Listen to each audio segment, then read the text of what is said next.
The Great Gatsby by F. Scott Fitzgerald. Chapter 1. In my younger and more vulnerable years, my father gave me some advice that I've been turning over in my mind ever since. Whenever you feel like criticizing anyone, he told me, just remember that all the people in this world haven't had the advantages that you've had.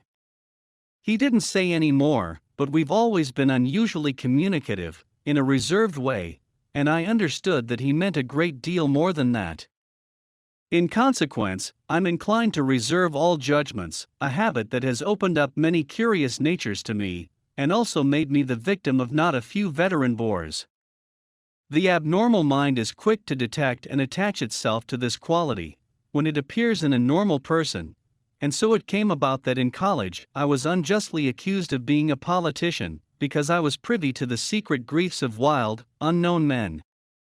Most of the confidences were unsought. Frequently, I have feigned sleep, preoccupation, or a hostile levity, when I realized by some unmistakable sign that an intimate revelation was quivering on the horizon, for the intimate revelations of young men, or at least the terms in which they express them, are usually plagiaristic, and marred by obvious suppressions.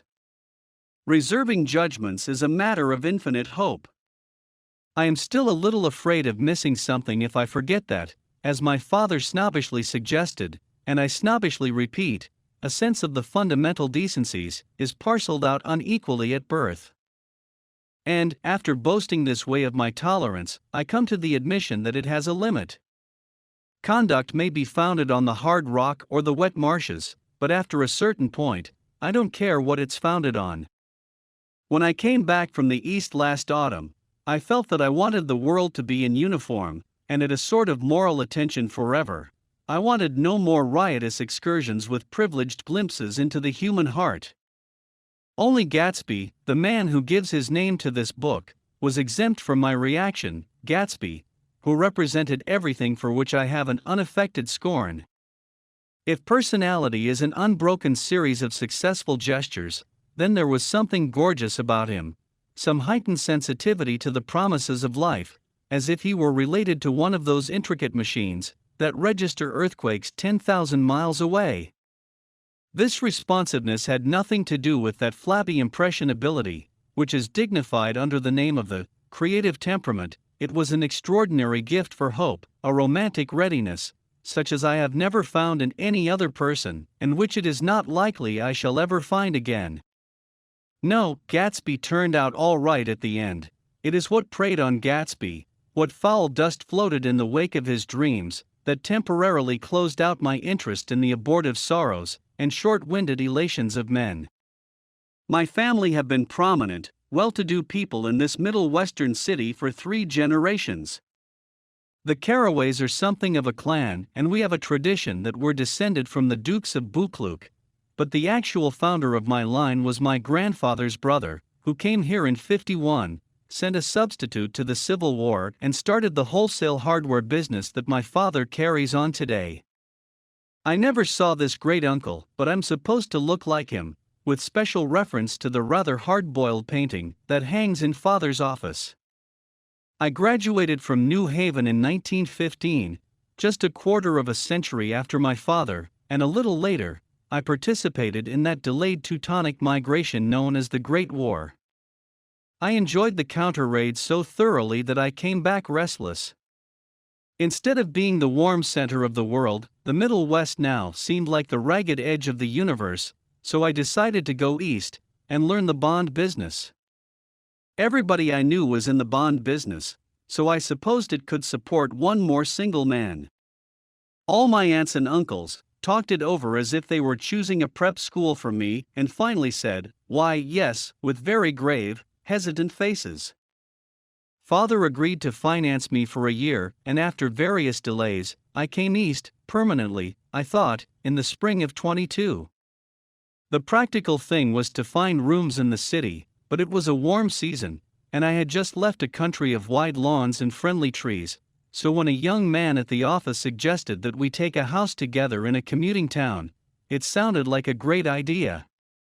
He found the house, a weather-beaten cardboard bungalow at $80 a month, but at the last minute, the firm ordered him to Washington, and I went out to the country alone. I had a dog, at least I had him for a few days until he ran away, and an old Dodge, and a Finnish woman, who made my bed and cooked breakfast, and muttered Finnish wisdom to herself over the electric stove. It was lonely for a day or so until one morning some man, more recently arrived than I, stopped me on the road. "How do you get to West Egg Village?" he asked helplessly. I told him. And as I walked on, I was lonely no longer. I was a guide, a pathfinder, an original settler. He had casually conferred on me the freedom of the neighborhood. And so, with the sunshine, and the great bursts of leaves growing on the trees, just as things grow in fast movies, I had that familiar conviction that life was beginning over again, with the summer. There was so much to read, for one thing, and so much fine health to be pulled down out of the young breath-giving air. I bought a dozen volumes on banking, and credit, and investment securities, and they stood on my shelf in red and gold like new money from the mint, promising to unfold the shining secrets that only Midas, and Morgan, and Maecenas knew. And I had the high intention of reading many other books besides. I was rather literary in college. One year, I wrote a series of very solemn and obvious editorials for the Yale News, and now I was going to bring back all such things into my life, and become again that most limited of all specialists, the well-rounded man. This isn't just an epigram, life is much more successfully looked at, from a single window, after all.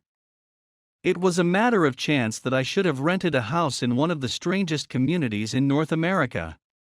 It was on that slender riotous island which extends itself due east of New York, and where there are, among other natural curiosities, two unusual formations of land. 20 miles from the city a pair of enormous eggs, identical in contour and separated only by a courtesy bay, jut out into the most domesticated body of salt water in the Western Hemisphere, the Great Wit Barnyard of Long Island Sound. They are not perfect ovals, like the egg in the Columbus story, they are both crushed flat at the contact end, but their physical resemblance must be a source of perpetual wonder to the gulls that fly overhead. To the wingless a more interesting phenomenon is their dissimilarity in every particular, except shape and size. I lived at West Egg, the less fashionable of the two, though this is a most superficial tag to express the bizarre, and not a little sinister contrast between them. My house was at the very tip of the egg, only 50 yards from the Sound, and squeezed between two huge places that rented for $12,000 or $15,000 a season. The one on my right was a colossal affair by any standard. It was a factual imitation of some Hotel de Ville in Normandy, with a tower on one side, spanking new under a thin beard of raw ivy, and a marble swimming pool, and more than 40 acres of lawn and garden. It was Gatsby's mansion. Or rather, as I didn't know Mr. Gatsby, it was a mansion inhabited by a gentleman of that name. My own house was an eyesore, but it was a small eyesore, and it had been overlooked, so I had a view of the water, a partial view of my neighbor's lawn, and the consoling proximity of millionaires, all for $80 a month. Across the Courtesy Bay, the white palaces of fashionable East Egg glittered along the water, and the history of the summer really begins on the evening I drove over there to have dinner with the Tom Buchanans. Daisy was my second cousin once removed, and I'd known Tom in college. And just after the war, I spent 2 days with them in Chicago. Her husband, among various physical accomplishments, had been one of the most powerful ends that ever played football at New Haven, a national figure in a way, one of those men who reach such an acute limited excellence at 21 that everything afterwards savors of anticlimax. His family were enormously wealthy. Even in college his freedom with money was a matter for reproach, but now he'd left Chicago and come east in a fashion that rather took your breath away. For instance, he'd brought down a string of polo ponies from Lake Forest. It was hard to realize that a man in my own generation was wealthy enough to do that. Why they came east, I don't know. They had spent a year in France for no particular reason, and then drifted here, and there unrestfully, wherever people played polo, and were rich together. "This was a permanent move," said Daisy over the telephone, but I didn't believe it. I had no sight into Daisy's heart, but I felt that Tom would drift on forever seeking, a little wistfully, for the dramatic turbulence of some irrecoverable football game. And so it happened that on a warm, windy evening, I drove over to East Egg to see two old friends whom I scarcely knew at all. Their house was even more elaborate than I expected, a cheerful red and white Georgian colonial mansion, overlooking the bay. The lawn started at the beach and ran towards the front door for a quarter of a mile, jumping over sundials, and brick walks, and burning gardens, finally, when it reached the house drifting up the side in bright vines, as though from the momentum of its run. The front was broken by a line of French windows, glowing now with reflected gold, and wide open to the warm windy afternoon, and Tom Buchanan in riding clothes was standing with his legs apart, on the front porch. He had changed since his New Haven years. Now, he was a sturdy straw-haired man of 30, with a rather hard mouth, and a supercilious manner. Two shining arrogant eyes had established dominance over his face, and gave him the appearance of always leaning aggressively forward. Not even the effeminate swank of his riding clothes could hide the enormous power of that body. He seemed to fill those glistening boots until he strained the top lacing, and you could see a great pack of muscle shifting when his shoulder moved under his thin coat. It was a body capable of enormous leverage, a cruel body. His speaking voice, a gruff husky tenor, added to the impression of fractiousness he conveyed. There was a touch of paternal contempt in it, even toward people he liked, and there were men at New Haven who had hated his guts. "Now, don't think my opinion on these matters is final," he seemed to say, "just because I'm stronger and more of a man than you are." We were in the same senior society, and while we were never intimate, I always had the impression that he approved of me and wanted me to like him with some harsh, defiant wistfulness of his own. We talked for a few minutes on the sunny porch. "I've got a nice place here," he said, his eyes flashing about restlessly. Turning me around by one arm, he moved a broad flat hand along the front vista, including in its sweep a sunken Italian garden, a half-acre of deep, pungent roses, and a snub-nosed motorboat that bumped the tide offshore. It belonged to Demain, the oil man. He turned me around again, politely and abruptly. "We'll go inside."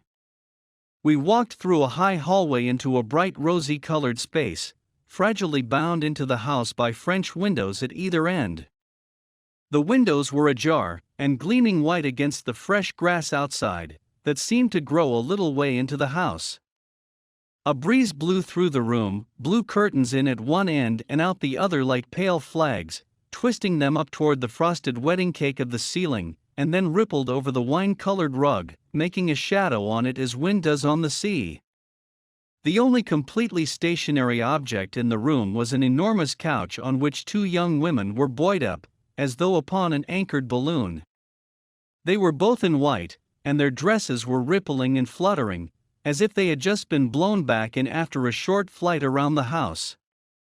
I must have stood for a few moments listening to the whip and snap of the curtains, and the groan of a picture on the wall. Then there was a boom as Tom Buchanan shut the rear windows and the caught wind died out about the room, and the curtains, and the rugs, and the two young women, ballooned slowly to the floor. The younger of the two was a stranger to me. She was extended full length at her end of the divan, completely motionless, and with her chin raised a little, as if she were balancing something on it which was quite likely to fall. If she saw me out of the corner of her eye she gave no hint of it. Indeed, I was almost surprised into murmuring an apology for having disturbed her by coming in.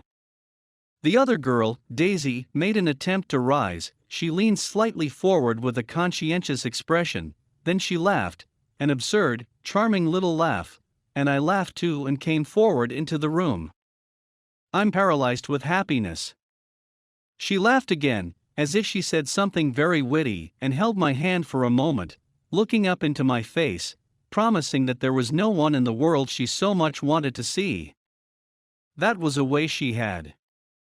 She hinted in a murmur that the surname of the balancing girl was Baker. I've heard it said that Daisy's murmur was only to make people lean toward her, an irrelevant criticism that made it no less charming. At any rate, Miss Baker's lips fluttered, she nodded at me almost imperceptibly, and then quickly tipped her head back again.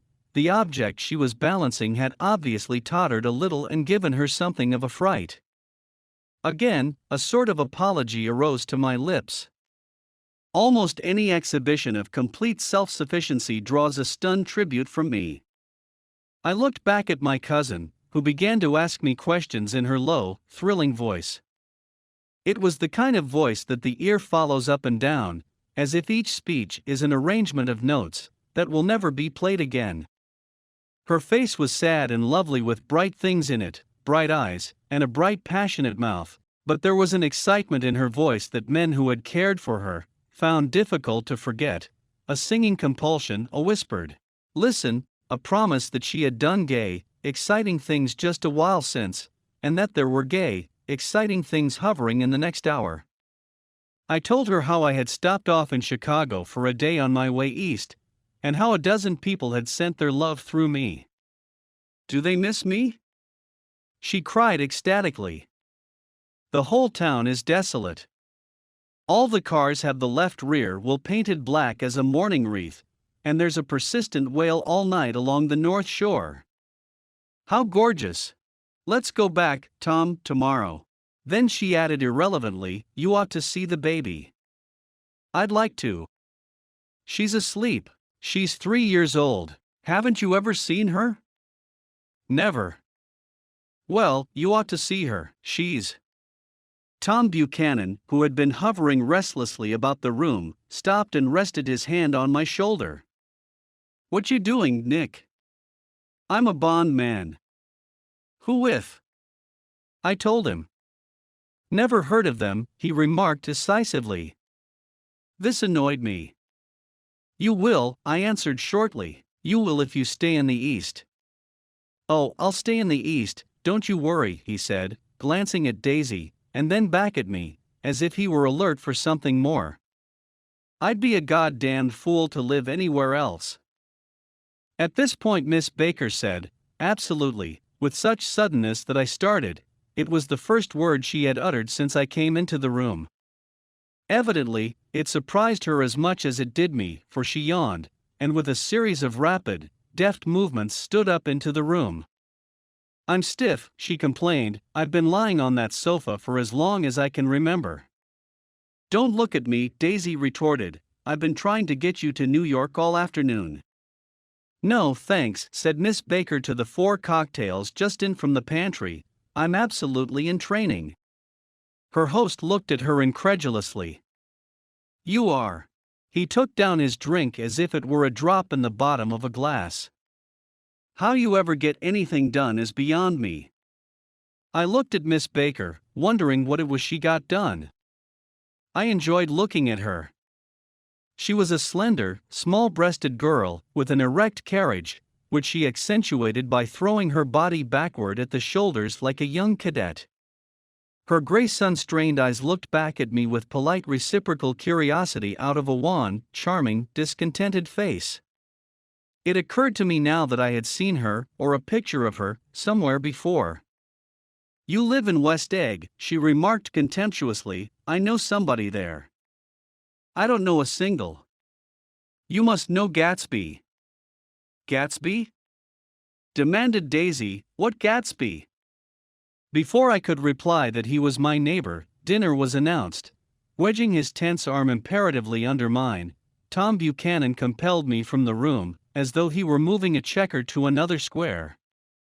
Slenderly, languidly, their hands set lightly on their hips, the 2 young women preceded us out onto a rosy-colored porch, open toward the sunset, where 4 candles flickered on the table in the diminished wind. Why candles? Objected Daisy, frowning. She snapped them out with her fingers. In 2 weeks, it'll be the longest day in the year. She looked at us all radiantly. Do you always watch for the longest day of the year, and then miss it? I always watch for the longest day in the year, and then miss it. We ought to plan something, yawned Miss Baker, sitting down at the table as if she were getting into bed. "All right," said Daisy, "what'll we plan?" She turned to me helplessly. "What do people plan?"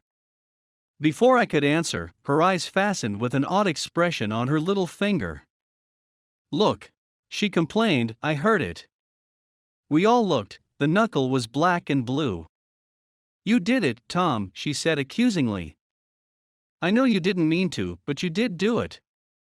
That's what I get for marrying a brute of a man, a great, big, hulking physical specimen of a—" "I hate that word, hulking," objected Tom crossly, "even in kidding." "Hulking," insisted Daisy. Sometimes she and Miss Baker talked at once, unobtrusively, and with a bantering inconsequence that was never quite chatter, that was as cool as their white dresses, and their impersonal eyes in the absence of all desire. They were here, and they accepted Tom and me, making only a polite, pleasant effort to entertain, or to be entertained. They knew that presently dinner would be over, and a little later the evening too would be over and casually put away. It was sharply different from the West, where an evening was hurried from phase to phase towards its close, in a continually disappointed anticipation, or else in sheer nervous dread of the moment itself. "You make me feel uncivilized, Daisy," I confessed on my second glass of corky but rather impressive claret. "Can't you talk about crops or something?" I meant nothing in particular by this remark, but it was taken up in an unexpected way. "Civilization's going to pieces," broke out Tom violently. "I've gotten to be a terrible pessimist about things. Have you read The Rise of the Colored Empires by this man Goddard?" "Why, no," I answered, rather surprised by his tone. "Well, it's a fine book, and everybody ought to read it. The idea is if we don't look out the white race will be utterly submerged. It's all scientific stuff, it's been proved." "Tom's getting very profound," said Daisy, with an expression of unthoughtful sadness. "He reads deep books with long words in them." "What was that word, we?" "Well, these books are all scientific," insisted Tom, glancing at her impatiently. "This fellow has worked out the whole thing. It's up to us, who are the dominant race, to watch out, or these other races will have control of things. We've got to beat them down," whispered Daisy, winking ferociously toward the fervent sun. "You ought to live in California," began Miss Baker, but Tom interrupted her by shifting heavily in his chair. "This idea is that we're Nordics. I am, and you are, and after an infinitesimal hesitation, he included Daisy with a slight nod, and she winked at me again. "And we've produced all the things that go to make civilization, science and art, and all that. Do you see?" There was something pathetic in his concentration, as if his complacency, more acute than of old, was not enough to him any more. When, almost immediately, the telephone rang inside, and the butler left the porch, Daisy seized upon the momentary interruption, and leaned towards me. "I'll tell you a family secret," she whispered enthusiastically. "It's about the butler's nose. Do you want to hear about the butler's nose? That's why I came over tonight. Well, he wasn't always a butler. He used to be the silver polisher for some people in New York, that had a silver service for 200 people. He had to polish it from morning till night, until finally, it began to affect his nose." "Things went from bad to worse," suggested Miss Baker. "Yes, things went from bad to worse, until finally he had to give up his position." For a moment the last sunshine fell with romantic affection upon her glowing face. Her voice compelled me forward breathlessly as I listened, then the glow faded, each light deserting her with lingering regret, like children leaving a pleasant street at dusk. The butler came back and murmured something close to Tom's ear, whereupon Tom frowned, pushed back his chair, and without a word went inside. As if his absence quickened something within her, Daisy leaned forward again, her voice glowing and singing. "I love to see you at my table, Nick. You remind me of a rose, an absolute rose, doesn't he?" She turned to Miss Baker for confirmation, an absolute rose? This was untrue. I am not even faintly like a rose. She was only extemporizing, but a stirring warmth flowed from her, as if her heart was trying to come out to you concealed in one of those breathless, thrilling words. Then suddenly she threw her napkin on the table, and excused herself, and went into the house. Miss Baker and I exchanged a short glance consciously devoid of meaning. I was about to speak when she sat up alertly and said, "Shh," in a warning voice. A subdued impassioned murmur was audible in the room beyond, and Miss Baker leaned forward unashamed, trying to hear. The murmur trembled on the verge of coherence, sank down, mounted excitedly, and then ceased altogether. "This Mr. Gatsby you spoke of is my neighbor," I began. "Don't talk, I want to hear what happens." "Is something happening?" I inquired innocently. "You mean to say you don't know?" said Miss Baker, honestly surprised. I thought everybody knew. "I don't." "Why," she said hesitantly, "Tom's got some woman in New York." "Got some woman?" I repeated blankly. Miss Baker nodded. "She might have the decency not to telephone him at dinner time, don't you think?" Almost before I had grasped her meaning, there was the flutter of a dress, and the crunch of leather boots, and Tom and Daisy were back at the table. "It couldn't be helped," cried Daisy with tense gaiety. She sat down, glanced searchingly at Miss Baker, and then at me, and continued, "I looked outdoors for a minute, and it's very romantic outdoors. There's a bird on the lawn, that I think must be a nightingale come over on the Cunard or White Star Line. He's singing away," her voice sang. "It's romantic, isn't it, Tom?" "Very romantic," he said, and then miserably to me, "If it's light enough after dinner, I want to take you down to the stables." The telephone rang inside, startlingly, and as Daisy shook her head decisively at Tom, the subject of the stables, in fact all subjects, vanished into air. Among the broken fragments of the last 5 minutes at table, I remember the candles being lit again, pointlessly, and I was conscious of wanting to look squarely at everyone, and yet to avoid all eyes. I couldn't guess what Daisy and Tom were thinking, but I doubt if even Miss Baker, who seemed to have mastered a certain hearty skepticism, was able utterly to put this fifth guest's shrill metallic urgency out of mind. To a certain temperament, the situation might have seemed intriguing. My own instinct was to telephone immediately for the police. The horses, needless to say, were not mentioned again. Tom and Miss Baker, with several feet of twilight between them, strolled back into the library, as if to a vigil beside a perfectly tangible body, while, trying to look pleasantly interested and a little deaf, I followed Daisy around a chain of connecting verandas to the porch in front. In its deep gloom, we sat down side by side on a wicker settee. Daisy took her face in her hands as if feeling its lovely shape, and her eyes moved gradually out into the velvet dusk. I saw that turbulent emotions possessed her, so I asked what I thought would be some sedative questions about her little girl. "We don't know each other very well, Nick," she said suddenly, "even if we are cousins. You didn't come to my wedding. I wasn't back from the war." "That's true," she hesitated. "Well, I've had a very bad time, Nick, and I'm pretty cynical about everything." Evidently, she had reason to be. I waited, but she didn't say any more, and after a moment, I returned rather feebly to the subject of her daughter. "I suppose she talks, and eats, and everything." "Oh yes," she looked at me absently. "Listen, Nick, let me tell you what I said when she was born. Would you like to hear?" "Very much. It'll show you how I've gotten to feel about things." Well, she was less than an hour old, and Tom was God knows where. I woke up out of the ether with an utterly abandoned feeling, and asked the nurse right away if it was a boy or a girl. She told me it was a girl, and so I turned my head away and wept. "All right," I said, "I'm glad it's a girl. And I hope she'll be a fool, That's the best thing a girl can be in this world, a beautiful little fool. You see, I think everything's terrible anyhow, she went on in a convinced way. Everybody thinks so, the most advanced people. And I know.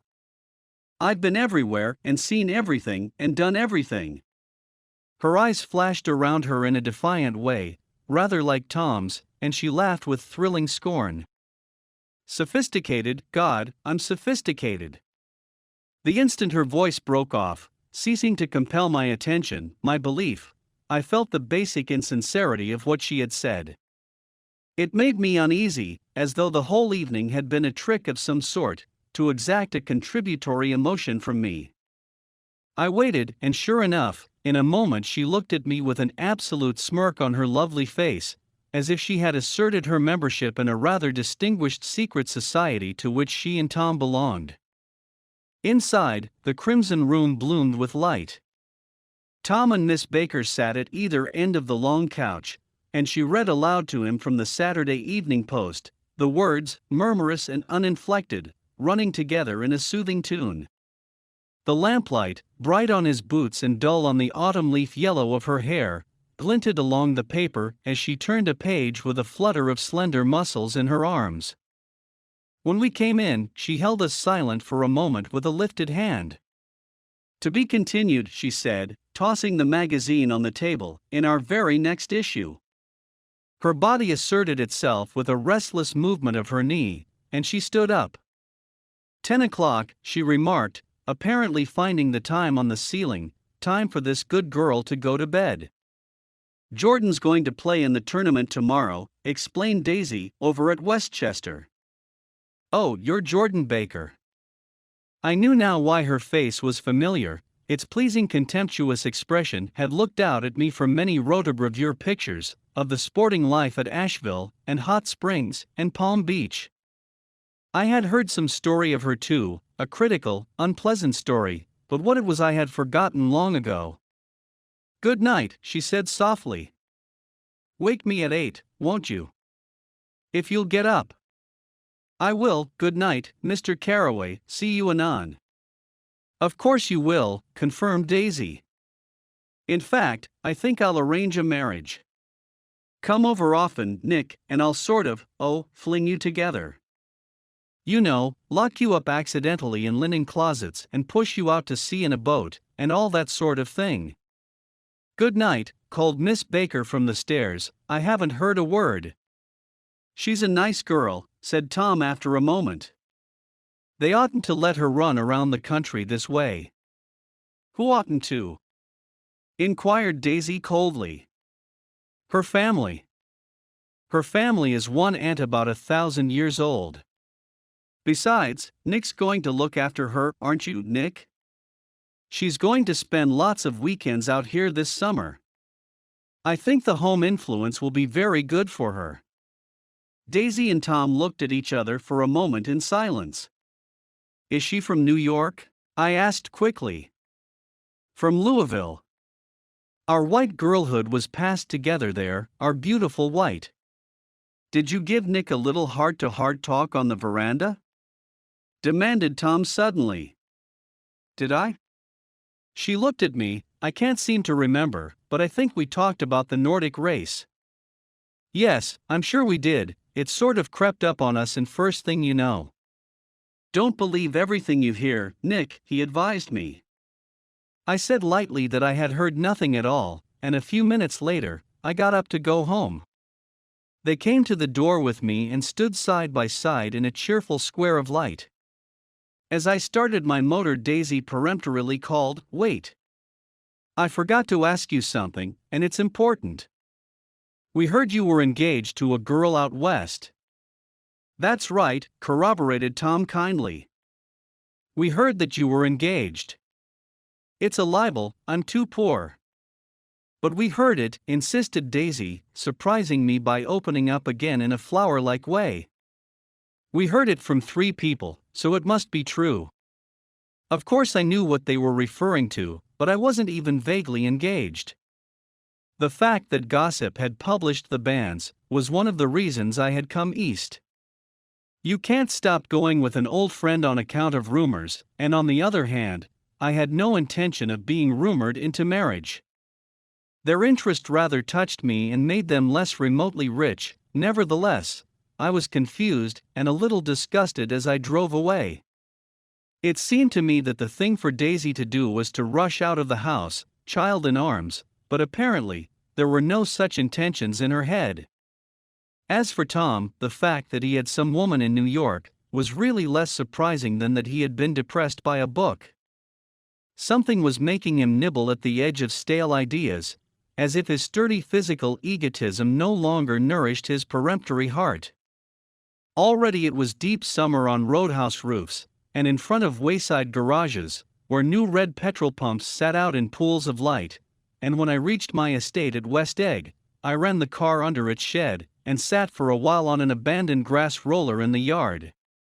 The wind had blown off, leaving a loud, bright night, with wings beating in the trees, and a persistent organ sound as the full bellows of the earth blew the frogs full of life. The silhouette of a moving cat wavered across the moonlight, and, turning my head to watch it, I saw that I was not alone. 50 feet away, a figure had emerged from the shadow of my neighbor's mansion, and was standing with his hands in his pockets regarding the silver pepper of the stars. Something in his leisurely movements, and the secure position of his feet upon the lawn, suggested that it was Mr. Gatsby himself, come out to determine what share was his of our local heavens. I decided to call to him. Miss Baker had mentioned him at dinner, and that would do for an introduction. But I didn't call to him, for he gave a sudden intimation that he was content to be alone. He stretched out his arms toward the dark water in a curious way, and, far as I was from him, I could have sworn he was trembling. Involuntarily, I glanced seaward, and distinguished nothing except a single green light, minute and far away, that might have been the end of a dock. When I looked once more for Gatsby, he had vanished, and I was alone again in the unquiet darkness. Chapter 2. About halfway between West Egg and New York, the motor road hastily joins the railroad, and runs beside it for a quarter of a mile, so as to shrink away from a certain desolate area of land. This is a valley of ashes, a fantastic farm where ashes grow like wheat into ridges, and hills, and grotesque gardens, where ashes take the forms of houses, and chimneys, and rising smoke, and, finally, with a transcendent effort, of ash-gray men, who move dimly and already crumbling through the powdery air. Occasionally, a line of gray cars crawls along an invisible track, gives out a ghastly creak, and comes to rest, and immediately, the ash-gray men swarm up with leaden spades and stir up an impenetrable cloud, which screens their obscure operations from your sight.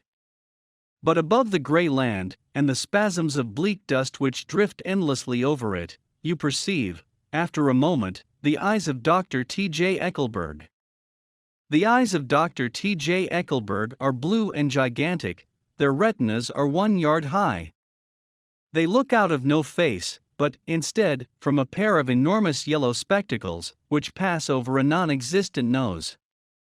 Evidently, some wild wag of an oculist set them there to fatten his practice, in the borough of Queens, and then sank down himself into eternal blindness, or forgot them, and moved away.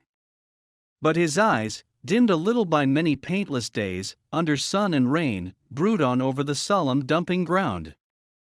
The Valley of Ashes is bounded on one side by a small foul river, and, when the drawbridge is up to let barges through, the passengers on waiting trains can stare at the dismal scene for as long as half an hour. There is always a halt there of at least a minute, and it was because of this that I first met Tom Buchanan's mistress. The fact that he had one was insisted upon wherever he was known.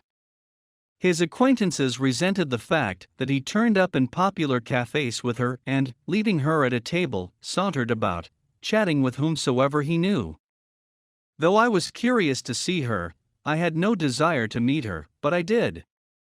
I went up to New York with Tom on the train one afternoon, and when we stopped by the ash heaps, he jumped to his feet and, taking hold of my elbow, literally forced me from the car. "We're getting off," he insisted. "I want you to meet my girl."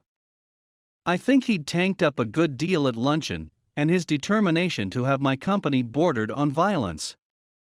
The supercilious assumption was that on Sunday afternoon I had nothing better to do. I followed him over a low whitewashed railroad fence, and we walked back 100 yards along the road, under Dr. Eckelberg's persistent stare. The only building in sight was a small block of yellow brick sitting on the edge of the wasteland, a sort of compact main street ministering to it, and contiguous to absolutely nothing. One of the 3 shops it contained was for rent, and another was an all-night restaurant, approached by a trail of ashes. The third was a garage, repairs. George B. Wilson, cars bought and sold, and I followed Tom inside. The interior was unprosperous and bare. The only car visible was the dust-covered wreck of a Ford, which crouched in a dim corner. It had occurred to me that the shadow of a garage must be a blind, and that sumptuous and romantic apartments were concealed overhead, when the proprietor himself appeared in the door of an office, wiping his hands on a piece of waste. He was a blond, spiritless man, anemic, and faintly handsome. When he saw us, a damp gleam of hope sprang into his light blue eyes. "Hello, Wilson, old man," said Tom, slapping him jovially on the shoulder. "How's business?" "I can't complain," answered Wilson unconvincingly. "When are you going to sell me that car?" "Next week. I've got my man working on it now." "Works pretty slow, don't he?" "No, he doesn't," said Tom coldly. "And if you feel that way about it, maybe I'd better sell it somewhere else after all." "I don't mean that," explained Wilson quickly, "I just meant." His voice faded off, and Tom glanced impatiently around the garage. Then I heard footsteps on the stairs, and in a moment the thickish figure of a woman blocked out the light from the office door. She was in the middle 30s and faintly stout, but she carried her flesh sensuously as some women can. Her face, above a spotted dress of dark blue crepe de chine, contained no facet or gleam of beauty, but there was an immediately perceptible vitality about her, as if the nerves of her body were continually smoldering. She smiled slowly and, walking through her husband, as if he were a ghost, shook hands with Tom, looking him flush in the eye. Then she wet her lips, and without turning around spoke to her husband in a soft, coarse voice. "Get some chairs, why don't you, so somebody can sit down?" "Oh sure," agreed Wilson hurriedly, and went toward the little office, mingling immediately with the cement color of the walls. A white ashen dust veiled his dark suit, and his pale hair, as it veiled everything in the vicinity, except his wife, who moved close to Tom. "I want to see you," said Tom intently. "Get on the next train." "All right. I'll meet you by the newsstand on the lower level." She nodded and moved away from him just as George Wilson emerged, with 2 chairs from his office door. We waited for her down the road and out of sight. It was a few days before the 4th of July, and a gray, scrawny Italian child was setting torpedoes in a row along the railroad track. "Terrible place, isn't it?" said Tom, exchanging a frown with Dr. Eckelberg. "Awful. It does her good to get away." "Doesn't her husband object?" "Wilson? He thinks she goes to see her sister in New York. He's so dumb, he doesn't know he's alive." So Tom Buchanan and his girl and I went up together to New York, or not quite together, for Mrs. Wilson sat discreetly in another car. Tom deferred that much to the sensibilities of those East Eggers, who might be on the train. She had changed her dress to a brown-figured muslin, which stretched tight over her rather wide hips, as Tom helped her to the platform in New York. At the newsstand, she bought a copy of Town Tattle, and a moving picture magazine, and in the station drugstore some cold cream, and a small flask of perfume. Upstairs, in the solemn echoing drive, she let 4 taxicabs drive away, before she selected a new one, lavender-colored with gray upholstery, and in this, we slid out from the mass of the station into the glowing sunshine. But immediately, she turned sharply from the window and, leaning forward, tapped on the front glass. I want to get one of those dogs, she said earnestly. I want to get one for the apartment, they're nice to have a dog. We backed up to a gray old man who bore an absurd resemblance to John D. Rockefeller. In a basket swung from his neck cowered a dozen, very recent puppies of an indeterminate breed. What kind are they? Asked Mrs. Wilson eagerly as he came to the taxi window. All kinds. What kind do you want, lady? I'd like to get one of those police dogs. I don't suppose you got that kind? The man peered doubtfully into the basket, plunged in his hand and drew one up, wriggling, by the back of the neck. That's no police dog, said Tom. No, it's not exactly a police dog, said the man with disappointment in his voice. It's more of an Airedale. He passed his hand over the brown wash rag of a back. Look at that coat, some coat. That's a dog that'll never bother you with catching cold. I think it's cute, said Mrs. Wilson enthusiastically. How much is it? That dog? He looked at it admiringly. That dog will cost you $10. The Airedale, undoubtedly, there was an Airedale concerned in it somewhere, though its feet were startlingly white, changed hands, and settled down into Mrs. Wilson's lap, where she fondled the weatherproof coat with rapture. Is it a boy or a girl? She asked delicately. That dog? That dog's a boy. It's a bitch, said Tom decisively. Here's your money, go and buy 10 more dogs with it. We drove over to Fifth Avenue, warm and soft, almost pastoral, on the summer Sunday afternoon. I wouldn't have been surprised to see a great flock of white sheep turn the corner. Hold on, I said, I have to leave you here. No you don't, interposed Tom quickly. Myrtle'll be hurt if you don't come up to the apartment, won't you, Myrtle? Come on, she urged. I'll telephone my sister Catherine, she's said to be very beautiful by people who ought to know. Well, I'd like to, but... We went on, cutting back again over the park toward the West Hundreds. At 158th Street, the cab stopped at One Slice in a long white cake of apartment houses. Throwing a regal homecoming glance around the neighborhood, Mrs. Wilson gathered up her dog and her other purchases, and went haughtily in. I'm going to have the McKees come up, she announced as we rose in the elevator, and of course, I got to call up my sister too. The apartment was on the top floor, a small living room, a small dining room, a small bedroom, and a bath. The living room was crowded to the doors with a set of tapestried furniture entirely too large for it, so that to move about was to stumble continually over scenes of ladies swinging in the gardens of Versailles. The only picture was an over-enlarged photograph, apparently a hen sitting on a blurred rock. Looked at from a distance, however, the hen resolved itself into a bonnet, and the countenance of a stout old lady beamed down into the room.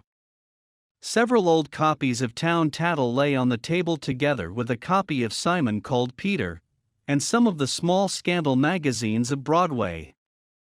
Mrs. Wilson was first concerned with the dog.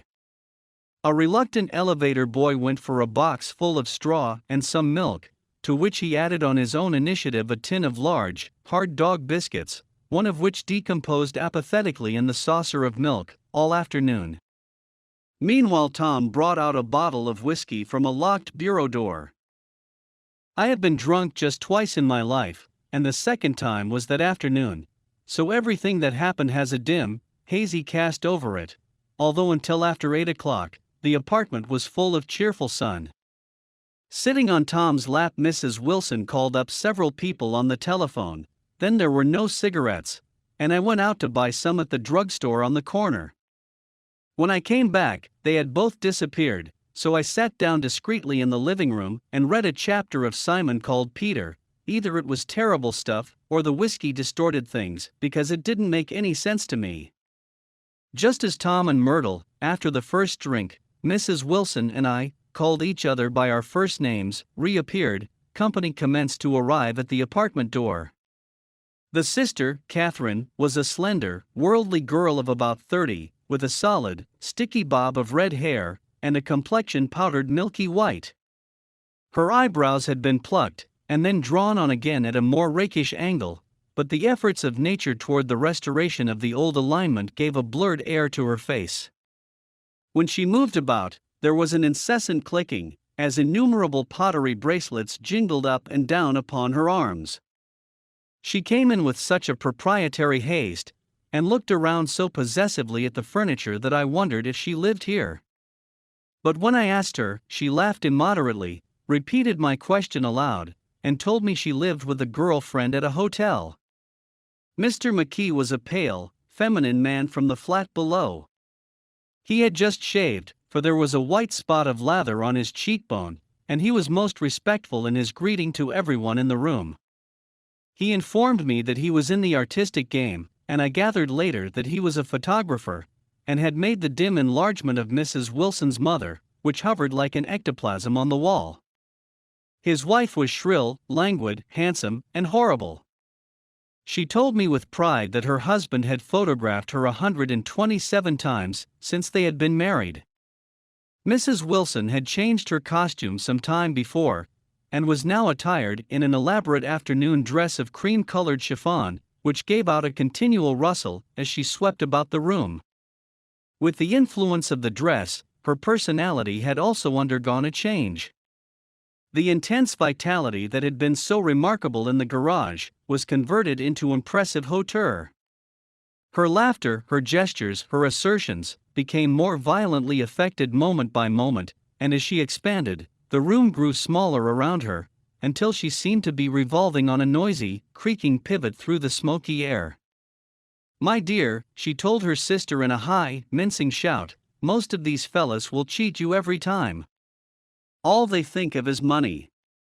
I had a woman up here last week to look at my feet, and when she gave me the bill, you'd have thought she had my appendicitis out." "What was the name of the woman?" asked Mrs. McKee. "Mrs. Eberhardt. She goes around looking at people's feet in their own homes."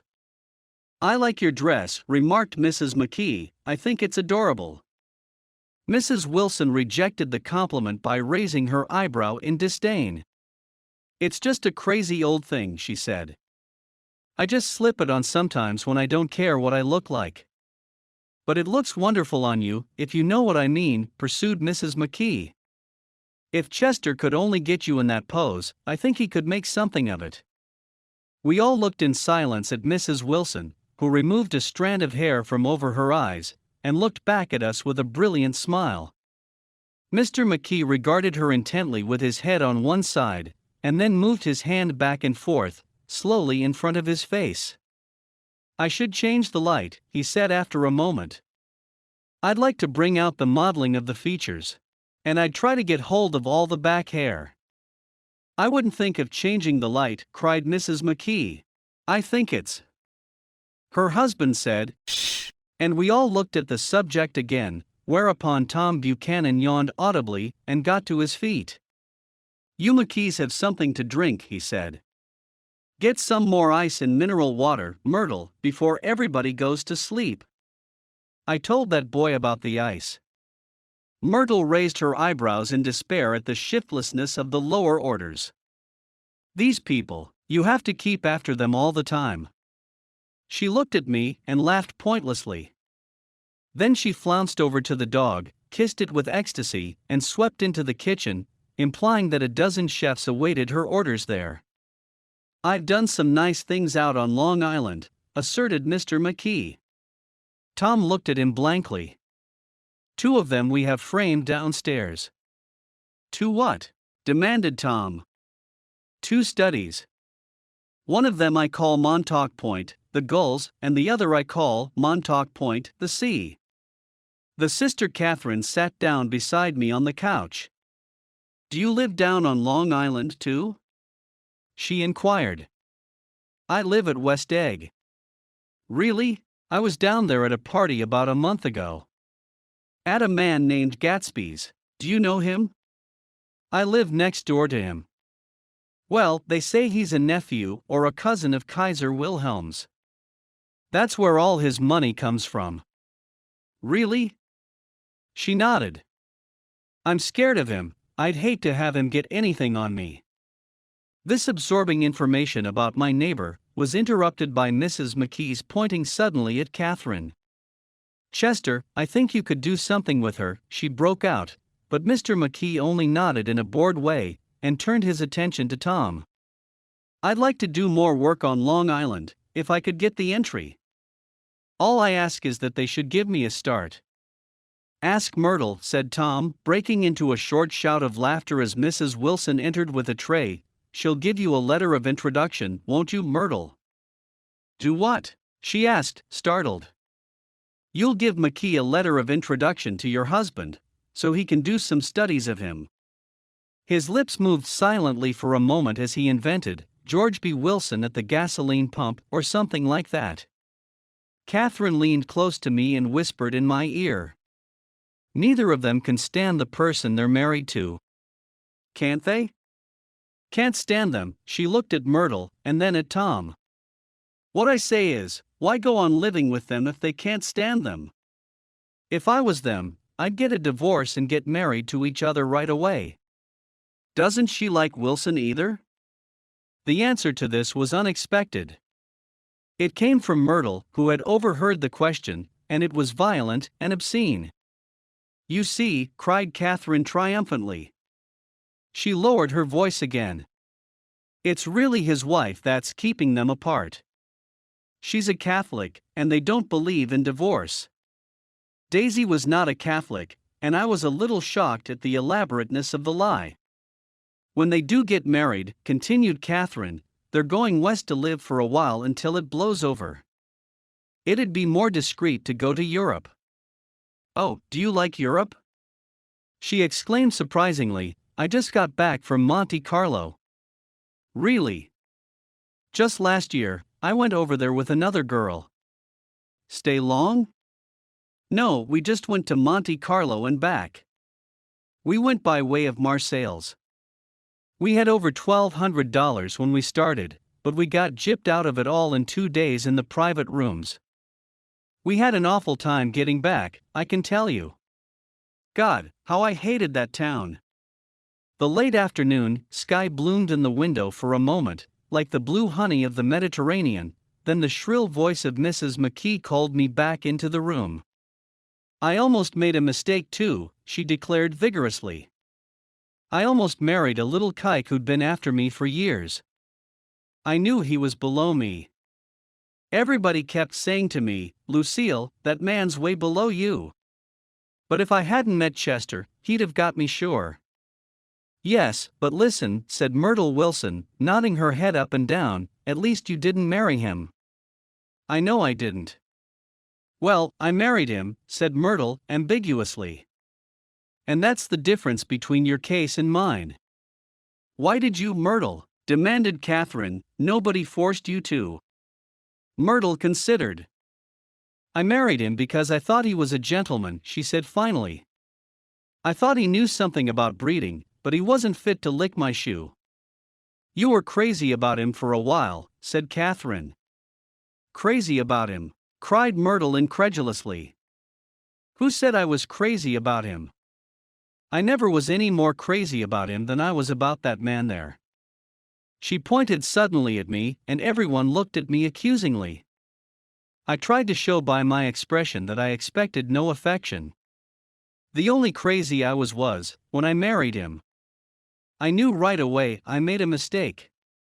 He borrowed somebody's best suit to get married in, and never even told me about it, and the man came after it one day when he was out. "Oh, is that your suit?" I said.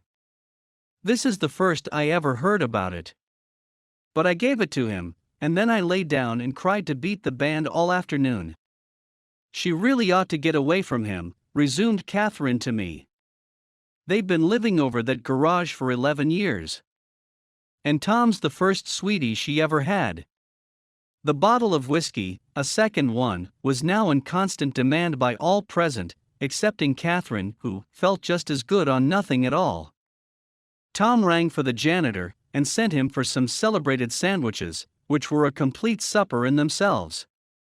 I wanted to get out and walk eastward toward the park through the soft twilight, but each time I tried to go, I became entangled in some wild, strident argument which pulled me back, as if with ropes, into my chair.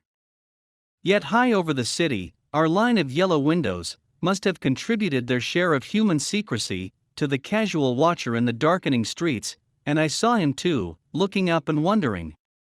I was within and without, simultaneously enchanted and repelled by the inexhaustible variety of life. Myrtle pulled her chair close to mine, and suddenly her warm breath poured over me the story of her first meeting with Tom. It was on the two little seats facing each other that are always the last ones left on the train. I was going up to New York to see my sister and spend the night. He had on a dress suit and patent leather shoes, and I couldn't keep my eyes off him, but every time he looked at me, I had to pretend to be looking at the advertisement over his head. When we came into the station, he was next to me, and his white shirt front pressed against my arm, and so I told him I'd have to call a policeman, but he knew I lied. I was so excited that when I got into a taxi with him, I didn't hardly know I wasn't getting into a subway train. All I kept thinking about, over and over, was, "You can't live forever. You can't live forever." She turned to Mrs. McKee, and the room rang full of her artificial laughter. "My dear," she cried, "I'm going to give you this dress as soon as I'm through with it. I've got to get another one tomorrow. I'm going to make a list of all the things I've got to get. A massage and a wave, and a collar for the dog, and one of those cute little ashtrays where you touch a spring, and a wreath with a black silk bow for Mother's grave, that'll last all summer.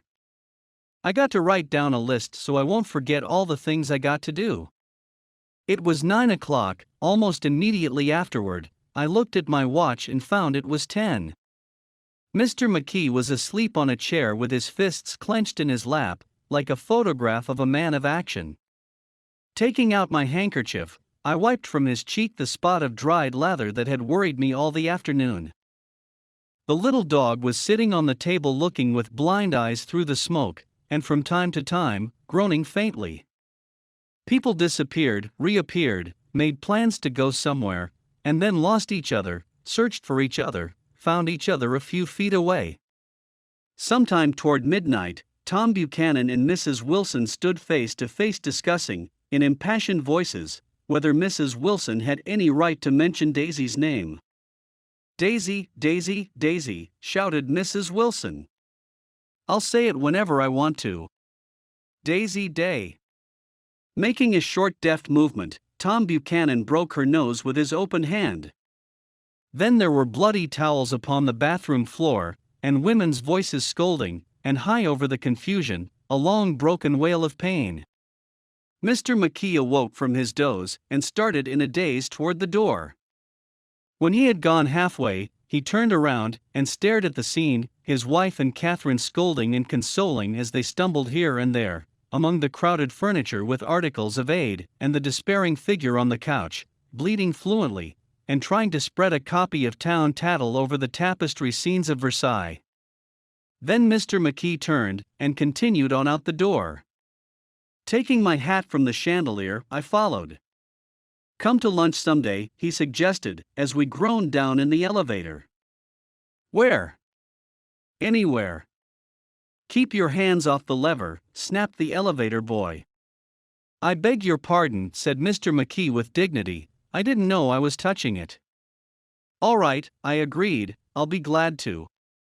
I was standing beside his bed, and he was sitting up between the sheets, clad in his underwear, with a great portfolio in his hands. Beauty and the Beast, Loneliness, Old Grocery Horse, Brook and Bridge. Then, I was lying half asleep in the cold lower level of the Pennsylvania station, staring at the Morning Tribune, and waiting for the 4 o'clock train. Chapter 3. There was music from my neighbor's house through the summer nights. In his blue gardens, men and girls came and went like moths among the whisperings and the champagne and the stars. At high tide in the afternoon, I watched his guests diving from the tower of his raft, or taking the sun on the hot sand of his beach, while his two motorboats slit the waters of the Sound, drawing aquaplanes over cataracts of foam. On weekends his Rolls-Royce became an omnibus, bearing parties to and from the city between 9 in the morning and long past midnight, while his station wagon scampered like a brisk yellow bug to meet all trains. And on Mondays, 8 servants, including an extra gardener, toiled all day with mops, and scrubbing brushes, and hammers and garden shears, repairing the ravages of the night before. Every Friday, 5 crates of oranges and lemons arrived from a fruiterer in New York. Every Monday, these same oranges and lemons left his back door in a pyramid of pulpless halves. There was a machine in the kitchen which could extract the juice of 200 oranges in half an hour, if a little button was pressed 200 times by a butler's thumb. At least once a fortnight, a corps of caterers came down with several hundred feet of canvas, and enough colored lights to make a Christmas tree of Gatsby's enormous garden. On buffet tables, garnished with glistening hors d'oeuvre, spiced baked hams crowded against salads of harlequin designs, and pastry pigs, and turkeys bewitched to a dark gold.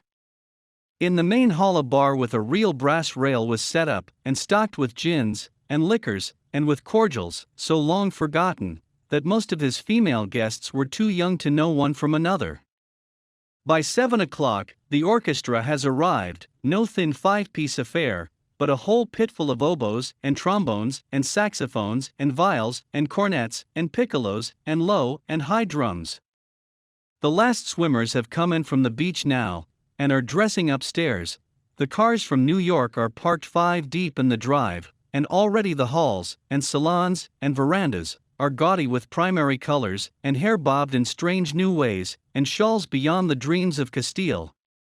The bar is in full swing, and floating rounds of cocktails permeate the garden outside, until the air is alive with chatter and laughter, and casual innuendo and introductions forgotten on the spot, and enthusiastic meetings between women who never knew each other's names.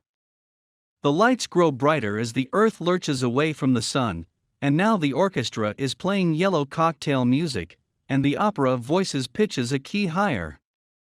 Laughter is easier minute by minute, spilled with prodigality, tipped out at a cheerful word. The groups change more swiftly, swell with new arrivals, dissolve and form in the same breath.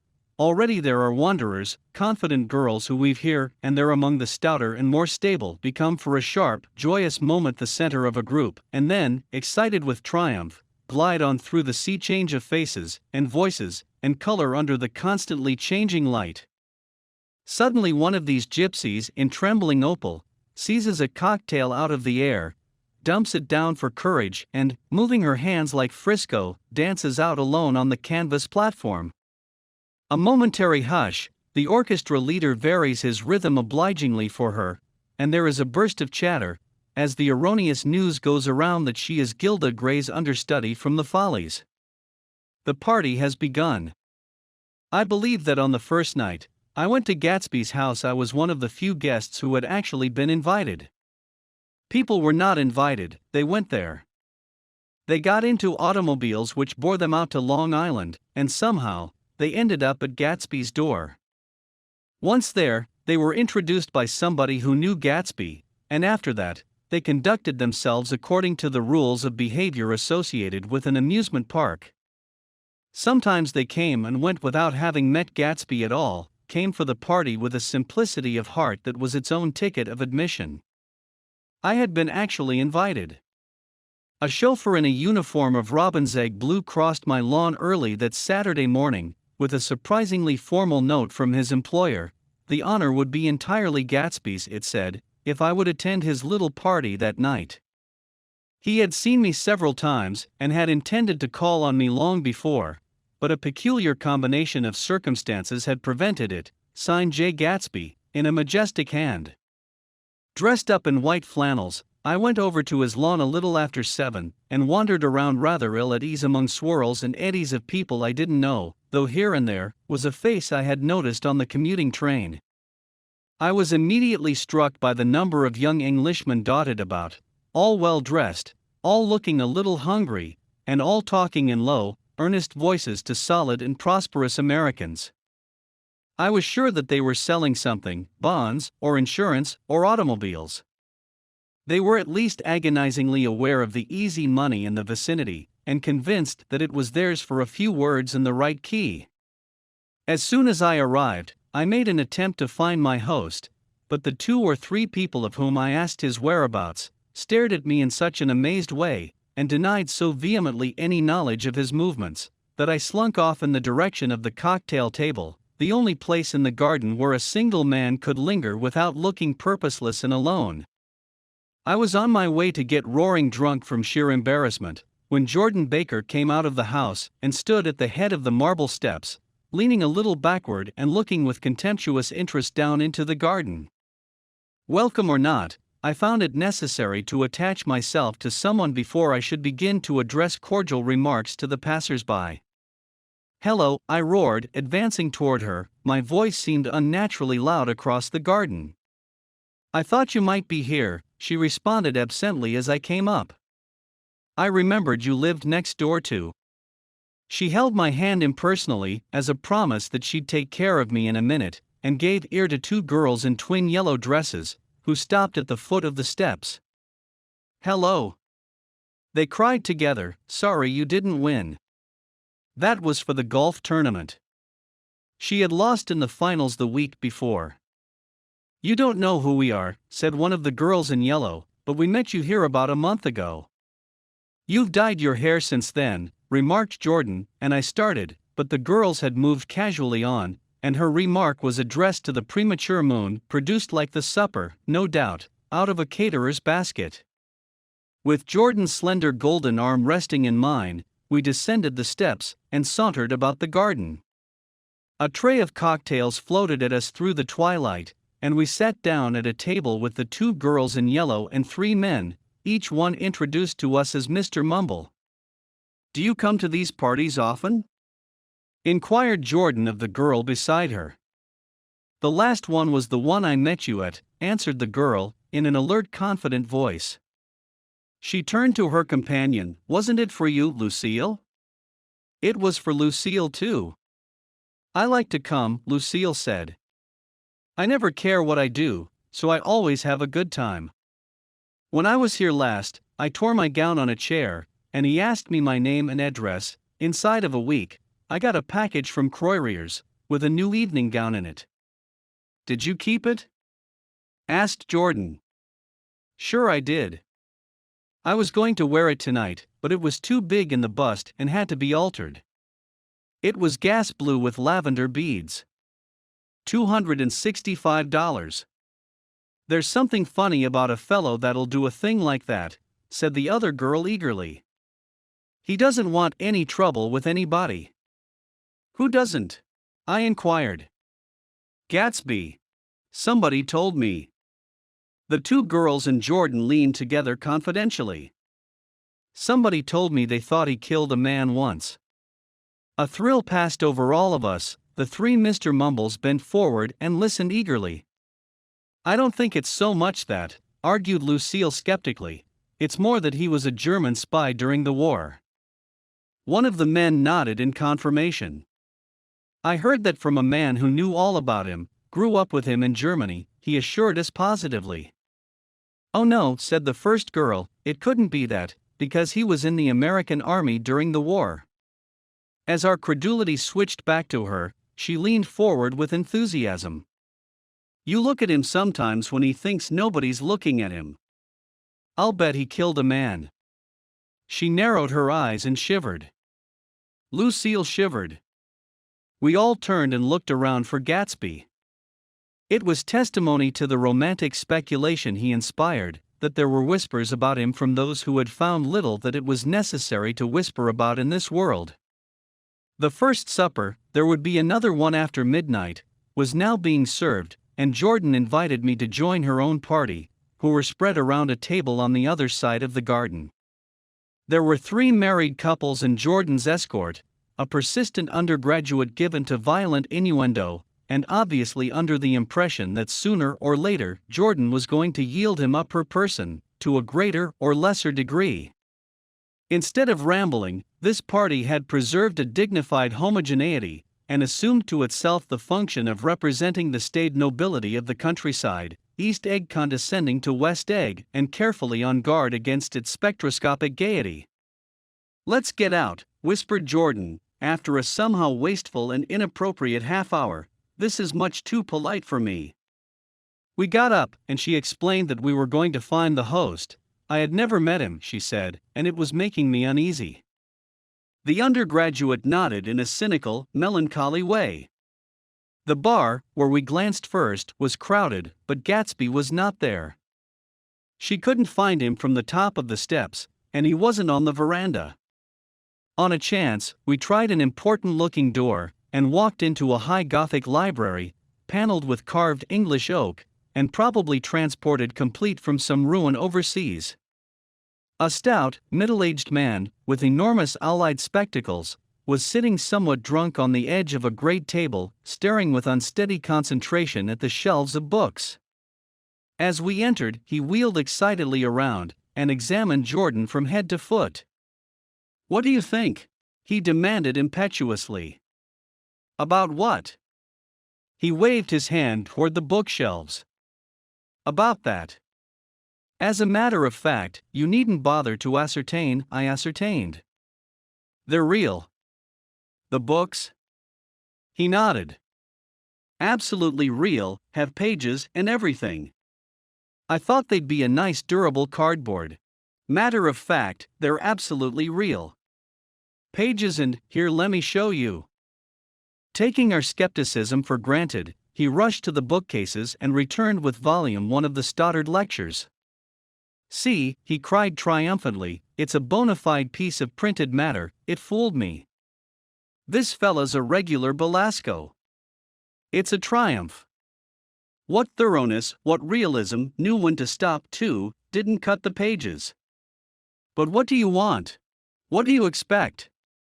He snatched the book from me, and replaced it hastily on its shelf, muttering that if one brick was removed the whole library was liable to collapse. "Who brought you?" he demanded. "Or did you just come?" "I was brought, most people were brought." Jordan looked at him alertly, cheerfully, without answering. "I was brought by a woman named Roosevelt," he continued. "Mrs. Claude Roosevelt. Do you know her? I met her somewhere last night. I've been drunk for about a week now, and I thought it might sober me up to sit in a library." "Has it?" "A little bit, I think. I can't tell yet, I've only been here an hour. Did I tell you about the books?" "They're real, there. You told us." We shook hands with him gravely, and went back outdoors. There was dancing now on the canvas in the garden, old men pushing young girls backward in eternal graceless circles, superior couples holding each other tortuously, fashionably, and keeping in the corners, and a great number of single girls dancing individually, or relieving the orchestra for a moment of the burden of the banjo, or the traps. By midnight the hilarity had increased. A celebrated tenor had sung in Italian, and a notorious contralto had sung in jazz, and between the numbers, people were doing stunts all over the garden, while happy, vacuous bursts of laughter rose toward the summer sky. A pair of stage twins, who turned out to be the girls in yellow, did a baby act in costume, and champagne was served in glasses bigger than finger bowls. The moon had risen higher, and floating in the sound was a triangle of silver scales, trembling a little to the stiff, tinny drip of the banjos on the lawn. I was still with Jordan Baker. We were sitting at a table with a man of about my age, and a rowdy little girl, who gave way upon the slightest provocation to uncontrollable laughter.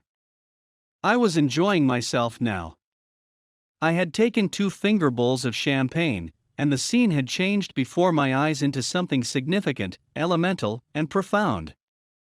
At a lull in the entertainment the man looked at me and smiled. "Your face is familiar," he said politely. "Weren't you in the 1st Division during the war?" "Why, yes. I was in the 28th Infantry. I was in the 16th until June 1918. I knew I'd seen you somewhere before." We talked for a moment about some wet, grey little villages in France. Evidently, he lived in this vicinity, for he told me that he had just bought a hydroplane, and was going to try it out in the morning. "Want to go with me, old sport? Just near the shore along the Sound." "What time?" "Any time that suits you best." It was on the tip of my tongue to ask his name when Jordan looked around and smiled. "Having a gay time now?" she inquired. Much better, I turned again to my new acquaintance. "This is an unusual party for me, I haven't even seen the host." "I live over there," I waved my hand at the invisible hedge in the distance, "and this man Gatsby sent over his chauffeur with an invitation." For a moment, he looked at me as if he failed to understand. "I'm Gatsby," he said suddenly. "What?" I exclaimed. "Oh, I beg your pardon. I thought you knew, old sport. I'm afraid I'm not a very good host." He smiled understandingly, much more than understandingly. It was one of those rare smiles with a quality of eternal reassurance in it, that you may come across 4 or 5 times in life. It faced, or seemed to face, the whole eternal world for an instant, and then concentrated on you with an irresistible prejudice in your favor. It understood you just so far as you wanted to be understood, believed in you as you would like to believe in yourself, and assured you that it had precisely the impression of you that, at your best, you hoped to convey. Precisely at that point it vanished, and I was looking at an elegant young roughneck, a year or 2 over 30, whose elaborate formality of speech just missed being absurd. Sometime before he introduced himself, I'd got a strong impression that he was picking his words with care. Almost at the moment when Mr. Gatsby identified himself, a butler hurried toward him with the information that Chicago was calling him on the wire. He excused himself with a small bow that included each of us in turn. "If you want anything, just ask for it, old sport," he urged me. "Excuse me, I will rejoin you later." When he was gone, I turned immediately to Jordan, constrained to assure her of my surprise. I had expected that Mr. Gatsby would be a florid and corpulent person in his middle years. "Who is he?" I demanded, "do you know?" "He's just a man named Gatsby." "Where is he from, I mean, and what does he do?" "Now you're started on the subject," she answered with a wan smile. "Well, he told me once he was an Oxford man." A dim background started to take shape behind him, but at her next remark, it faded away. "However, I don't believe it." "Why not?" "I don't know," she insisted, "I just don't think he went there." Something in her tone reminded me of the other girls. I think he killed a man, and had the effect of stimulating my curiosity. I would have accepted without question the information that Gatsby sprang from the swamps of Louisiana, or from the Lower East Side of New York. That was comprehensible. But young men didn't, at least in my provincial inexperience, I believed they didn't, drift coolly out of nowhere and buy a palace on Long Island Sound. "Anyhow, he gives large parties," said Jordan, changing the subject with an urban distaste for the concrete. "And I like large parties. They're so intimate. At small parties there isn't any privacy." There was the boom of a bass drum, and the voice of the orchestra leader rang out suddenly above the echolalia of the garden. "Ladies and gentlemen," he cried, "at the request of Mr. Gatsby, we are going to play for you Mr. Vladimir Tostof's latest work, which attracted so much attention at Carnegie Hall last May. If you read the papers, you know there was a big sensation." He smiled with jovial condescension and added, "Some sensation." Whereupon everybody laughed. "The piece is known," he concluded lustily, "as Vladimir Tostof's Jazz History of the World." The nature of Mr. Tostof's composition eluded me, because just as it began, my eyes fell on Gatsby, standing alone on the marble steps and looking from one group to another with approving eyes. His tan skin was drawn attractively tight on his face, and his short hair looked as though it were trimmed every day. I could see nothing sinister about him. I wondered if the fact that he was not drinking helped to set him off from his guests, for it seemed to me that he grew more correct as the fraternal hilarity increased. When the Jazz History of the World was over, girls were putting their heads on men's shoulders in a puppyish, convivial way. Girls were swooning backward playfully into men's arms, even into groups, knowing that someone would arrest their falls, but no one swooned backward on Gatsby, and no French bob touched Gatsby's shoulder, and no singing quartets were formed with Gatsby's head for one link. "I beg your pardon." Gatsby's butler was suddenly standing beside us. "Miss Baker?" he inquired. "I beg your pardon, but Mr. Gatsby would like to speak to you alone." "With me?" she exclaimed in surprise. "Yes, madam." She got up slowly, raising her eyebrows at me in astonishment, and followed the butler toward the house. I noticed that she wore her evening dress, all her dresses, like sports clothes. There was a jauntiness about her movements, as if she had first learned to walk upon golf courses on clean, crisp mornings. I was alone, and it was almost 2. For some time, confused and intriguing sounds had issued from a long, many-windowed room which overhung the terrace. Eluding Jordan's undergraduate, who was now engaged in an obstetrical conversation with 2 chorus girls, and who implored me to join him, I went inside. The large room was full of people. One of the girls in yellow was playing the piano, and beside her stood a tall, red-haired young lady from a famous chorus, engaged in song. She had drunk a quantity of champagne, and during the course of her song, she had decided, ineptly, that everything was very, very sad. She was not only singing, she was weeping too. Whenever there was a pause in the song, she filled it with gasping, broken sobs, and then took up the lyric again in a quavering soprano. The tears coursed down her cheeks, not freely however, for when they came into contact with her heavily beaded eyelashes, they assumed an inky color, and pursued the rest of their way in slow black rivulets. A humorous suggestion was made that she sing the notes on her face, whereupon she threw up her hands, sank into a chair, and went off into a deep vinous sleep. "She had a fight with a man who says he's her husband," explained a girl at my elbow. I looked around. Most of the remaining women were now having fights with men said to be their husbands. Even Jordan's party, the quartet from East Egg, were rent asunder by dissension. One of the men was talking with curious intensity to a young actress, and his wife, after attempting to laugh at the situation in a dignified and indifferent way, broke down entirely and resorted to flank attacks. At intervals, she appeared suddenly at his side like an angry diamond, and hissed, "You promised," into his ear. The reluctance to go home was not confined to wayward men. The hall was at present occupied by 2 deplorably sober men, and their highly indignant wives. The wives were sympathizing with each other in slightly raised voices.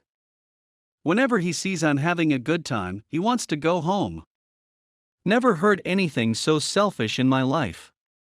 We're always the first ones to leave." "So are we." "Well, we're almost the last tonight," said one of the men sheepishly. "The orchestra left half an hour ago." In spite of the wives' agreement that such malevolence was beyond credibility, the dispute ended in a short struggle, and both wives were lifted, kicking, into the night. As I waited for my hat in the hall, the door of the library opened, and Jordan Baker and Gatsby came out together. He was saying some last word to her, but the eagerness in his manner tightened abruptly into formality as several people approached him to say goodbye. Jordan's party were calling impatiently to her from the porch, but she lingered for a moment to shake hands. "I've just heard the most amazing thing," she whispered. "How long were we in there?" "Why, about an hour." "It was simply amazing," she repeated abstractedly. "But I swore I wouldn't tell it, and here I am tantalizing you." She yawned gracefully in my face.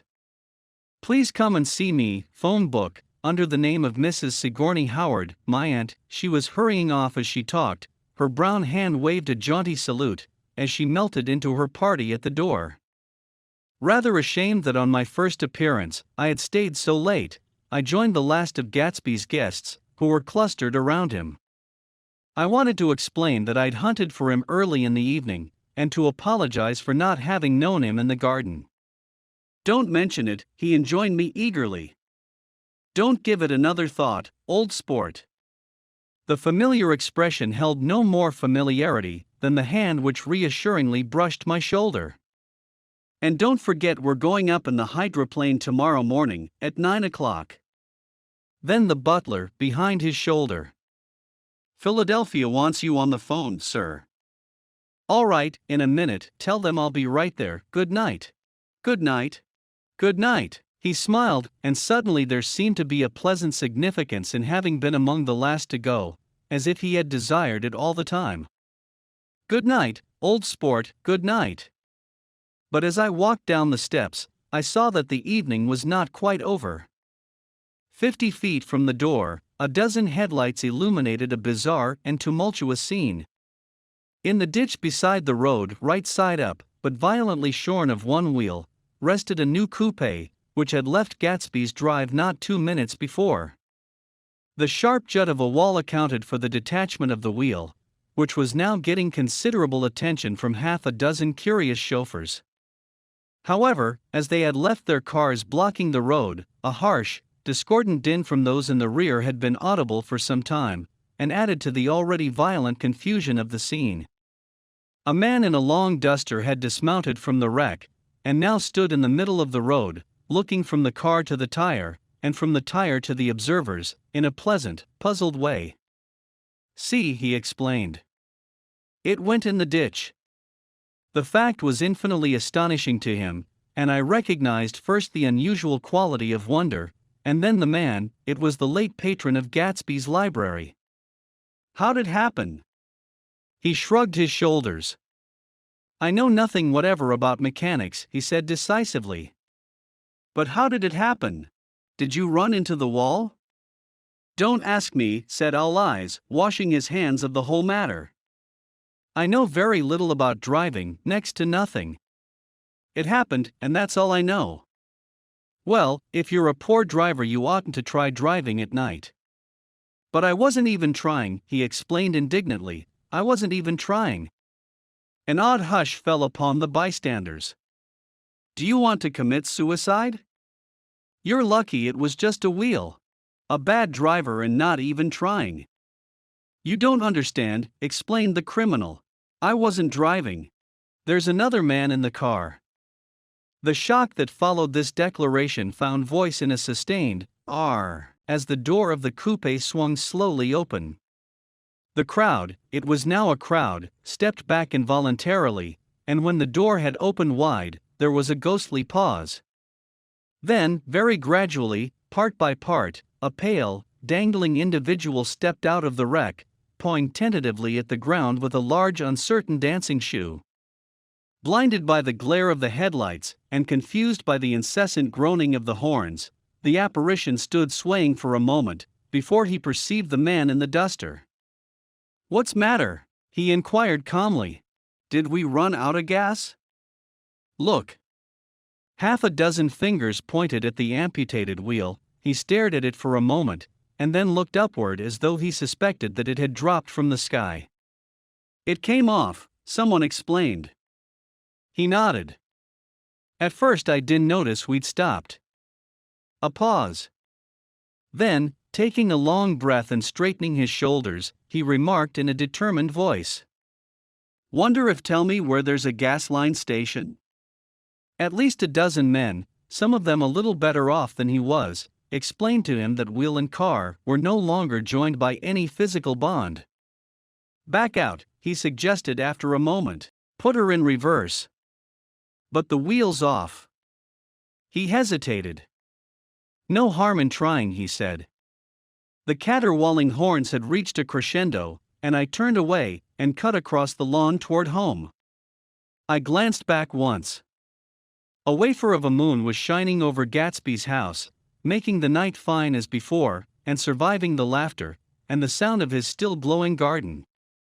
A sudden emptiness seemed to flow now from the windows and the great doors, endowing with complete isolation the figure of the host, who stood on the porch, his hand up in a formal gesture of farewell.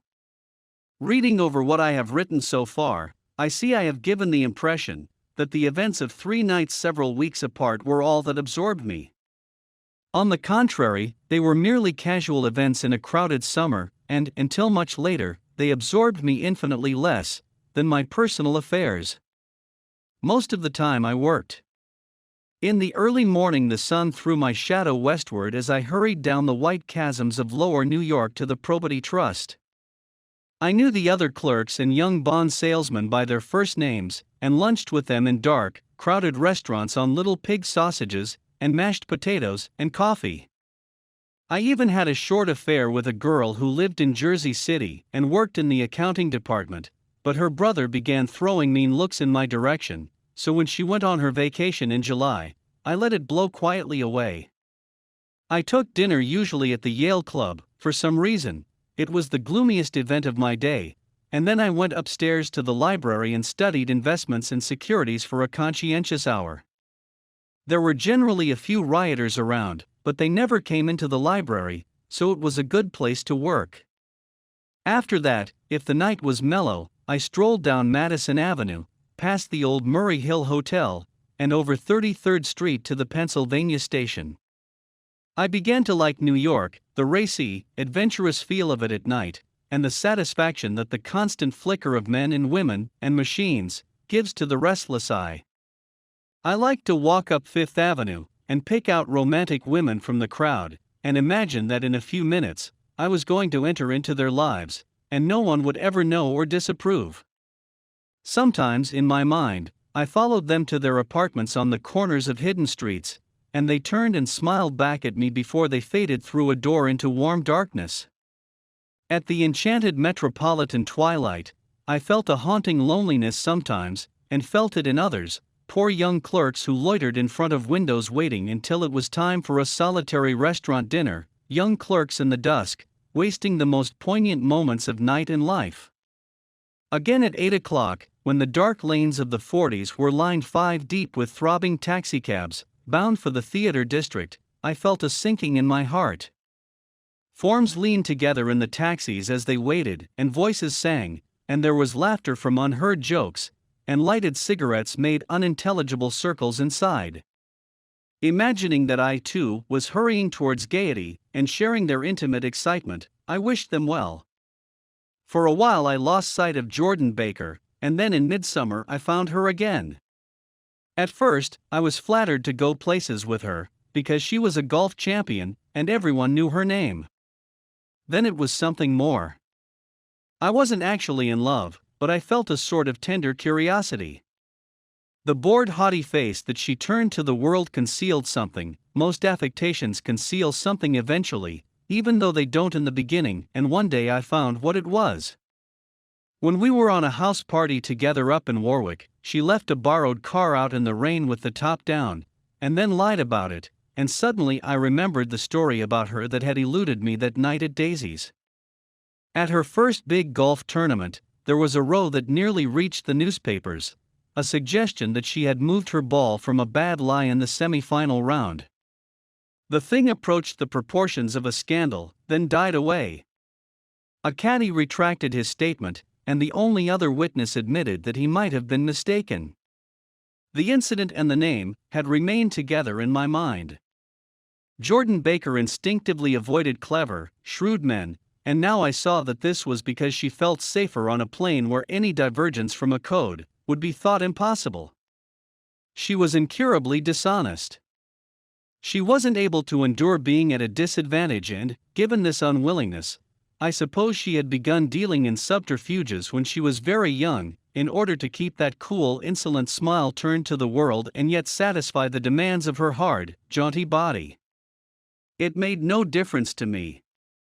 Dishonesty in a woman is a thing you never blame deeply. I was casually sorry, and then I forgot. It was on that same house party that we had a curious conversation about driving a car. It started because she passed so close to some workman that our fender flicked a button on one man's coat. "You're a rotten driver," I protested. "Either you ought to be more careful, or you oughtn't to drive at all." "I am careful." "No, you're not." "Well, other people are," she said lightly. "What's that got to do with it?" "They'll keep out of my way," she insisted. "It takes two to make an accident. Suppose you met somebody just as careless as yourself." "I hope I never will," she answered. "I hate careless people. That's why I like you." Her gray, sun-strained eyes stared straight ahead, but she had deliberately shifted our relations, and for a moment, I thought I loved her. But I am slow-thinking and full of interior rules that act as brakes on my desires, and I knew that first, I had to get myself definitely out of that tangle back home. I'd been writing letters once a week and signing them, "Love, Nick," and all I could think of was how, when that certain girl played tennis, a faint mustache of perspiration appeared on her upper lip. Nevertheless, there was a vague understanding that had to be tactfully broken off before I was free. Everyone suspects himself of at least one of the cardinal virtues, and this is mine. I am one of the few honest people that I have ever known. Chapter 4. On Sunday morning, while church bells rang in the villages along shore, the world and its mistress returned to Gatsby's house and twinkled hilariously on his lawn. "He's a bootlegger," said the young ladies, moving somewhere between his cocktails and his flowers. "One time he killed a man who had found out that he was nephew to von Hindenburg and second cousin to the devil. Reach me a rose, honey, and pour me a last drop into that there crystal glass." Once I wrote down on the empty spaces of a timetable the names of those who came to Gatsby's house that summer. It is an old timetable now, disintegrating at its folds, and headed, "This schedule in effect July 5, 1922. But I can still read the gray names, and they will give you a better impression than my generalities of those who accepted Gatsby's hospitality and paid him the subtle tribute of knowing nothing whatever about him. From East Egg, then, came the Chester Beckers, and the Leaches, and a man named Bunsen, whom I knew at Yale, and Dr. Webster Civet, who was drowned last summer up in Maine. And the Hornbeams, and the Willie Voltaires, and a whole clan named Blackbuck, who always gathered in a corner and flipped up their noses like goats at whosoever came near. And the Ismays, and the Christies, or rather Hubert Auerbach and Mr. Christie's wife, and Edgar Beaver, whose hair, they say, turned cotton white one winter afternoon for no good reason at all. Clarence Endive was from East Egg, as I remember. He came only once in white knickerbockers and had a fight with a bum named Eddie in the garden. From farther out on the island came the Cheadles, and the O.R.P. Schraders, and the Stonewall Jackson Abrams of Georgia, and the Fish Guards, and the Ripley Snells. Snell was there 3 days before he went to the penitentiary, so drunk out on the gravel drive that Mrs. Ulysses Sweat's automobile ran over his right hand. The Danceys came too, and S.B. Whitebait, who was well over 60, and Maurice A. Flink, and the Hammerheads, and Beluga, the tobacco importer, and Beluga's girls. From West Egg came the Poles, and the Mulreadys, and Cecil Roebuck, and Cecil Schoen, and Gulick, the state senator, and Newton Orchid, who controlled films par excellence, and Eckhost, and Clyde Cohen, and Don S. Schwartz, the son, and Arthur McCarty, all connected with the movies in one way or another.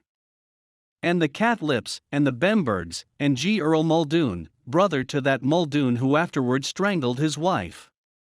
De Fontano, the promoter, came there, and Ed LeGros, and James B. Rotgut Ferret, and the Jongs, and Ernest Lilly. They came to gamble, and when Ferret wandered into the garden, it meant he was cleaned out and Associated Traction would have to fluctuate profitably next day. A man named Clip Springer was there so often that he became known as the Boarder. I doubt if he had any other home. Of theatrical people there were Gus Weyes, and Horace O'Donovan, and Lester Meyer, and George Duckweed, and Francis Bull. Also from New York were the Cromes, and the Backhissens, and the Denekers, and Russell Betty, and the Corrigans, and the Kellohers, and the Dewars, and the Scullys, and S.W. Belcher, and the Smirks, and the young Quinns, divorced now, and Henry L. Palmetto, who killed himself by jumping in front of a subway train in Times Square. Benny McClenahan arrived always with 4 girls. They were never quite the same ones in physical person, but they were so identical, one with another, that it inevitably seemed they had been there before. I have forgotten their names, Jacqueline, I think, or else Consuela, or Gloria, or Judy, or June, and their last names were either the melodious names of flowers and months, or the sterner ones of the great American capitalists whose cousins, if pressed, they would confess themselves to be. In addition to all these, I can remember that Faustina O'Brien came there at least once, and the Baedeker girls, and young Brewer, who had his nose shot off in the war, and Mr. Al Bruxberger, and Miss Hogg, his fiancée, and Ardita Fitzpeters, and Mr. P. Jewett, once head of the American Legion, and Miss Claudia Hipp, with a man reputed to be her chauffeur, and a prince of something, whom we called Duke, and whose name, if I ever knew it, I have forgotten. All these people came to Gatsby's house in the summer. At 9 o'clock, one morning late in July, Gatsby's gorgeous car lurched up the rocky drive to my door, and gave out a burst of melody from its three-noted horn. It was the first time he had called on me, though I had gone to 2 of his parties, mounted in his hydroplane, and, at his urgent invitation, made frequent use of his beach. "Good morning, old sport. You're having lunch with me today, and I thought we'd ride up together." He was balancing himself on the dashboard of his car with that resourcefulness of movement that is so peculiarly American, that comes, I suppose, with the absence of lifting work in youth and, even more, with the formless grace of our nervous, sporadic games.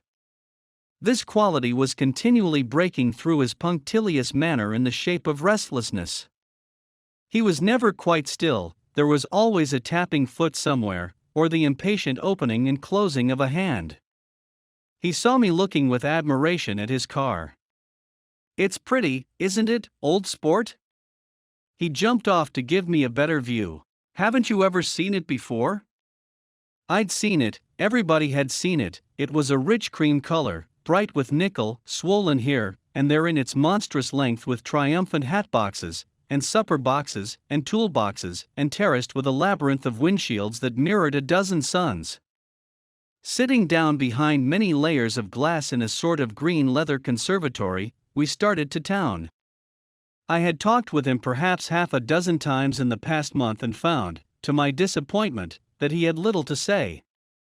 So my first impression, that he was a person of some undefined consequence, had gradually faded, and he had become simply the proprietor of an elaborate roadhouse next door. And then came that disconcerting ride. We hadn't reached West Egg Village before Gatsby began leaving his elegant sentences unfinished, and slapping himself indecisively on the knee of his caramel-colored suit.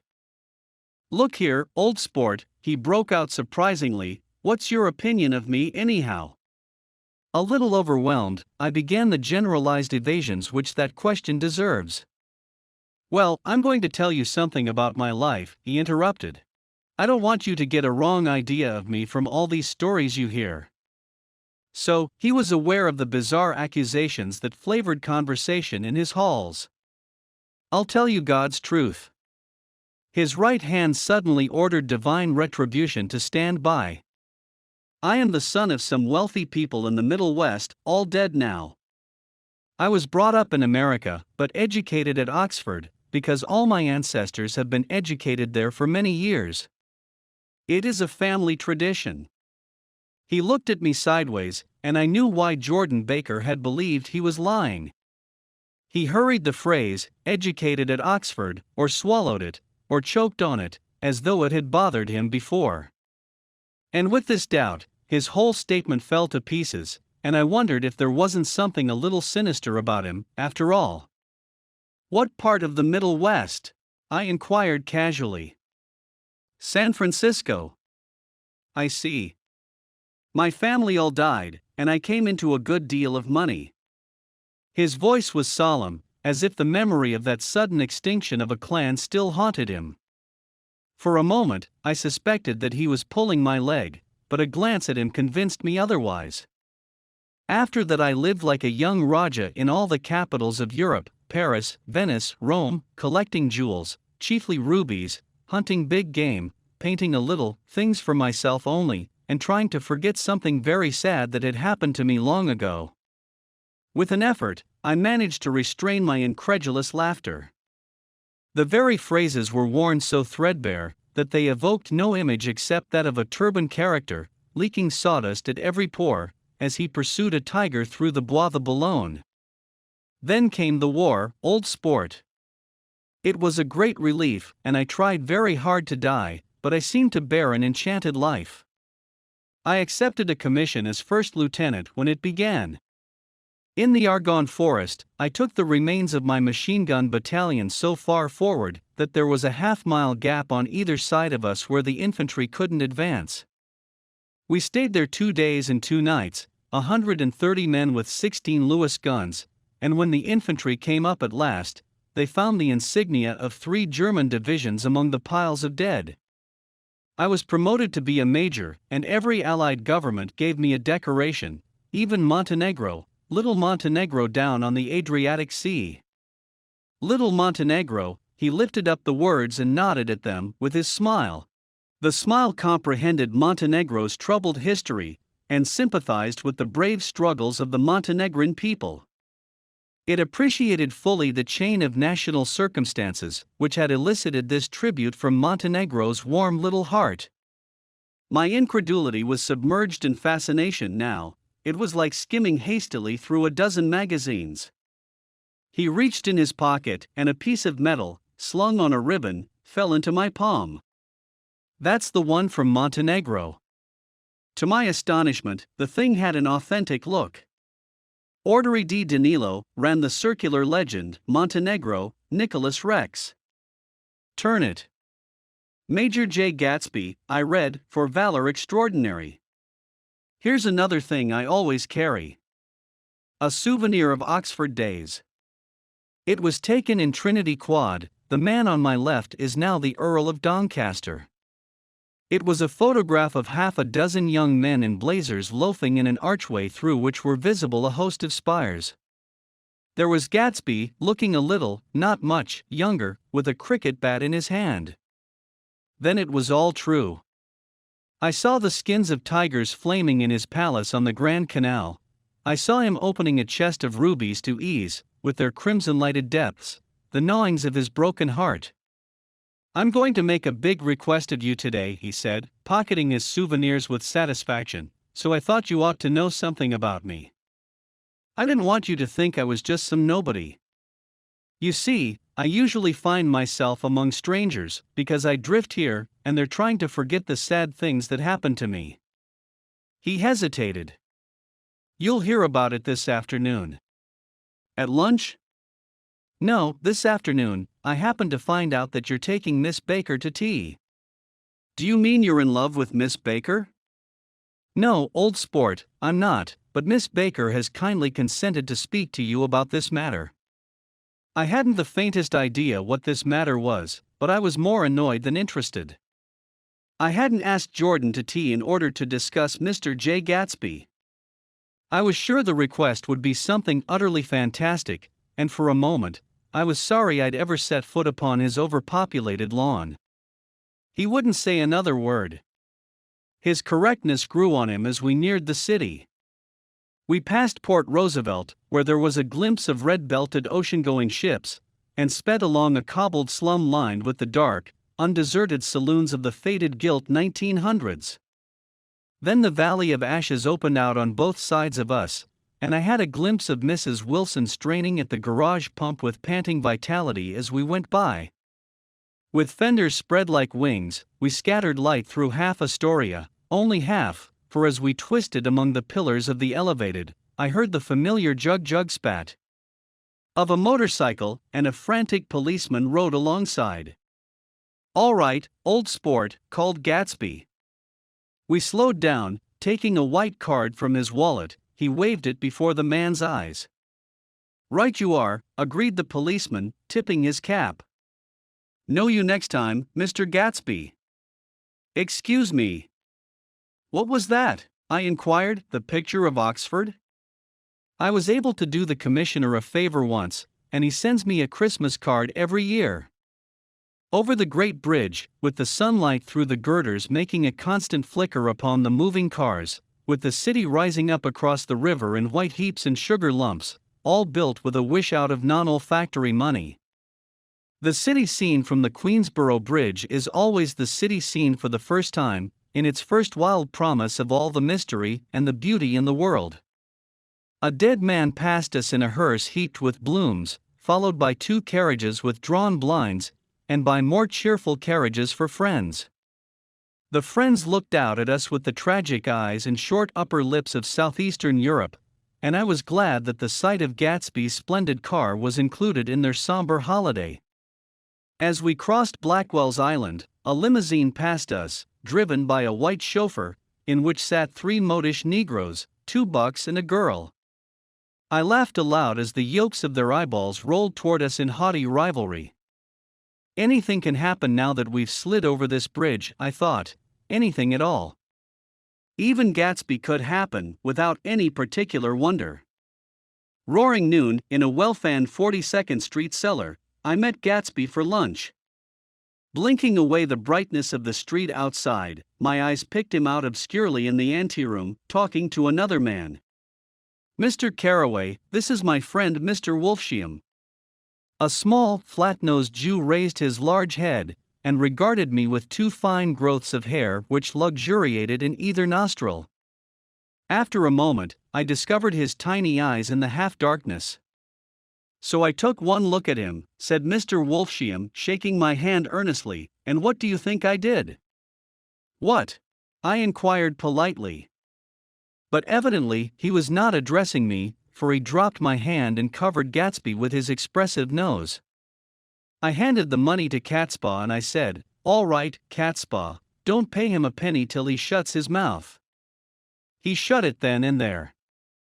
Gatsby took an arm of each of us, and moved forward into the restaurant, whereupon Mr. Wolfsheim swallowed a new sentence he was starting and lapsed into a somnambulatory abstraction. "Highballs?" asked the head waiter.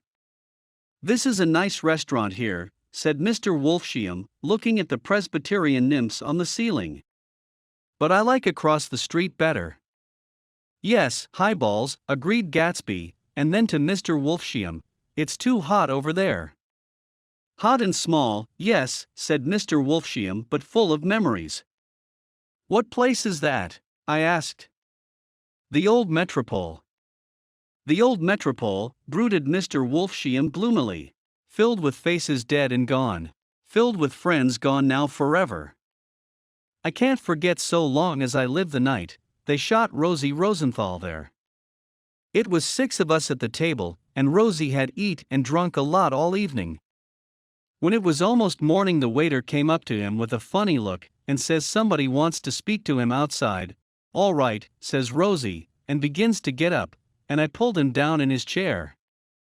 'Let the bastards come in here if they want you, Rosie, but don't you, so help me, move outside this room.' It was 4 o'clock in the morning then, and if we'd have raised the blinds, we'd have seen daylight." "Did he go?" I asked innocently. "Sure he went." Mr. Wolfsheim's nose flashed at me indignantly. He turned around in the door and says, "Don't let that waiter take away my coffee." Then he went out on the sidewalk, and they shot him 3 times in his full belly, and drove away. 4 of them were electrocuted, I said, remembering. 5, with Becker. His nostrils turned to me in an interested way. "I understand you're looking for a business connection." The juxtaposition of these 2 remarks was startling. Gatsby answered for me. "Oh no," he exclaimed, "this isn't the man." "No?" Mr. Wolfsheim seemed disappointed. "This is just a friend. I told you we'd talk about that some other time." "I beg your pardon," said Mr. Wolfsheim, "I had a wrong man." A succulent hash arrived, and Mr. Wolfsheim, forgetting the more sentimental atmosphere of the Old Metropole, began to eat with ferocious delicacy. His eyes, meanwhile, roved very slowly all around the room. He completed the art by turning to inspect the people directly behind. I think that, except for my presence, he would have taken one short glance beneath our own table. "Look here, old sport," said Gatsby, leaning toward me, "I'm afraid I made you a little angry this morning in the car." There was the smile again, but this time I held out against it. "I don't like mysteries," I answered, "and I don't understand why you won't come out frankly and tell me what you want. Why has it all got to come through Miss Baker?" "Oh, it's nothing underhand," he assured me. "Miss Baker's a great sportswoman, you know, and she'd never do anything that wasn't all right." Suddenly, he looked at his watch, jumped up, and hurried from the room, leaving me with Mr. Wolfsheim at the table. "He has to telephone," said Mr. Wolfsheim, following him with his eyes. "Fine fellow, isn't he? Handsome to look at and a perfect gentleman." "Yes. He's an Oxford man." "Oh. He went to Oxford College in England. You know Oxford College?" "I've heard of it. It's one of the most famous colleges in the world." "Have you known Gatsby for a long time?" I inquired. "Several years," he answered in a gratified way. "I made the pleasure of his acquaintance just after the war. But I knew I had discovered a man of fine breeding after I talked with him an hour. I said to myself, there's the kind of man you'd like to take home and introduce to your mother and sister." He paused. "I see you're looking at my cuff buttons." I hadn't been looking at them, but I did now. They were composed of oddly familiar pieces of ivory. "Finest specimens of human molars," he informed me. "Well," I inspected them, "that's a very interesting idea." "Yeah," he flipped his sleeves up under his coat. "Yeah, Gatsby's very careful about women. He would never so much as look at a friend's wife." When the subject of this instinctive trust returned to the table and sat down, Mr. Wolfsheim drank his coffee with a jerk and got to his feet. "I have enjoyed my lunch," he said, "and I'm going to run off from you two young men before I outstay my welcome." "Don't hurry, Meyer," said Gatsby, without enthusiasm. Mr. Wolfsheim raised his hand in a sort of benediction. "You're very polite, but I belong to another generation," he announced solemnly. "You sit here and discuss your sports and your young ladies and your—" he supplied an imaginary noun with another wave of his hand. "As for me, I am 50 years old, and I won't impose myself on you any longer." As he shook hands and turned away, his tragic nose was trembling. I wondered if I had said anything to offend him. "He becomes very sentimental sometimes," explained Gatsby. "This is one of his sentimental days. He's quite a character around New York, a denizen of Broadway." "Who is he, anyhow, an actor?" "No." "A dentist?" "Meyer Wolfsheim?" "No, he's a gambler." Gatsby hesitated, then added, coolly, "He's the man who fixed the World Series back in 1919. "Fixed the World Series?" I repeated. The idea staggered me. I remembered, of course, that the World Series had been fixed in 1919, but if I had thought of it at all, I would have thought of it as a thing that merely happened, the end of some inevitable chain. It never occurred to me that one man could start to play with the faith of 50 million people, with the single-mindedness of a burglar blowing a safe. "How did he happen to do that?" I asked after a minute. "He just saw the opportunity." "Why isn't he in jail?" "They can't get him, old sport. He's a smart man." I insisted on paying the check. As the waiter brought my change, I caught sight of Tom Buchanan across the crowded room. "Come along with me for a minute," I said. "I've got to say hello to someone." When he saw us, Tom jumped up and took half a dozen steps in our direction. "Where've you been?" he demanded eagerly. "Daisy's furious because you haven't called up. This is Mr. Gatsby, Mr. Buchanan." They shook hands briefly, and a strained, unfamiliar look of embarrassment came over Gatsby's face.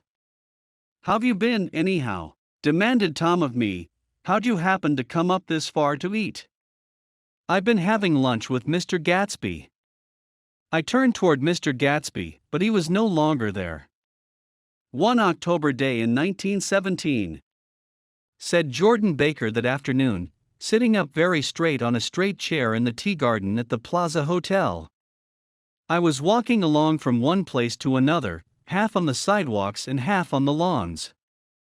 I was happier on the lawns, because I had on shoes from England, with rubber knobs on the soles that bit into the soft ground.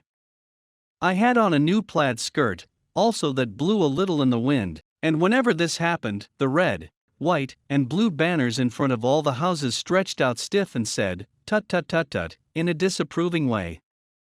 The largest of the banners and the largest of the lawns belonged to Daisy Faye's house. She was just 18, 2 years older than me, and by far the most popular of all the young girls in Louisville. She dressed in white, and had a little white roadster, and all day long, the telephone rang in her house, and excited young officers from Camp Taylor demanded the privilege of monopolizing her that night, anyways, for an hour. When I came opposite her house that morning, her white roadster was beside the curb, and she was sitting in it with a lieutenant I had never seen before. They were so engrossed in each other that she didn't see me until I was 5 feet away. "Hello, Jordan," she called unexpectedly. "Please come here." I was flattered that she wanted to speak to me, because of all the older girls I admired her most. She asked me if I was going to the Red Cross to make bandages. I was. Well then, would I tell them that she couldn't come that day? The officer looked at Daisy while she was speaking, in a way that every young girl wants to be looked at sometime, and because it seemed romantic to me, I have remembered the incident ever since. His name was Great Gatsby, and I didn't lay eyes on him again for over 4 years. Even after I'd met him on Long Island, I didn't realize it was the same man. That was 1917. By the next year, I had a few beaux myself, and I began to play in tournaments, so I didn't see Daisy very often. She went with a slightly older crowd, when she went with anyone at all. Wild rumors were circulating about her, how her mother had found her packing her bag one winter night to go to New York, and say goodbye to a soldier who was going overseas. She was effectually prevented, but she wasn't on speaking terms with her family for several weeks. After that, she didn't play around with the soldiers anymore. But only with a few flat-footed, short-sighted young men in town, who couldn't get into the army at all. By the next autumn, she was gay again, gay as ever. She had a debut after the armistice, and in February, she was presumably engaged to a man from New Orleans. In June, she married Tom Buchanan of Chicago, with more pomp and circumstance than Louisville ever knew before. He came down with 100 people in 4 private cars, and hired a whole floor of the Muhlbach Hotel, and the day before the wedding, he gave her a string of pearls valued at $350,000. I was a bridesmaid. I came into her room half an hour before the bridal dinner, and found her lying on her bed as lovely as the June night in her flowered dress, and as drunk as a monkey. She had a bottle of Sauterne in one hand, and a letter in the other. "Gratulate me," she muttered. "Never had a drink before, but oh, how I do enjoy it." "What's the matter, Daisy?" I was scared, I can tell you. I'd never seen a girl like that before. "Here, dearies." She groped around in a wastebasket she had with her on the bed, and pulled out the string of pearls. "Take them downstairs and give them back to whoever they belong to. Tell them all Daisy's changed her mind. Say Daisy's changed her mind." She began to cry. She cried and cried. I rushed out and found her mother's maid, and we locked the door and got her into a cold bath. She wouldn't let go of the letter. She took it into the tub with her and squeezed it up in a wet ball, and only let me leave it in the soap dish, when she saw that it was coming to pieces like snow. But she didn't say another word. We gave her spirits of ammonia and put ice on her forehead, and hooked her back into her dress, and half an hour later, when we walked out of the room, the pearls were around her neck and the incident was over. Next day at 5 o'clock she married Tom Buchanan without so much as a shiver, and started off on a 3-month trip to the South Seas. I saw them in Santa Barbara when they came back, and I thought I'd never seen a girl so mad about her husband. If he left the room for a minute, she'd look around uneasily and say, "Where's Tom gone?" and wear the most abstracted expression until she saw him coming in the door. She used to sit on the sand with his head in her lap by the hour, rubbing her fingers over his eyes and looking at him with unfathomable delight. It was touching to see them together. It made you laugh in a hushed, fascinated way. That was in August. A week after I left Santa Barbara, Tom ran into a wagon on the Ventura Road one night and ripped a front wheel off his car. The girl who was with him got into the papers too, because her arm was broken. she was one of the chambermaids in the Santa Barbara Hotel. The next April, Daisy had her little girl, and they went to France for a year. I saw them one spring in Cannes, and later in Deauville, and then they came back to Chicago to settle down. Daisy was popular in Chicago, as you know. They moved with a fast crowd, all of them young and rich and wild, but she came out with an absolutely perfect reputation. Perhaps because she doesn't drink. It's a great advantage not to drink among hard-drinking people. You can hold your tongue and, moreover, you can time any little irregularity of your own, so that everybody else is so blind that they don't see or care. Perhaps Daisy never went in for amour at all, and yet, there's something in that voice of hers. Well, about 6 weeks ago, she heard the name Gatsby for the first time in years. It was when I asked you, do you remember, if you knew Gatsby in West Egg. After you had gone home, she came into my room and woke me up and said, "What Gatsby?" And when I described him, "I was half asleep," she said in the strangest voice that it must be the man she used to know. It wasn't until then that I connected this Gatsby with the officer in her white car. When Jordan Baker had finished telling all this, we had left the plaza for half an hour and were driving in a Victoria through Central Park. The sun had gone down behind the tall apartments of the movie stars in the West 50s, and the clear voices of children, already gathered like crickets on the grass, rose through the hot twilight. I'm the Sheik of Araby. Your love belongs to me. At night when you're asleep, into your tent I'll creep. It was a strange coincidence, I said. But it wasn't a coincidence at all. Why not? Gatsby bought that house, so that Daisy would be just across the bay. Then it had not been merely the stars to which he had aspired on that June night. He came alive to me, delivered suddenly from the womb of his purposeless splendor. He wants to know, continued Jordan, if you'll invite Daisy to your house some afternoon, and then let him come over. The modesty of the demand shook me. He had waited 5 years and bought a mansion where he dispensed starlight to casual moths, so that he could come over some afternoon to a stranger's garden. Did I have to know all this before he could ask such a little thing? He's afraid, he's waited so long. He thought you might be offended, you see, he's regular tough underneath it all. Something worried me. Why didn't he ask you to arrange a meeting? He wants her to see his house, she explained. And your house is right next door. Oh. I think he half expected her to wander into one of his parties, some night, went on Jordan, but she never did. Then he began asking people casually if they knew her, and I was the first one he found. It was that night he sent for me at his dance, and you should have heard the elaborate way he worked up to it. Of course, I immediately suggested a luncheon in New York, and I thought he'd go mad. I don't want to do anything out of the way, he kept saying, I want to see her right next door. When I said you were a particular friend of Tom's, he started to abandon the whole idea. He doesn't know very much about Tom, though he says he's read a Chicago paper for years just on the chance of catching a glimpse of Daisy's name.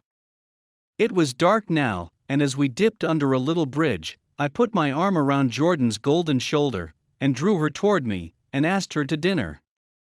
Suddenly, I wasn't thinking of Daisy and Gatsby anymore, but of this clean, hard, limited person, who dealt in universal skepticism, and who leaned back jauntily just within the circle of my arm.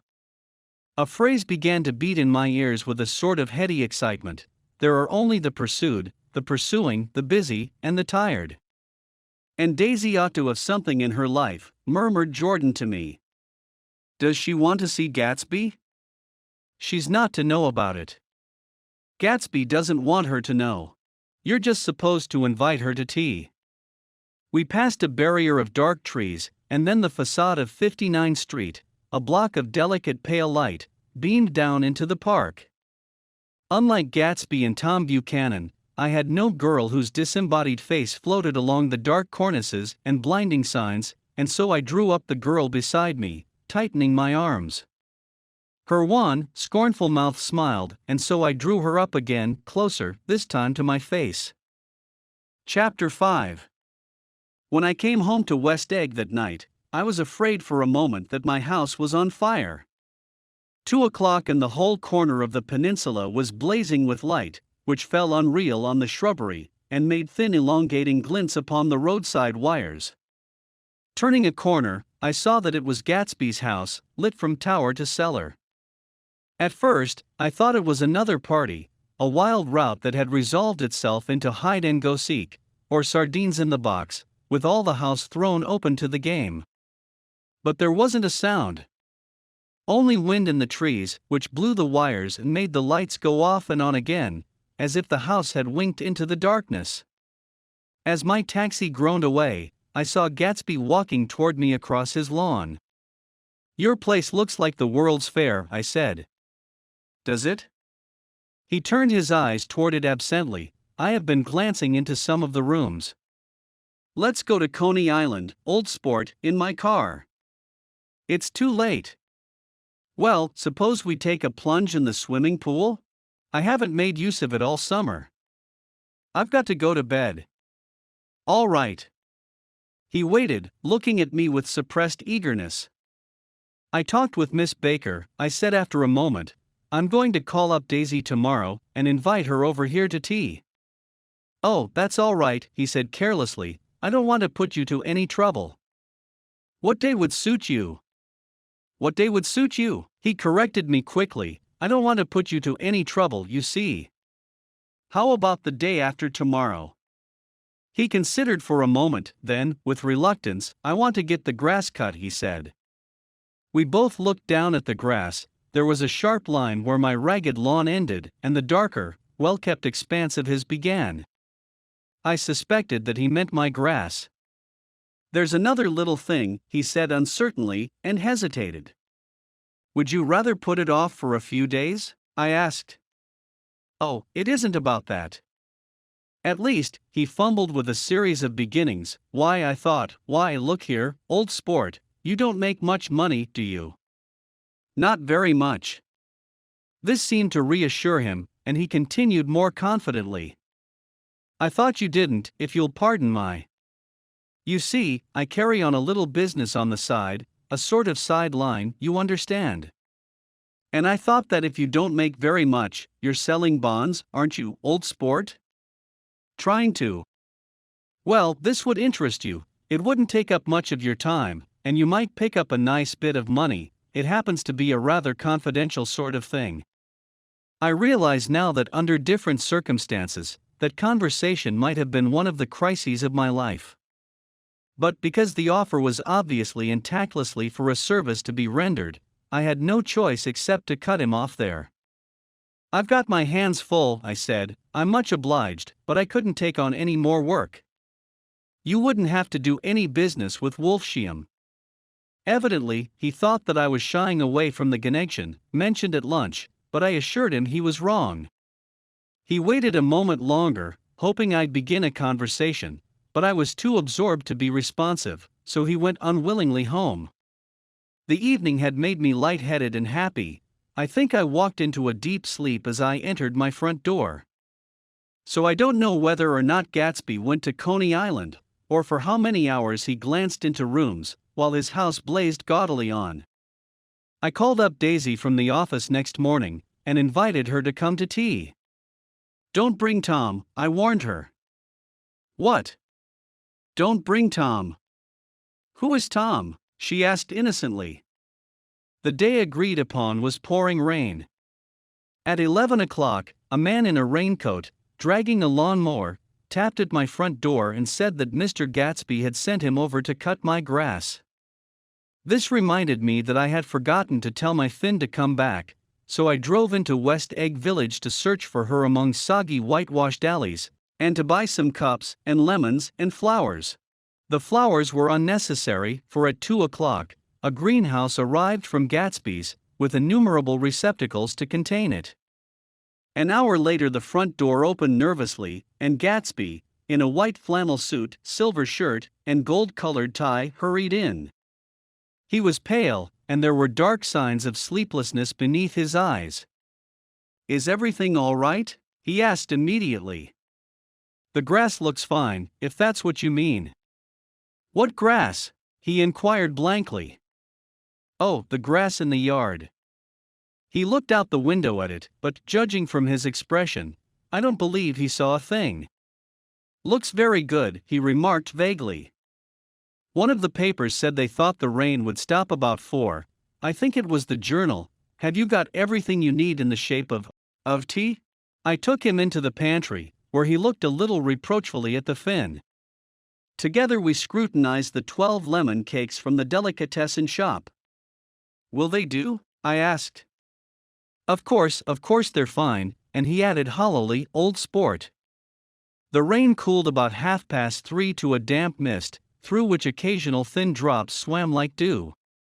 Gatsby looked with vacant eyes through a copy of Clay's Economics, starting at the finished tread that shook the kitchen floor, and peering towards the bleared windows from time to time, as if a series of invisible but alarming happenings were taking place outside. Finally, he got up and informed me, in an uncertain voice, that he was going home. Why's that? Nobody's coming to tea, it's too late. He looked at his watch as if there was some pressing demand on his time elsewhere. I can't wait all day. Don't be silly, it's just 2 minutes to 4. He sat down miserably, as if I had pushed him, and simultaneously there was the sound of a motor turning into my lane. We both jumped up, and, a little harrowed myself, I went out into the yard. Under the dripping bare lilac trees, a large open car was coming up the drive. It stopped. Daisy's face, tipped sideways beneath a 3-cornered lavender hat, looked out at me with a bright ecstatic smile. Is this absolutely where you live, my dearest one? The exhilarating ripple of her voice was a wild tonic in the rain. I had to follow the sound of it for a moment, up and down, with my ear alone, before any words came through. A damp streak of hair lay like a dash of blue paint across her cheek, and her hand was wet with glistening drops as I took it to help her from the car. Are you in love with me? She said low in my ear, or why did I have to come alone? That's the secret of Castle Rack Rent. Tell your chauffeur to go far away, and spend an hour. Come back in an hour, Ferdy. Then in a grave murmur, his name is Ferdy. Does the gasoline affect his nose? I don't think so, she said innocently. Why? We went in. To my overwhelming surprise, the living room was deserted. Well, that's funny, I exclaimed. What's funny? She turned her head as there was a light, dignified knocking at the front door. I went out and opened it. Gatsby, pale as death, with his hands plunged like weights in his coat pockets, was standing in a puddle of water, glaring tragically into my eyes. With his hands still in his coat pockets, he stalked by me into the hall, turned sharply as if he were on a wire, and disappeared into the living room. It wasn't a bit funny. Aware of the loud beating of my own heart, I pulled the door to, against the increasing rain. For half a minute there wasn't a sound. Then from the living room, I heard a sort of choking murmur and part of a laugh, followed by Daisy's voice on a clear artificial note. I certainly am awfully glad to see you again. A pause, it endured horribly. I had nothing to do in the hall, so I went into the room. Gatsby, his hands still in his pockets, was reclining against the mantelpiece in a strained counterfeit of perfect ease, even of boredom. His head leaned back so far that it rested against the face of a defunct mantelpiece clock, and from this position, his distraught eyes stared down at Daisy, who was sitting, frightened but graceful, on the edge of a stiff chair. We've met before, muttered Gatsby. His eyes glanced momentarily at me, and his lips parted with an abortive attempt at a laugh. Luckily the clock took this moment to tilt dangerously at the pressure of his head, whereupon he turned, and caught it with trembling fingers, and set it back in place. Then he sat down, rigidly, his elbow on the arm of the sofa and his chin in his hand. I'm sorry about the clock, he said. My own face had now assumed a deep tropical burn. I couldn't muster up a single commonplace out of the 1,000 in my head. It's an old clock, I told them idiotically. I think we all believed for a moment that it had smashed in pieces on the floor. "We haven't met for many years," said Daisy, her voice as matter of fact as it could ever be.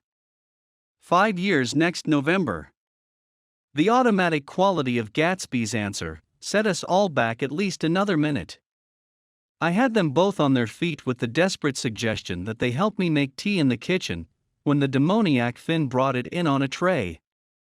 Amid the welcome confusion of cups and cakes, a certain physical decency established itself. Gatsby got himself into a shadow and, while Daisy and I talked, looked conscientiously from one to the other of us with tense, unhappy eyes. However, as calmness wasn't an end in itself, I made an excuse at the first possible moment and got to my feet.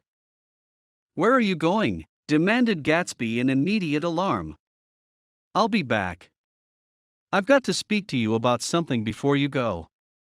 He followed me wildly into the kitchen, closed the door, and whispered, "Oh God," in a miserable way. "What's the matter?" "This is a terrible mistake," he said, shaking his head from side to side, "a terrible, terrible mistake. You're just embarrassed, that's all, and luckily," I added, "Daisy's embarrassed too." "She's embarrassed?" he repeated incredulously. "Just as much as you are." "Don't talk so loud.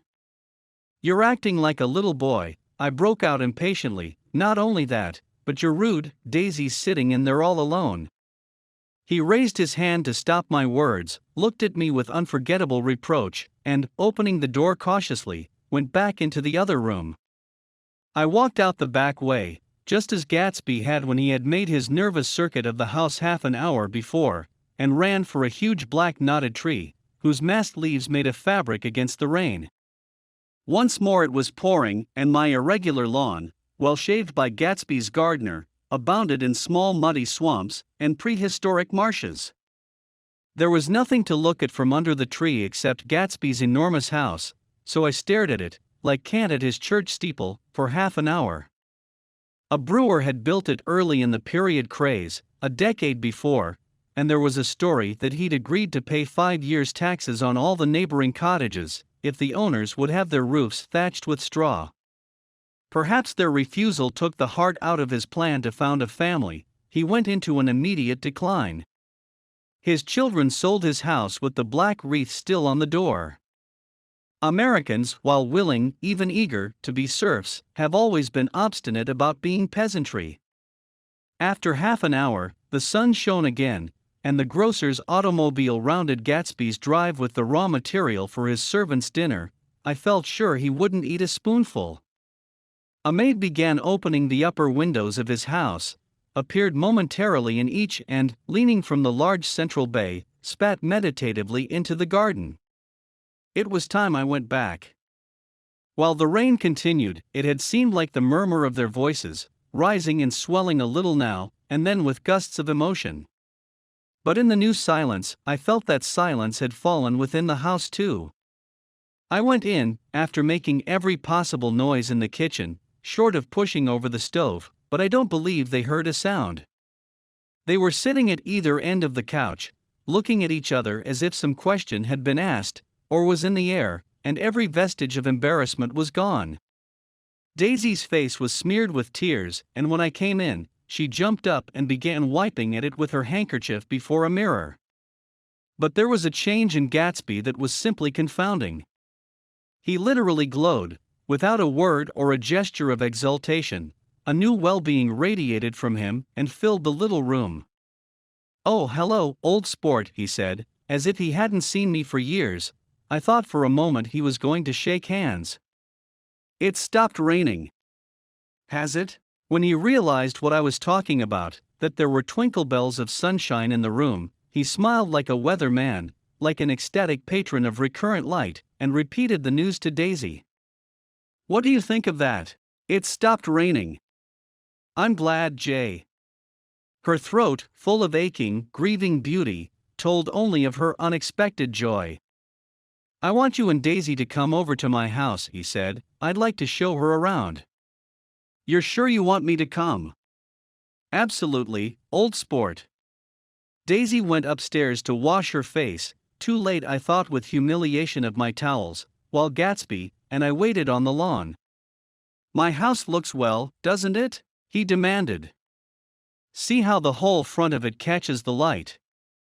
I agreed that it was splendid. Yes, his eyes went over it, every arched door and square tower. "It took me just 3 years to earn the money that bought it."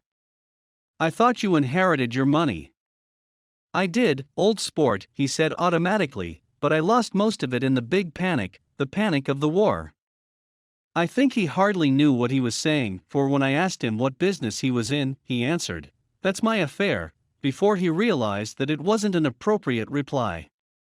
"Oh, I've been in several things," he corrected himself. "I was in the drug business, and then I was in the oil business. But I'm not in either one now." He looked at me with more attention. "Do you mean you've been thinking over what I proposed the other night?" Before I could answer, Daisy came out of the house and 2 rows of brass buttons on her dress gleamed in the sunlight. "That huge place there?" she cried, pointing. "Do you like it?" "I love it, but I don't see how you live there all alone." "I keep it always full of interesting people, night and day. People who do interesting things. Celebrated people." Instead of taking the shortcut along the Sound, we went down to the road and entered by the big postern.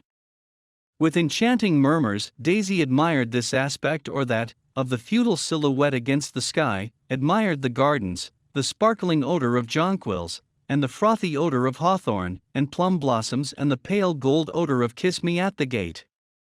It was strange to reach the marble steps, and find no stir of bright dresses in and out the door, and hear no sound but bird voices in the trees. And inside, as we wandered through Marie Antoinette music rooms and restoration salons, I felt that there were guests concealed behind every couch and table, under orders to be breathlessly silent until we had passed through. As Gatsby closed the door of the Merton College Library, I could have sworn I heard the owl-eyed man break into ghostly laughter. We went upstairs, through period bedrooms swathed in rose and lavender silk, and vivid with new flowers, through dressing rooms and pool rooms, and bathrooms with sunken baths, intruding into one chamber where a disheveled man in pajamas was doing liver exercises on the floor. It was Mr. Klipspringer, the boarder. I had seen him wandering hungrily about the beach that morning. Finally, we came to Gatsby's own apartment, a bedroom and a bath, and an Adam's study, where we sat down and drank a glass of some chartreuse he took from a cupboard in the wall. He hadn't once ceased looking at Daisy, and I think he revalued everything in his house according to the measure of response it drew from her well-loved eyes. Sometimes, too, he stared around at his possessions in a dazed way, as though in her actual and astounding presence, none of it was any longer real. Once he nearly toppled down a flight of stairs. His bedroom was the simplest room of all, except where the dresser was garnished with a toilet set of pure dull gold.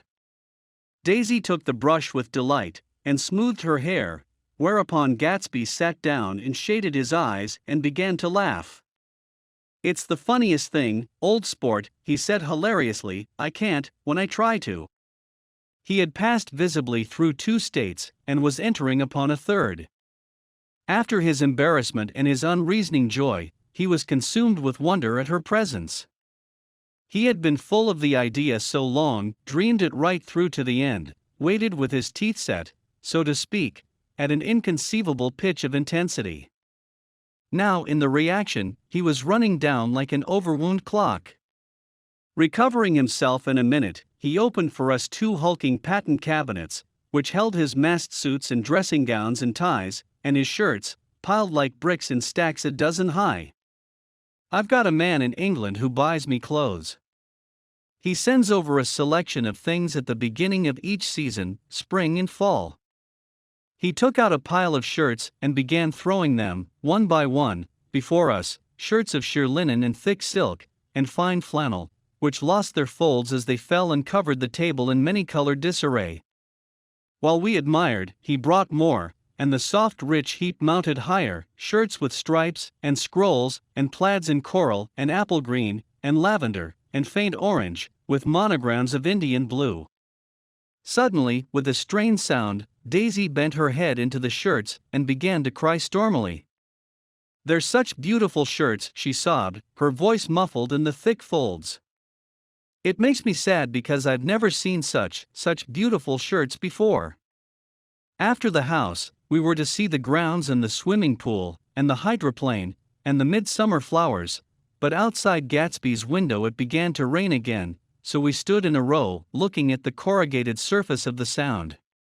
"If it wasn't for the mist we could see your home across the bay," said Gatsby. "You always have a green light that burns all night at the end of your dock." Daisy put her arm through his abruptly, but he seemed absorbed in what he had just said. Possibly, it had occurred to him that the colossal significance of that light had now vanished forever. Compared to the great distance that had separated him from Daisy, it had seemed very near to her, almost touching her. It had seemed as close as a star to the moon. Now it was again a green light on a dock. His count of enchanted objects had diminished by one. I began to walk about the room, examining various indefinite objects in the half-darkness. A large photograph of an elderly man in yachting costume attracted me, hung on the wall over his desk. "Who's this?" That's Mr. Dan Cody, old sport." The name sounded faintly familiar. "He's dead now, he used to be my best friend years ago." There was a small picture of Gatsby, also in yachting costume, on the bureau, Gatsby with his head thrown back defiantly, taken apparently when he was about 18. "I adore it," exclaimed Daisy. "The pompadour, you never told me you had a pompadour or a yacht." "Look at this," said Gatsby quickly, "here's a lot of clippings about you." They stood side by side examining it. I was going to ask to see the rubies when the phone rang, and Gatsby took up the receiver. "Yes, well, I can't talk now, old sport. I said a small town, he must know what a small town is. Well, he's no use to us if Detroit is his idea of a small town." He rang off. "Come here quick," cried Daisy at the window. The rain was still falling, but the darkness had parted in the west, and there was a pink and golden billow of foamy clouds above the sea. "Look at that," she whispered, and then after a moment, "I'd like to just get one of those pink clouds, and put you in it, and push you around." I tried to go then, but they wouldn't hear of it. Perhaps my presence made them feel more satisfactorily alone. "I know what we'll do," said Gatsby, "we'll have Klipspringer play the piano." He went out of the room calling, "Ewing," and returned in a few minutes accompanied by an embarrassed, slightly worn young man, with shell-rimmed glasses and scanty blonde hair. He was now decently clothed in a sports shirt, open at the neck, sneakers, and duck trousers of a nebulous hue. "Did we interrupt your exercise?" inquired Daisy politely. "I was asleep," cried Mr. Klipspringer, in a spasm of embarrassment. "That is, I'd been asleep, then I got up." "Klipspringer plays the piano," said Gatsby, cutting him off. "Don't you, Ewing, old sport?" "I don't play well. I don't hardly play at all, I'm all out of prac." "We'll go downstairs," interrupted Gatsby. He flipped a switch, the gray windows disappeared as the house glowed full of light. In the music room, Gatsby turned on a solitary lamp beside the piano. He lit Daisy's cigarette from a trembling match, and sat down with her on a couch far across the room, where there was no light save what the gleaming floor bounced in from the hall. When Klipspringer had played the Love Nest, he turned around on the bench and searched unhappily for Gatsby in the gloom. "I'm all out of practice, you see." "I told you I couldn't play. I'm all out of prac." "Don't talk so much, old sport," commanded Gatsby. "Play. In the morning. In the evening. Ain't we got fun?" Outside the wind was loud and there was a faint flow of thunder along the Sound. All the lights were going on in West Egg now. The electric trains, men carrying, were plunging home through the rain from New York. It was the hour of a profound human change, and excitement was generating on the air. One thing's sure and nothing's surer. The rich get richer and the poor get children. In the meantime. In between time.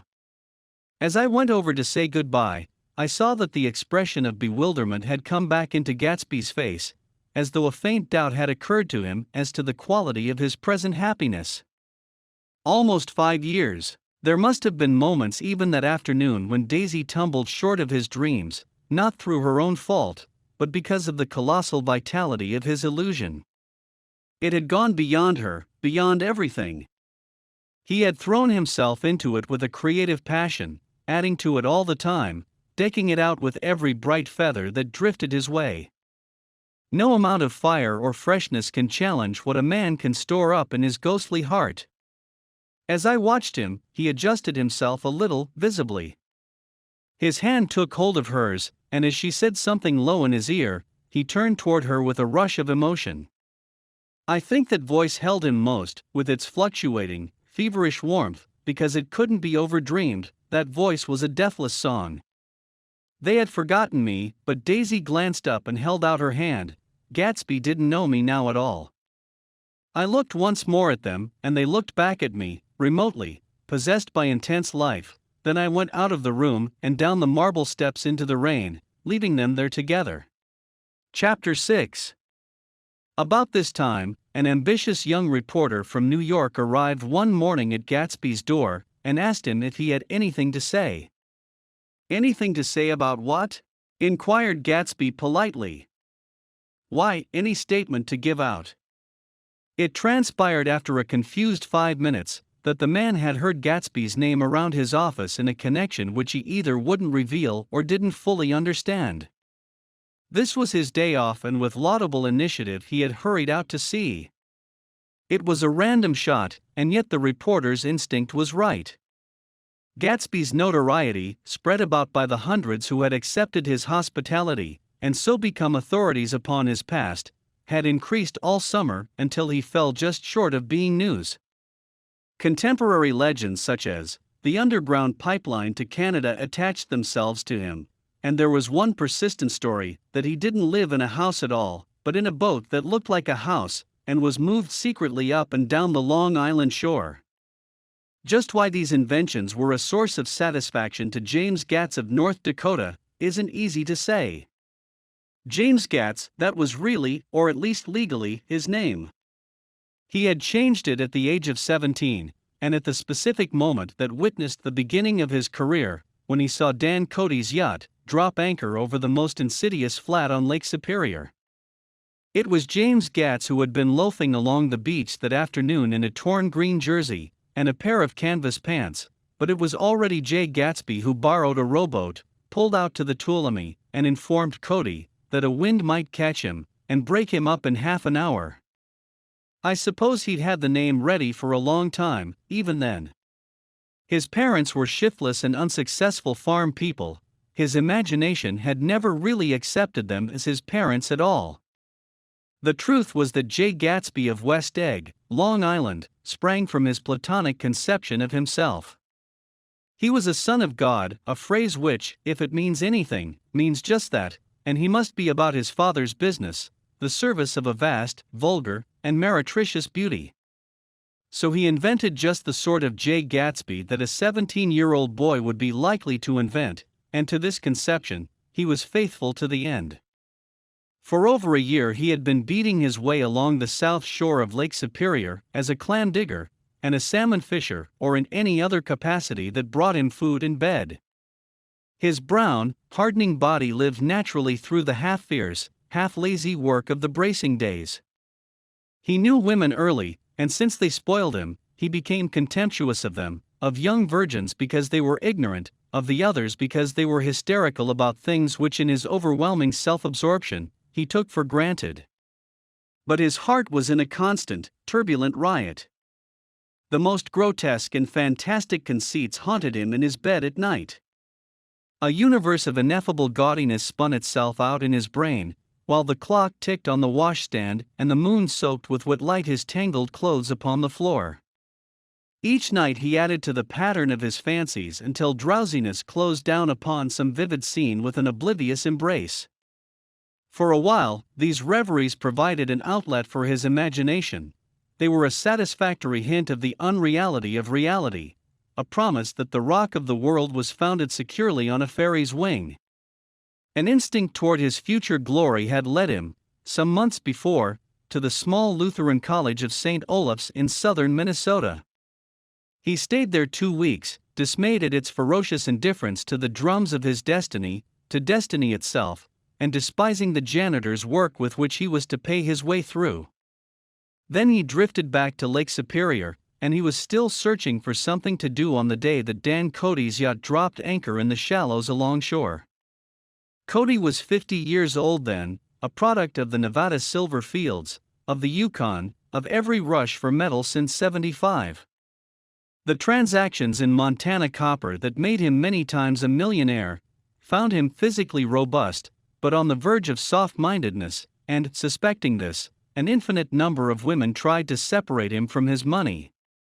The none too savory ramifications by which Ella Kay, the newspaper woman, played Madame the Maintenon to his weakness and sent him to sea in a yacht, were common property of the turgid journalism in 1902.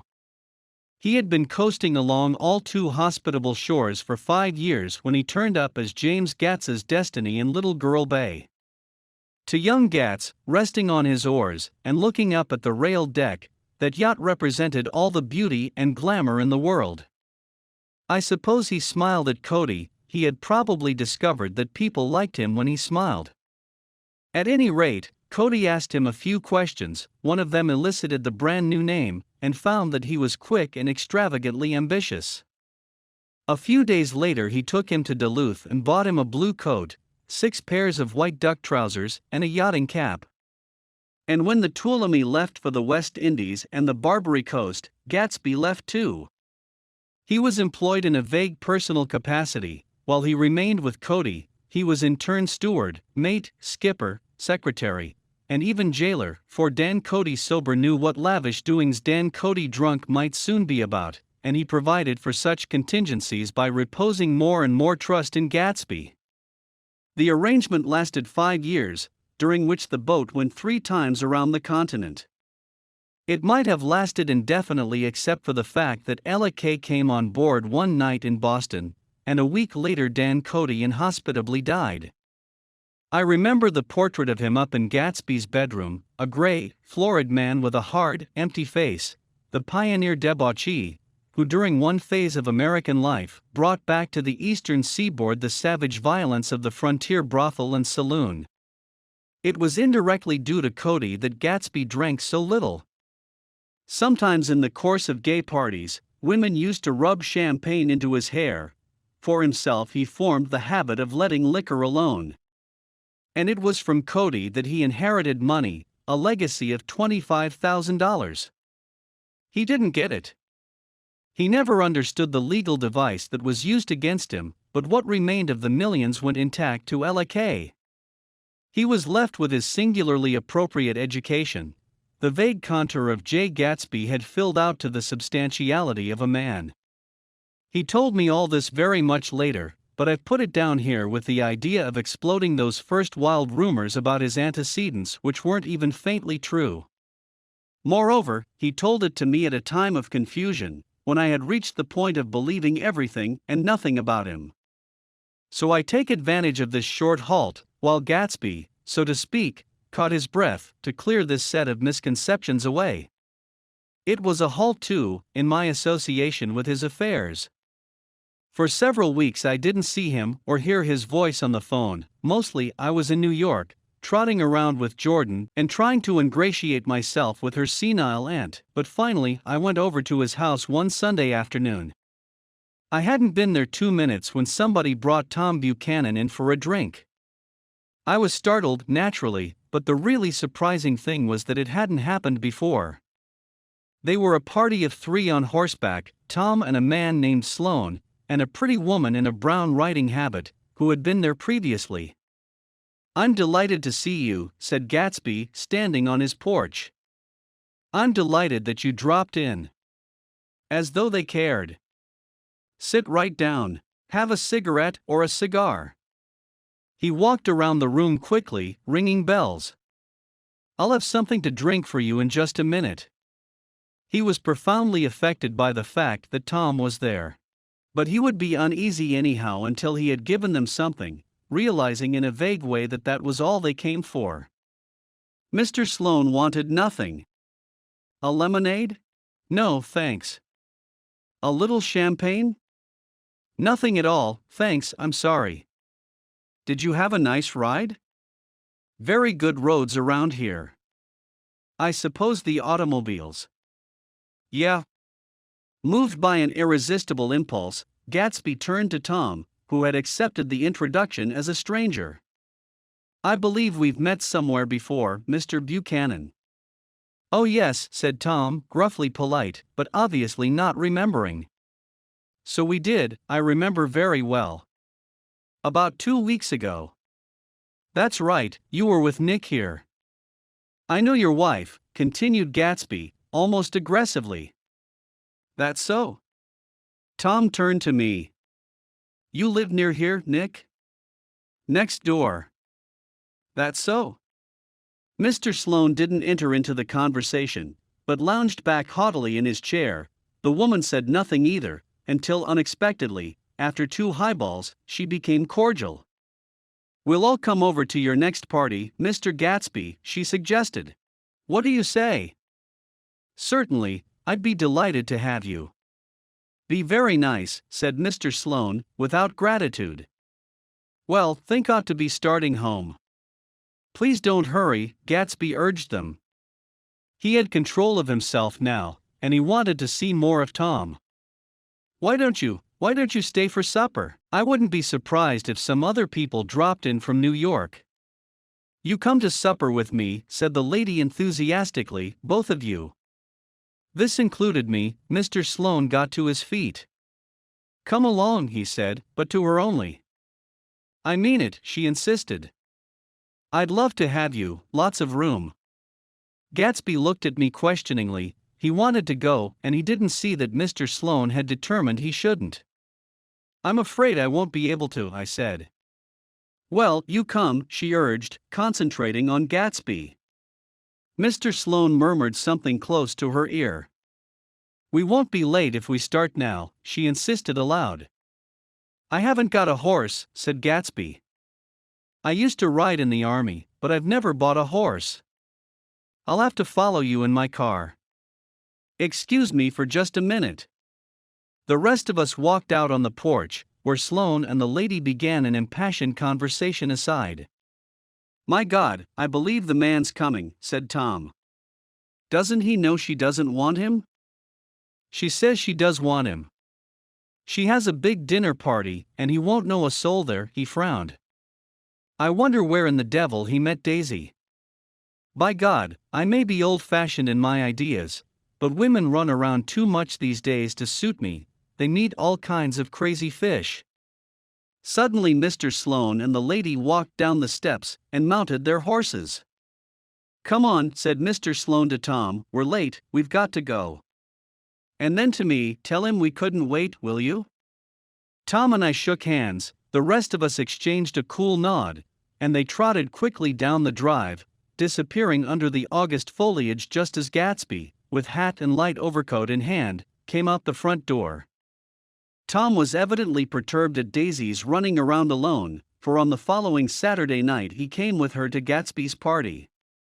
Perhaps his presence gave the evening its peculiar quality of oppressiveness. It stands out in my memory from Gatsby's other parties that summer. There were the same people, or at least the same sort of people, the same profusion of champagne, the same many-colored, many-keyed commotion, but I felt an unpleasantness in the air, a pervading harshness that hadn't been there before. Or perhaps I had merely grown used to it, grown to accept West Egg as a world complete in itself, with its own standards and its own great figures, second to nothing because it had no consciousness of being so, and now I was looking at it again, through Daisy's eyes. It is invariably saddening to look through new eyes at things upon which you have expended your own powers of adjustment. They arrived at twilight, and, as we strolled out among the sparkling hundreds, Daisy's voice was playing murmurous tricks in her throat. These things excite me so, she whispered. If you want to kiss me any time during the evening, Nick, just let me know, and I'll be glad to arrange it for you. Just mention my name, or present a green card. I'm giving out green. Look around, suggested Gatsby. I'm looking around. I'm having a marvelous. You must see the faces of many people you've heard about. Tom's arrogant eyes roamed the crowd. We don't go around very much, he said. In fact, I was just thinking I don't know a soul here. Perhaps you know that lady. Gatsby indicated a gorgeous, scarcely human orchid of a woman who sat in state under a white plum tree.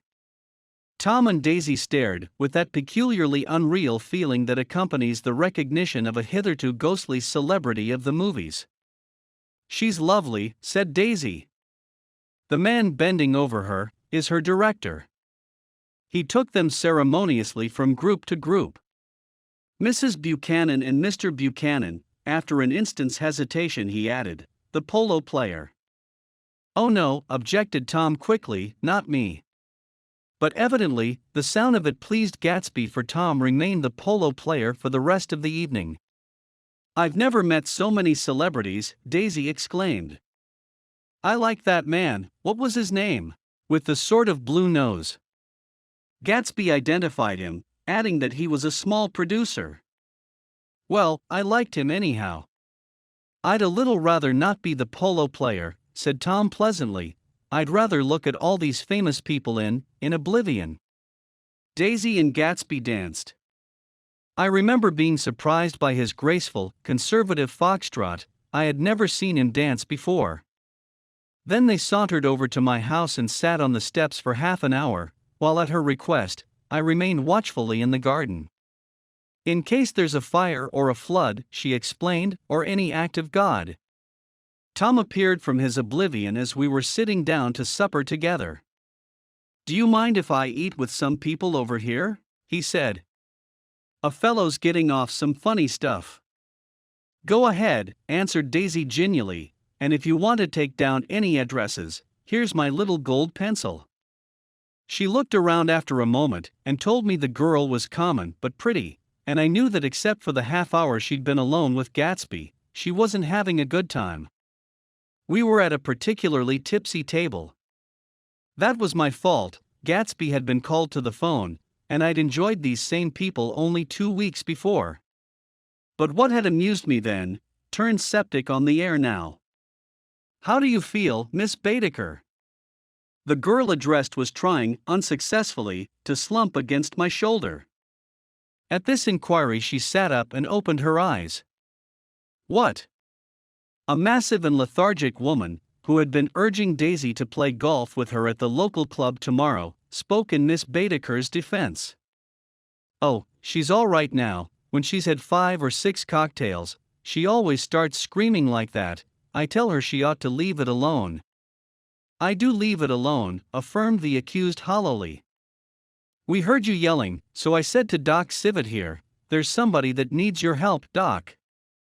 She's much obliged, I'm sure, said another friend, without gratitude, but you got her dress all wet when you stuck her head in the pool. Anything I hate is to get my head stuck in a pool, mumbled Miss Baedeker. They almost drowned me once over in New Jersey. Then you ought to leave it alone, countered Dr. Civet. Speak for yourself, cried Miss Baedeker violently. Your hand shakes. I wouldn't let you operate on me. It was like that. Almost the last thing I remember was standing with Daisy and watching the moving picture director and his star.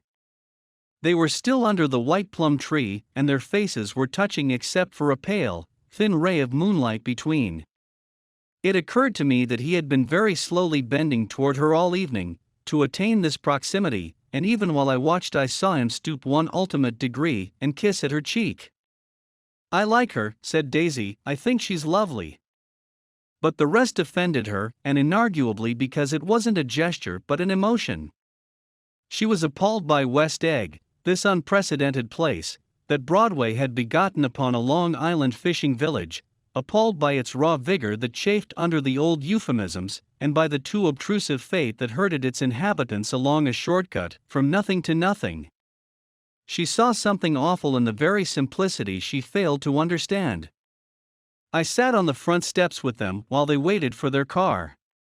It was dark here in front, only the bright door sent 10 square feet of light, volleying out into the soft black morning. Sometimes a shadow moved against a dressing room blind above, gave way to another shadow, an indefinite procession of shadows, who rouged and powdered in an invisible glass. "Who is this Gatsby anyhow?" demanded Tom suddenly. "Some big bootlegger?" "Where'd you hear that?" I inquired. "I didn't hear it, I imagined it. A lot of these newly rich people are just big bootleggers, you know." "Not Gatsby," I said shortly. He was silent for a moment. The pebbles of the drive crunched under his feet. Well, he certainly must have strained himself to get this menagerie together. A breeze stirred the gray haze of Daisy's fur collar. "At least they are more interesting than the people we know," she said with an effort. "You didn't look so interested." "Well, I was." Tom laughed and turned to me. "Did you notice Daisy's face when that girl asked her to put her under a cold shower?" Daisy began to sing with the music in a husky, rhythmic whisper, bringing out a meaning in each word that it had never had before, and would never have again. When the melody rose, her voice broke up sweetly, following it, in a way contralto voices have, and each change tipped out a little of her warm human magic upon the air. "Lots of people come who haven't been invited," she said suddenly. "That girl hadn't been invited, they simply forced their way in, and he's too polite to object." "I'd like to know who he is and what he does," insisted Tom. "And I think I'll make a point of finding out." "I can tell you right now," she answered. "He owns some drugstores, a lot of drugstores. He built them up himself." The dilatory limousine came rolling up the drive. "Good night, Nick," said Daisy. Her glance left me and sought the lighted top of the steps, where, 3 o'clock in the morning, a neat, sad little waltz of that year was drifting out the open door. After all, in the very casualness of Gatsby's party, there were romantic possibilities totally absent from her world. What was it up there in the song that seemed to be calling her back inside? What would happen now in the dim, incalculable hours? Perhaps some unbelievable guest would arrive, a person infinitely rare, and to be marveled at, some authentically radiant young girl who, with one fresh glance at Gatsby, one moment of magical encounter, would blot out those 5 years of unwavering devotion. I stayed late that night. Gatsby asked me to wait until he was free, and I lingered in the garden until the inevitable swimming party had run up, chilled and exalted, from the black beach, until the lights were extinguished in the guest rooms overhead. When he came down the steps at last, the tan skin was drawn unusually tight on his face, and his eyes were bright and tired. "She didn't like it," he said immediately. "Of course she did." "She didn't like it," he insisted. "She didn't have a good time." He was silent, and I guessed at his unutterable depression. "I feel far away from her," he said. "It's hard to make her understand." "You mean about the dance?" "The dance?" He dismissed all the dances he had given with a snap of his fingers. "Old sport, the dance is unimportant." He wanted nothing less of Daisy than that she should go to Tom and say, "I never loved you." After she had obliterated 4 years with that sentence, they could decide upon the more practical measures to be taken. One of them was that, after she was free, they were to go back to Louisville and be married from her house, just as if it were 5 years ago. "And she doesn't understand," he said. "She used to be able to understand, we'd sit for hours." He broke off and began to walk up and down a desolate path of fruit rinds and discarded favors and crushed flowers. "I wouldn't ask too much of her," I ventured. "You can't repeat the past." "Can't repeat the past?" he cried incredulously. "Why, of course you can." He looked around him wildly, as if the past were lurking here in the shadow of his house, just out of reach of his hand. "I'm going to fix everything just the way it was before," he said, nodding determinedly. "She'll see." He talked a lot about the past, and I gathered that he wanted to recover something, some idea of himself perhaps, that had gone into loving Daisy. His life had been confused and disordered since then, but if he could once return to a certain starting place and go over it all slowly, he could find out what that thing was. One autumn night, 5 years before, they had been walking down the street when the leaves were falling, and they came to a place where there were no trees, and the sidewalk was white with moonlight. They stopped here and turned toward each other. Now it was a cool night with that mysterious excitement in it, which comes at the 2 changes of the year. The quiet lights in the houses were humming out into the darkness, and there was a stir and bustle among the stars.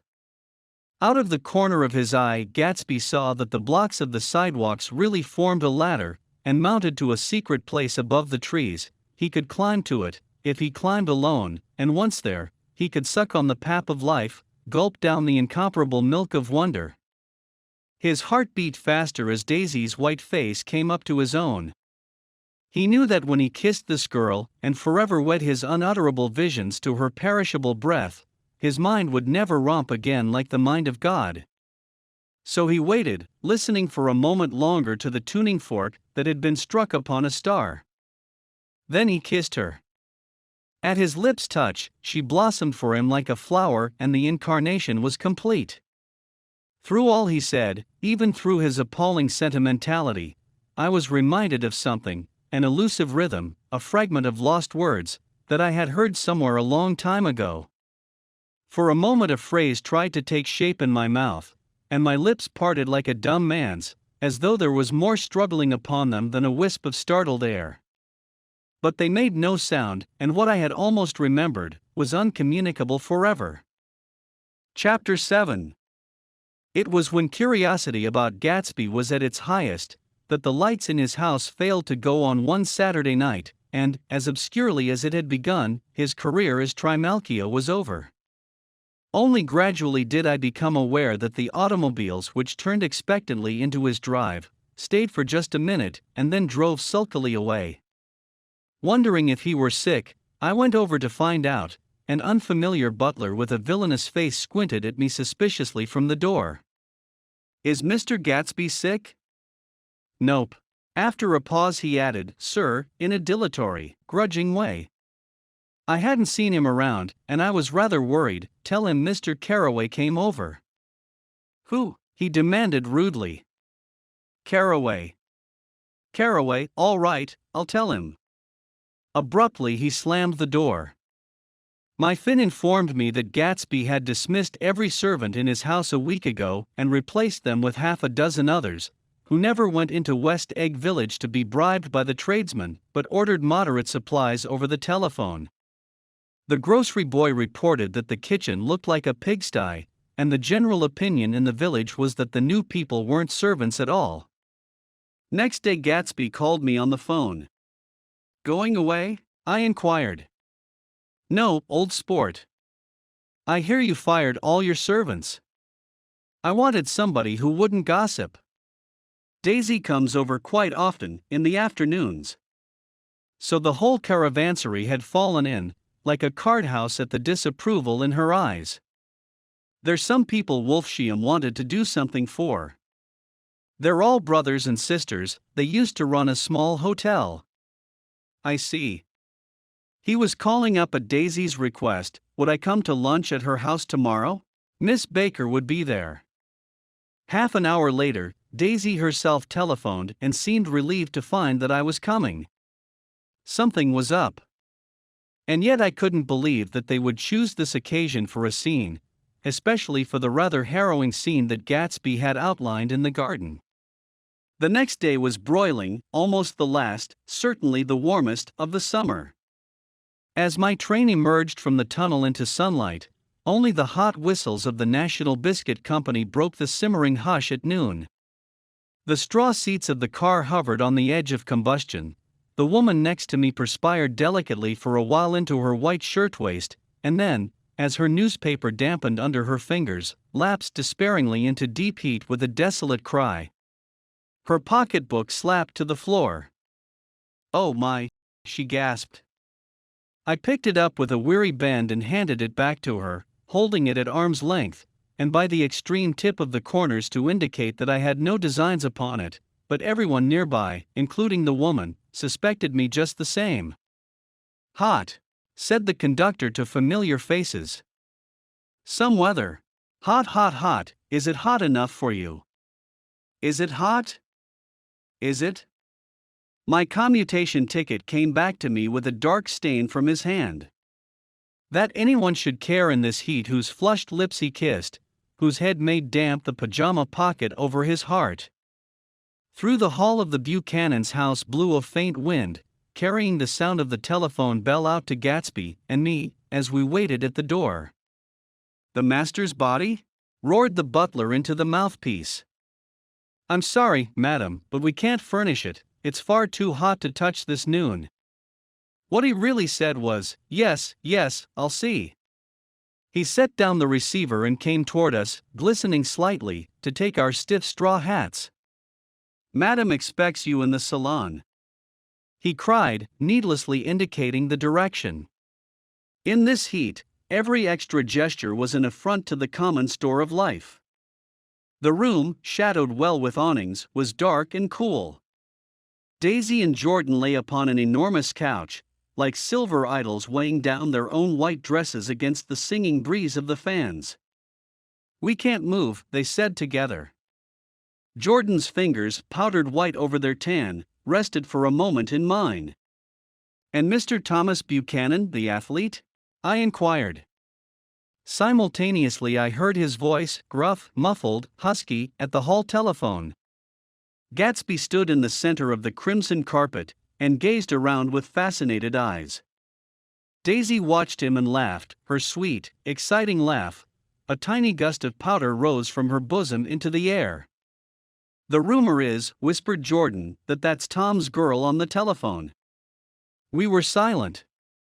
The voice in the hall rose high with annoyance. "Very well, then, I won't sell you the car at all. I'm under no obligations to you at all, and as for your bothering me about it at lunchtime, I won't stand that at all." Holding down the receiver, said Daisy cynically. "No, he's not," I assured her. "It's a bona fide deal. I happen to know about it." Tom flung open the door, blocked out its space for a moment with his thick body, and hurried into the room. "Mr. Gatsby." He put out his broad, flat hand with well-concealed dislike. "I'm glad to see you, Sir Nick." "Make us a cold drink," cried Daisy. As he left the room again, she got up and went over to Gatsby, and pulled his face down, kissing him on the mouth. "You know I love you," she murmured. "You forget there's a lady present," said Jordan. Daisy looked around doubtfully. "You kiss Nick too?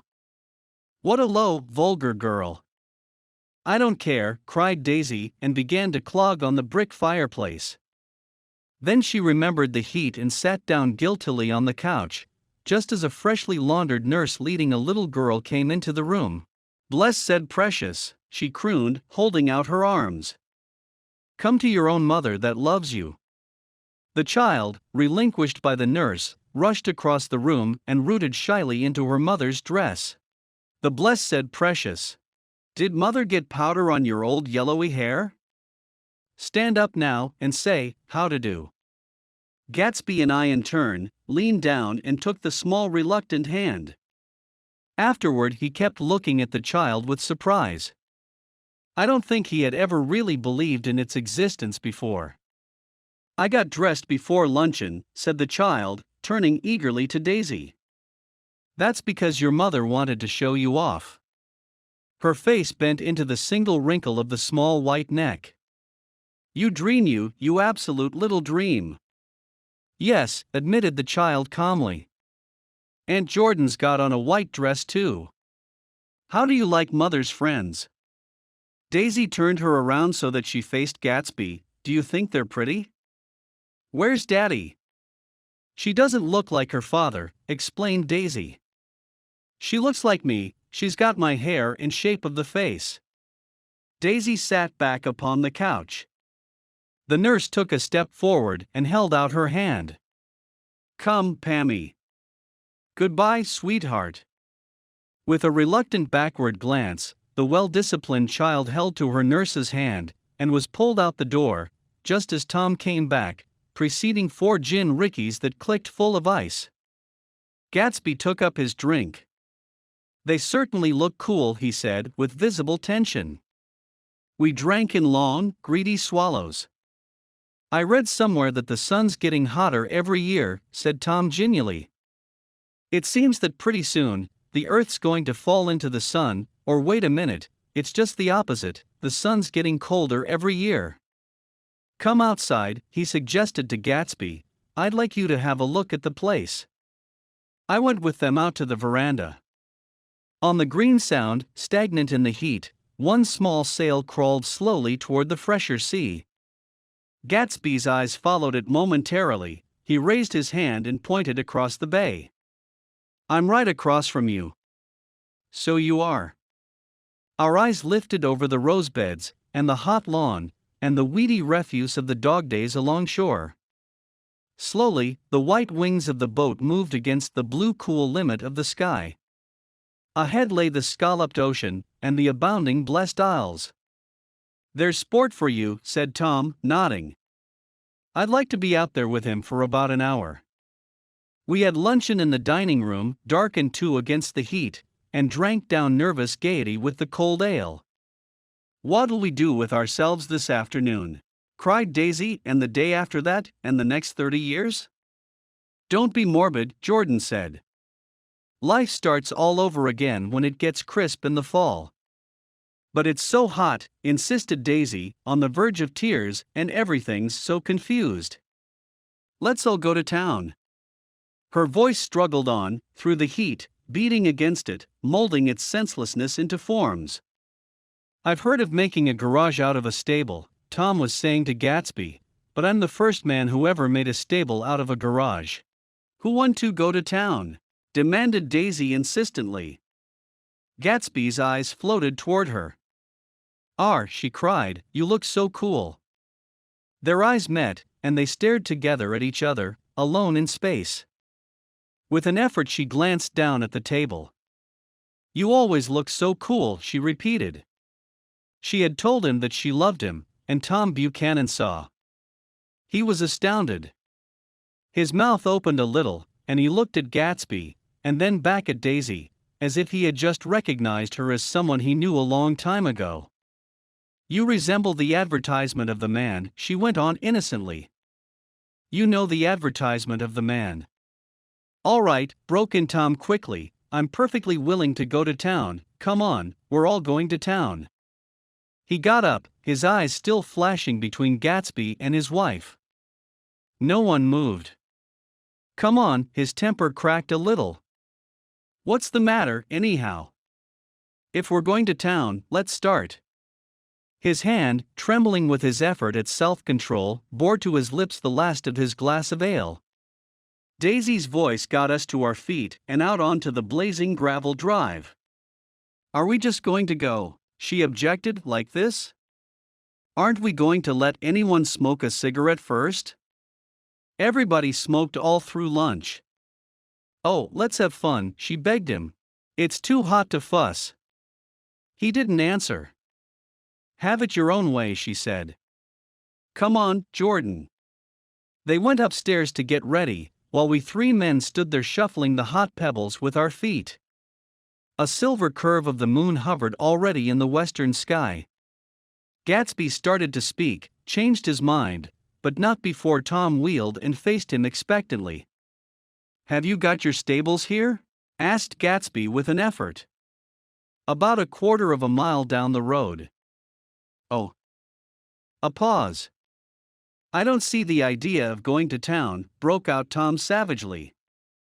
"Women get these notions in their heads." "Shall we take anything to drink?" called Daisy from an upper window. "I'll get some whiskey," answered Tom. He went inside. Gatsby turned to me rigidly. "I can't say anything in his house, old sport." "She's got an indiscreet voice," I remarked. "It's full of," I hesitated. "Her voice is full of money," he said suddenly. That was it. I'd never understood before. It was full of money, that was the inexhaustible charm that rose and fell in it, the jingle of it, the cymbal song of it, high in a white palace the king's daughter, the golden girl. Tom came out of the house wrapping a quart bottle in a towel, followed by Daisy and Jordan wearing small tight hats of metallic cloth, and carrying light capes over their arms. "Shall we all go in my car?" suggested Gatsby. He felt the hot, green leather of the seat. "I ought to have left it in the shade." "Is it standard shift?" demanded Tom. "Yes." "Well, you take my coupe, and let me drive your car to town." The suggestion was distasteful to Gatsby. "I don't think there's much gas," he objected. "Plenty of gas," said Tom boisterously. He looked at the gauge. "And if it runs out, I can stop at a drugstore." "You can buy anything at a drugstore nowadays." A pause followed this apparently pointless remark. Daisy looked at Tom frowning, and an indefinable expression, at once definitely unfamiliar and vaguely recognizable, as if I had only heard it described in words, passed over Gatsby's face. "Come on, Daisy," said Tom, pressing her with his hand toward Gatsby's car. "I'll take you in this circus wagon." He opened the door, but she moved out from the circle of his arm.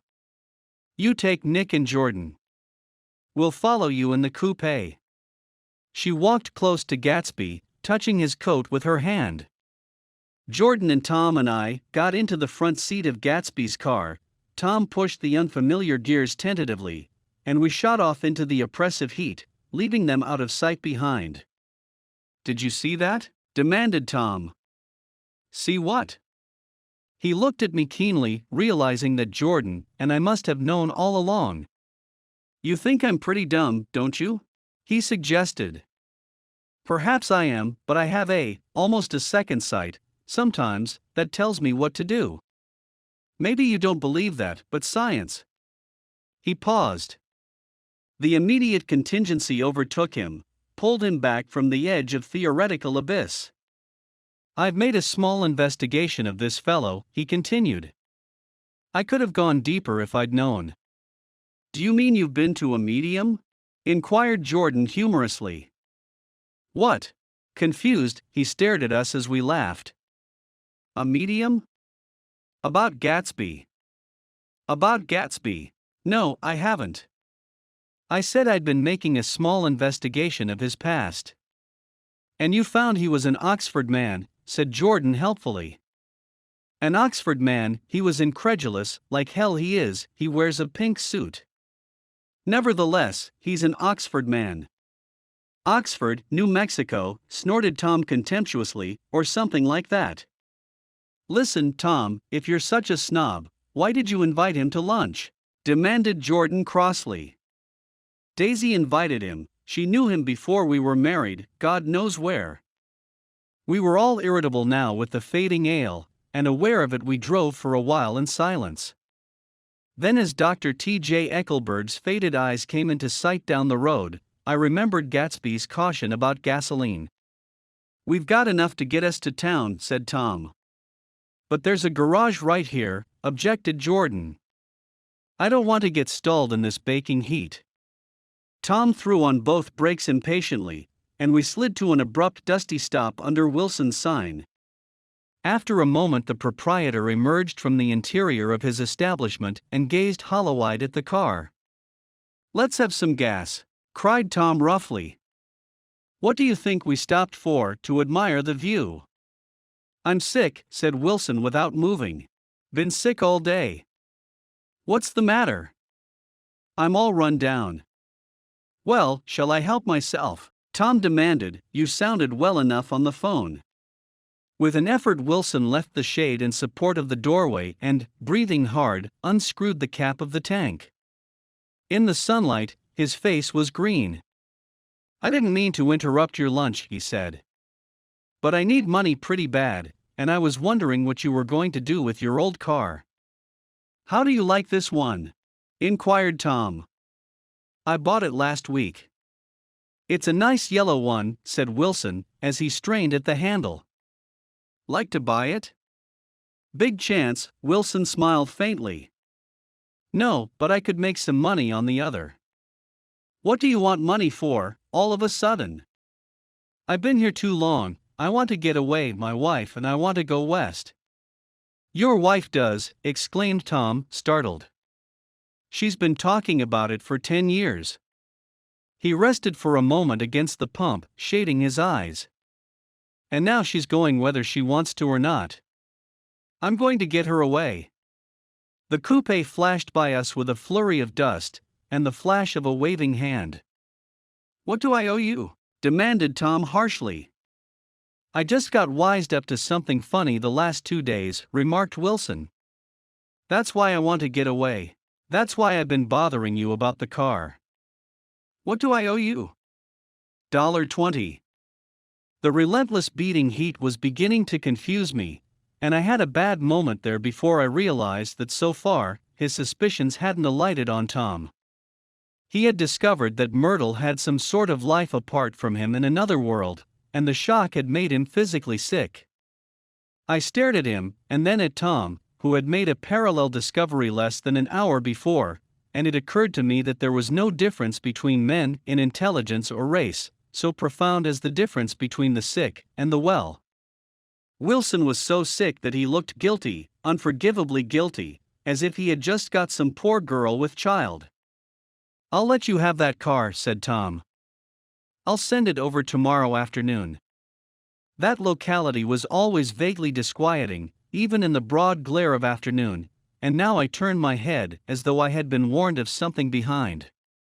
Over the ash heaps, the giant eyes of Dr. T.J. Eckelberg kept their vigil, but I perceived, after a moment, that other eyes were regarding us with peculiar intensity from less than 20 feet away. In one of the windows over the garage, the curtains had been moved aside a little, and Myrtle Wilson was peering down at the car. So engrossed was she that she had no consciousness of being observed, and one emotion after another crept into her face like objects, into a slowly developing picture. Her expression was curiously familiar. It was an expression I had often seen on women's faces, but on Myrtle Wilson's face it seemed purposeless and inexplicable, until I realized that her eyes, wide with jealous terror, were fixed not on Tom, but on Jordan Baker, whom she took to be his wife. There is no confusion like the confusion of a simple mind, and as we drove away, Tom was feeling the hot whips of panic. His wife and his mistress, until an hour ago secure and inviolate, were slipping precipitately from his control.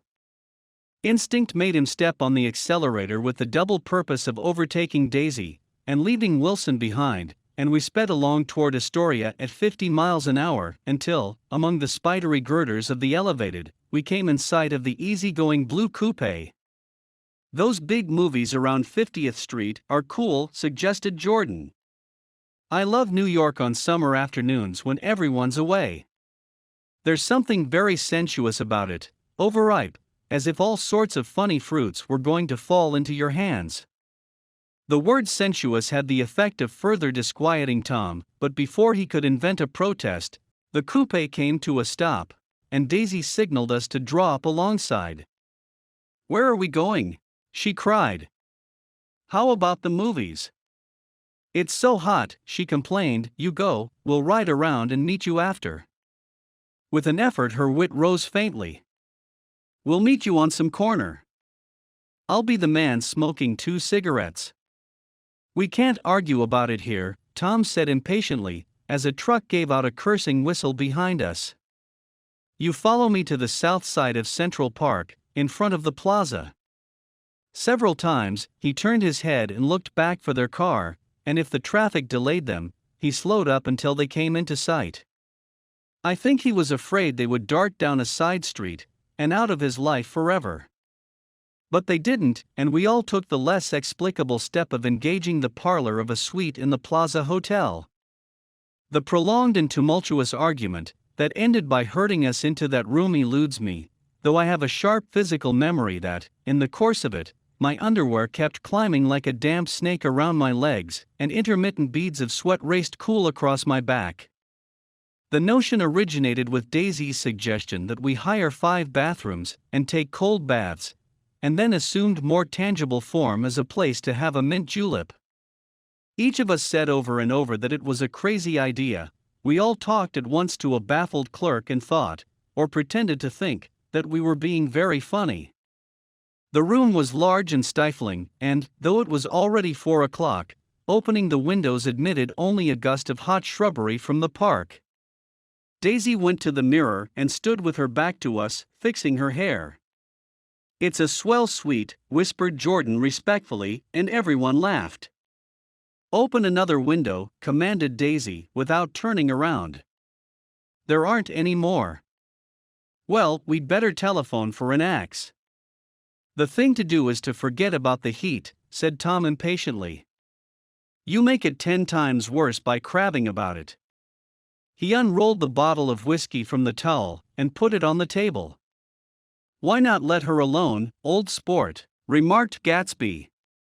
"You're the one that wanted to come to town." There was a moment of silence. The telephone book slipped from its nail and splashed to the floor, whereupon Jordan whispered, "Excuse me," but this time no one laughed. "I'll pick it up," I offered. "I've got it." Gatsby examined the parted string, muttered, in an interested way, and tossed the book on a chair. "That's a great expression of yours, isn't it?" said Tom sharply. "What is?" "All this old sport business, where'd you pick that up?" "Now see here, Tom," said Daisy, turning around from the mirror, "if you're going to make personal remarks, I won't stay here a minute. Call up and order some ice for the mint julep." As Tom took up the receiver, the compressed heat exploded into sound, and we were listening to the portentous chords of Mendelssohn's Wedding March from the ballroom below. "Imagine marrying anybody in this heat," cried Jordan dismally. "Still, I was married in the middle of June," Daisy remembered. "Louisville in June. Somebody fainted." "Who was it fainted, Tom?" "Biloxi," he answered shortly. "A man named Biloxi. Blocks Biloxi, and he made boxes, that's a fact, and he was from Biloxi, Tennessee. They carried him into my house," appended Jordan, "because we lived just 2 doors from the church. And he stayed 3 weeks, until Daddy told him he had to get out. The day after he left, Daddy died." After a moment she added, "There wasn't any connection." "I used to know a Bill Biloxi from Memphis," I remarked. "That was his cousin. I knew his whole family history before he left. He gave me an aluminium putter that I used today." The music had died down as the ceremony began, and now a long cheer floated in at the window, followed by intermittent cries of "yay, yay, yay," and finally by a burst of jazz as the dancing began. "We're getting old," said Daisy. "If we were young, we'd rise and dance." "Remember Biloxi," Jordan warned her. "Where'd you know him, Tom?" "Biloxi?" He concentrated with an effort. "I didn't know him, he was a friend of Daisy's." "He was not," she denied. "I'd never seen him before. He came down in the private car." "Well, he said he knew you." "He said he was raised in Louisville. Asa Bird brought him around at the last minute and asked if we had room for him." Jordan smiled. "He was probably bumming his way home. He told me he was president of your class at Yale." Tom and I looked at each other blankly. "Biloxi?" "First place, we didn't have any president." Gatsby's foot beat a short, restless tattoo, and Tom eyed him suddenly. "By the way, Mr. Gatsby, I understand you're an Oxford man." "Not exactly." "Oh yes, I understand you went to Oxford." "Yes, I went there." A pause. Then Tom's voice, incredulous and insulting. "You must have gone there about the time Biloxi went to New Haven." Another pause. A waiter knocked and came in with crushed mint and ice, but the silence was unbroken by his "thank you" and the soft closing of the door. This tremendous detail was to be cleared up at last. "I told you I went there," said Gatsby. "I heard you, but I'd like to know when." "It was in 1919, I only stayed 5 months. That's why I can't really call myself an Oxford man." Tom glanced around to see if we mirrored his unbelief. But we were all looking at Gatsby. "It was an opportunity they gave to some of the officers after the armistice," he continued. "We could go to any of the universities in England or France." I wanted to get up and slap him on the back. I had one of those renewals of complete faith in him that I'd experienced before. Daisy rose, smiling faintly, and went to the table. "Open the whiskey, Tom," she ordered, "and I'll make you a mint julep. Then you won't seem so stupid to yourself. Look at the mint." "Wait a minute," snapped Tom. "I want to ask Mr. Gatsby one more question." "Go on," Gatsby said politely. "What kind of a row are you trying to cause in my house anyhow?" They were out in the open at last, and Gatsby was content. "He isn't causing a row." Daisy looked desperately from one to the other. "You're causing a row. Please have a little self-control." "Self-control," repeated Tom incredulously. "I suppose the latest thing is to sit back and let Mr. Nobody from Nowhere make love to your wife." "Well, if that's the idea, you can count me out." Nowadays, people begin by sneering at family life and family institutions, and next they'll throw everything overboard and have intermarriage between black and white. Flushed with his impassioned gibberish, he saw himself standing alone on the last barrier of civilization. "We're all white here," murmured Jordan. "I know I'm not very popular. I don't give big parties. I suppose you've got to make your house into a pigsty in order to have any friends in the modern world." Angry as I was, as we all were, I was tempted to laugh whenever he opened his mouth. The transition from libertine to prig was so complete. "I've got something to tell you, old sport," began Gatsby. But Daisy guessed at his intention. "Please don't," she interrupted helplessly. "Please, let's all go home. Why don't we all go home?" "That's a good idea." I got up. "Come on, Tom. Nobody wants a drink. I want to know what Mr. Gatsby has to tell me." "Your wife doesn't love you," said Gatsby. "She's never loved you, she loves me." "You must be crazy," exclaimed Tom automatically. Gatsby sprang to his feet, vivid with excitement. "She never loved you, do you hear?" he cried. "She only married you because I was poor, and she was tired of waiting for me. It was a terrible mistake, but in her heart, she never loved anyone except me." At this point, Jordan and I tried to go, but Tom and Gatsby insisted with competitive firmness that we remain, as though neither of them had anything to conceal, and it would be a privilege to partake vicariously of their emotions. "Sit down, Daisy." Tom's voice groped unsuccessfully for the paternal note. "What's been going on? I want to hear all about it." "I told you what's been going on," said Gatsby. "Going on for 5 years, and you didn't know." Tom turned to Daisy sharply. "You've been seeing this fellow for 5 years?" "Not seeing," said Gatsby. "No, we couldn't meet, but both of us loved each other all that time, old sport, and you didn't know." I used to laugh sometimes, but there was no laughter in his eyes. "To think that you didn't know." "Oh, that's all." Tom tapped his thick fingers together like a clergyman and leaned back in his chair. "You're crazy," he exploded. "I can't speak about what happened 5 years ago, because I didn't know Daisy then, and I'll be damned if I see how you got within a mile of her, unless you brought the groceries to the back door, but all the rest of that's a goddamned lie. Daisy loved me when she married me and she loves me now." "No," said Gatsby, shaking his head. "She does though. The trouble is that sometimes she gets foolish ideas in her head and doesn't know what she's doing." He nodded sagely. "And what's more, I love Daisy too. Once in a while I go off on a spree and make a fool of myself, but I always come back, and in my heart, I love her all the time." "You're revolting," said Daisy. She turned to me, and her voice, dropping an octave lower, filled the room with thrilling scorn. "Do you know why we left Chicago?" I'm surprised that they didn't treat you to the story of that little spree. Gatsby walked over and stood beside her.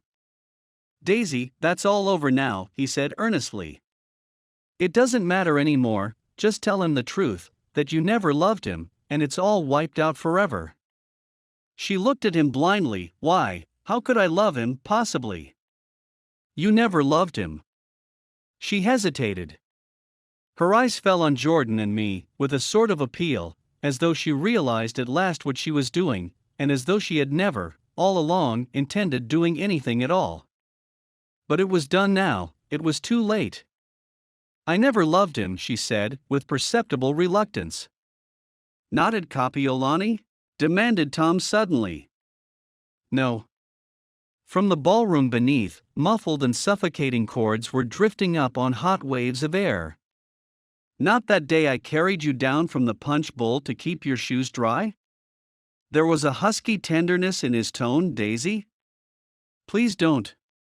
Her voice was cold, but the rancor was gone from it. She looked at Gatsby.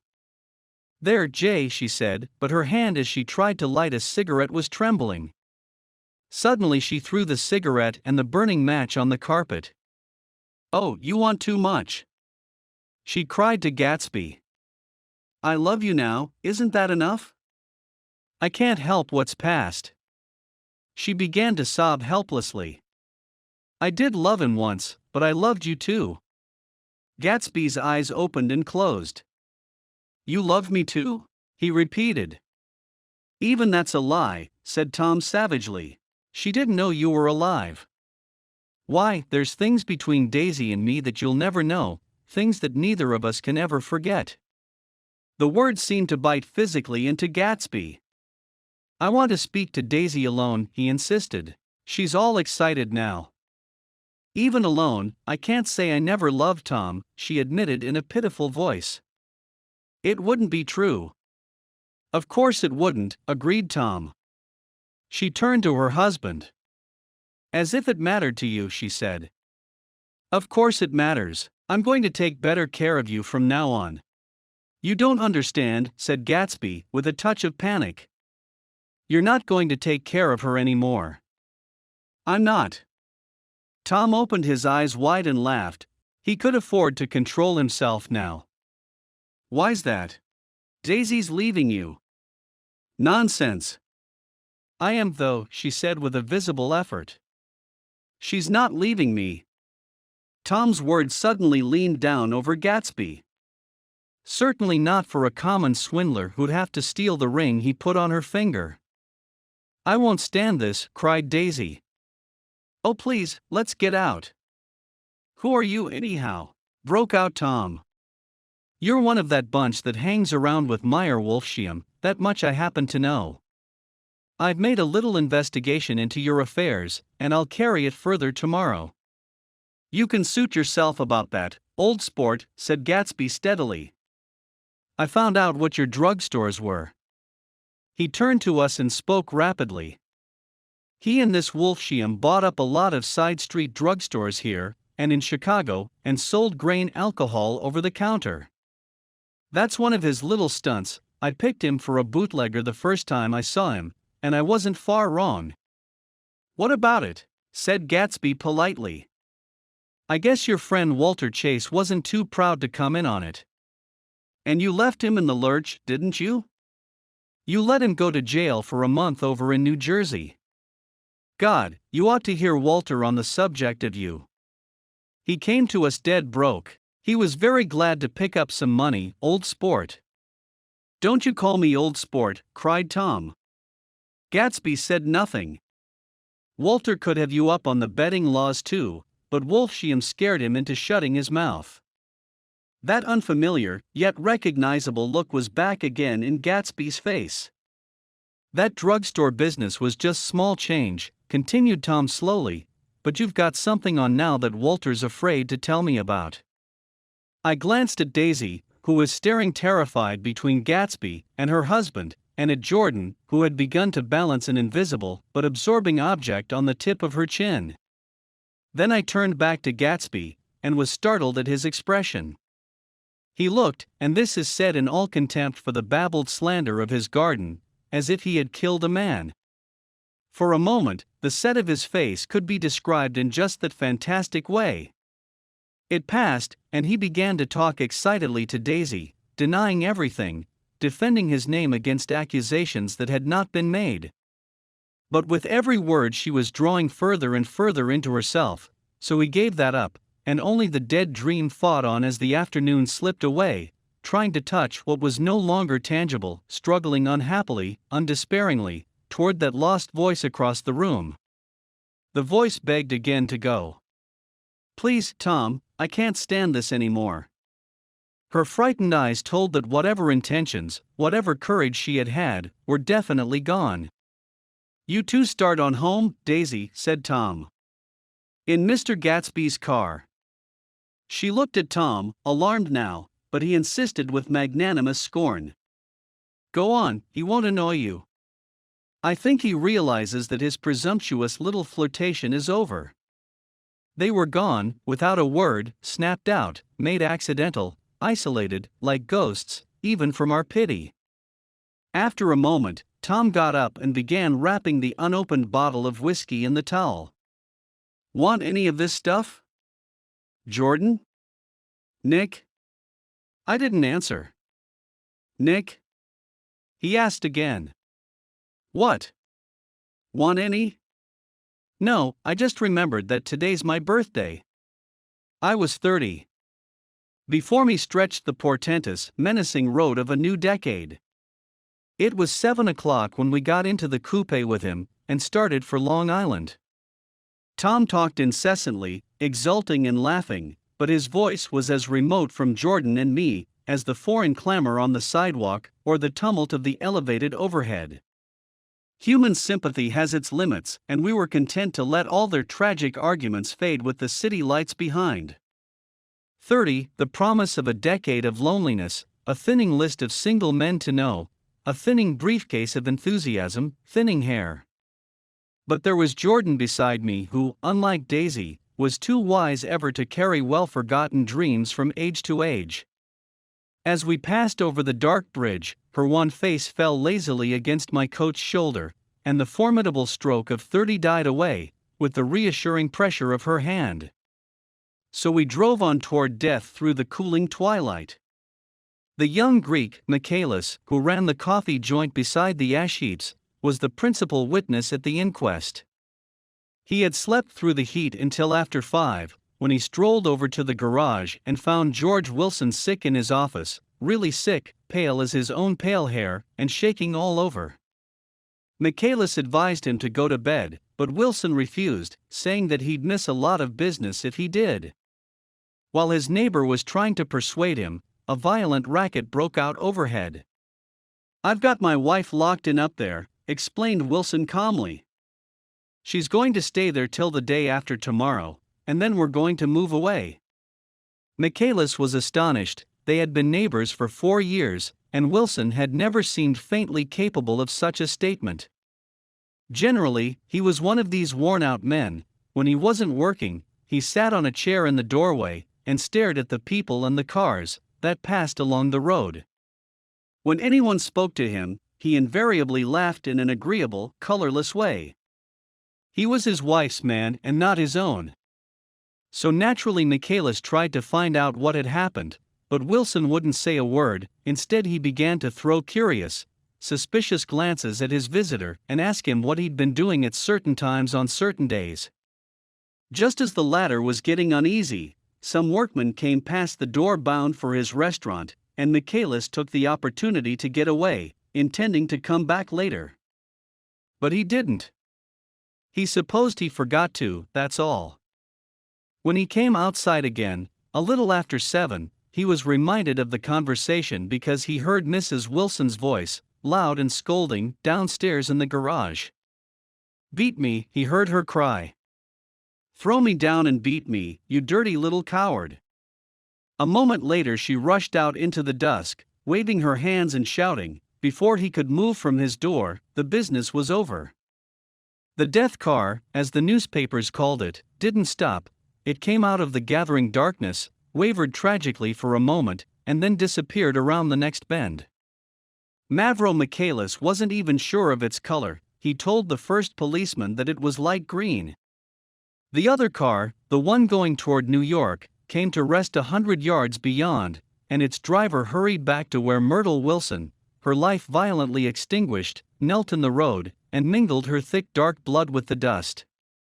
Michaelis and this man reached her first, but when they had torn open her shirtwaist, still damp with perspiration, they saw that her left breast was swinging loose like a flap, and there was no need to listen for the heart beneath.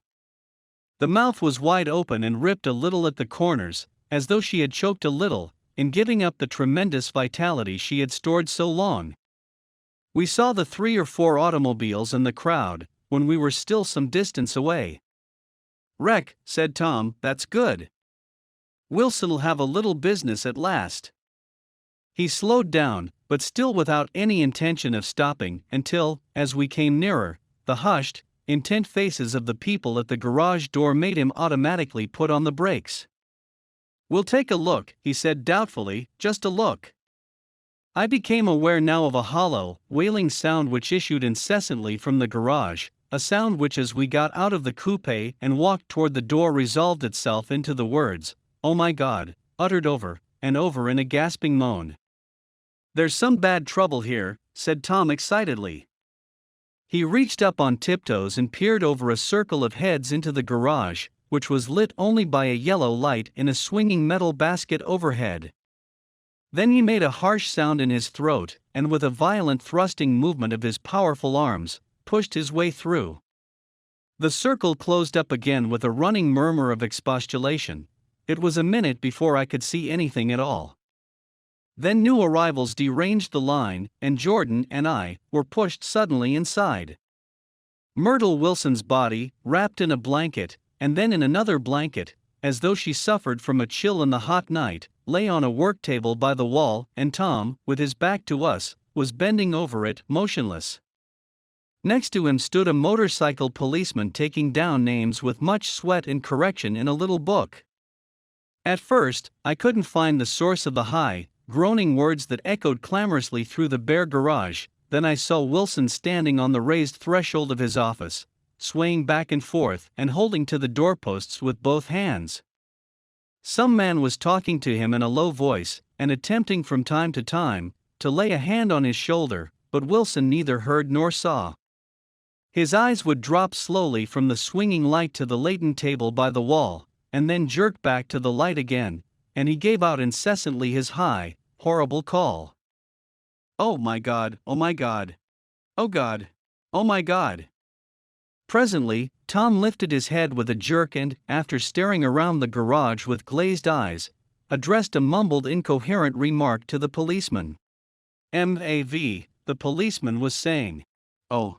No, R," corrected the man, "M.A.V.R.O. "Listen to me," muttered Tom fiercely. "R," said the policeman. "Oh, gee." He looked up as Tom's broad hand fell sharply on his shoulder. "What you want, fella?" "What happened? That's what I want to know." "Otto hit her. Instantly killed." "Instantly killed," repeated Tom, staring. "She ran out in a road. Son of a bitch didn't even stop his car." "There was 2 cars," said Michaelis, "one coming, one going, see?" "Going where?" asked the policeman keenly. "One going each way." "Well, she..." His hand rose toward the blankets but stopped halfway and fell to his side. "She ran out there, and the one comin' from New York knocked right into her, goin' 30 or 40 miles an hour." "What's the name of this place here?" demanded the officer. "Hasn't got any name." A pale, well-dressed Negro stepped near. "It was a yellow car," he said, "big yellow car, new." "See the accident?" asked the policeman. "No, but the car passed me down the road, going faster'n 40, going 50, 60. Come here and let's have your name." "Look out now, I want to get his name." Some words of this conversation must have reached Wilson, swaying in the office door, for suddenly, a new theme found voice among his grasping cries. You don't have to tell me what kind of car it was, I know what kind of car it was. Watching Tom, I saw the wad of muscle back of his shoulder tighten under his coat. He walked quickly over to Wilson and, standing in front of him, seized him firmly by the upper arms. "You've got to pull yourself together," he said with soothing gruffness. Wilson's eyes fell upon Tom. He started up on his tiptoes, and then would have collapsed to his knees had not Tom held him upright. "Listen," said Tom, shaking him a little. "I just got here a minute ago, from New York. I was bringing you that coupe we've been talking about. That yellow car I was driving this afternoon wasn't mine, do you hear? I haven't seen it all afternoon. Only the Negro and I were near enough to hear what he said. But the policeman caught something in the tone and looked over with truculent eyes. "What's all that?" he demanded. "I'm a friend of his." Tom turned his head, but kept his hands firm on Wilson's body. "He says he knows the car that did it. It was a yellow car." Some dim impulse moved the policeman to look suspiciously at Tom. "And what color's your car?" "It's a blue car, a coupe." "We've come straight from New York," I said. Someone who had been driving a little behind us confirmed this, and the policeman turned away. "Now, if you'll let me have that name again, correct." Picking up Wilson like a doll, Tom carried him into the office, set him down in a chair, and came back. "If somebody'll come here and sit with him," he snapped authoritatively. He watched while the two men standing closest glanced at each other, and went unwillingly into the room. Then Tom shut the door on them and came down the single step, his eyes avoiding the table. As he passed close to me, he whispered, "Let's get out." Self-consciously, with his authoritative arms breaking the way, we pushed through the still-gathering crowd, passing a hurried doctor, case in hand, who had been sent for in wild hope half an hour ago. Tom drove slowly until we were beyond the bend, then his foot came down hard, and the coupe raced along through the night. In a little while I heard a low husky sob, and saw that the tears were overflowing down his face. "The goddamned coward," he whimpered, "he didn't even stop his car." The Buchanan's house floated suddenly toward us through the dark rustling trees. Tom stopped beside the porch and looked up at the second floor, where two windows bloomed with light among the vines. "Daisy's home," he said.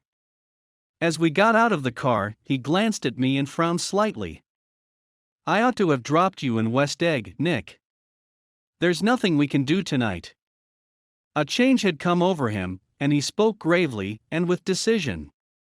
As we walked across the moonlight gravel to the porch, he disposed of the situation in a few brisk phrases. "I'll telephone for a taxi to take you home, and while you're waiting, you and Jordan better go in the kitchen and have them get you some supper, if you want any." He opened the door. "Come in." "No thanks, but I'd be glad if you'd order me the taxi. I'll wait outside." Jordan put her hand on my arm. "Won't you come in, Nick?" "No thanks." I was feeling a little sick, and I wanted to be alone. But Jordan lingered for a moment more. "It's only 9:30, she said. I'd be damned if I'd go in. I'd had enough of all of them for one day, and suddenly that included Jordan too. She must have seen something of this in my expression, for she turned abruptly away, and ran up the porch steps into the house. I sat down for a few minutes with my head in my hands, until I heard the phone taken up inside, and the butler's voice calling a taxi. Then I walked slowly down the drive away from the house, intending to wait by the gate. I hadn't gone 20 yards when I heard my name, and Gatsby stepped from between two bushes into the path.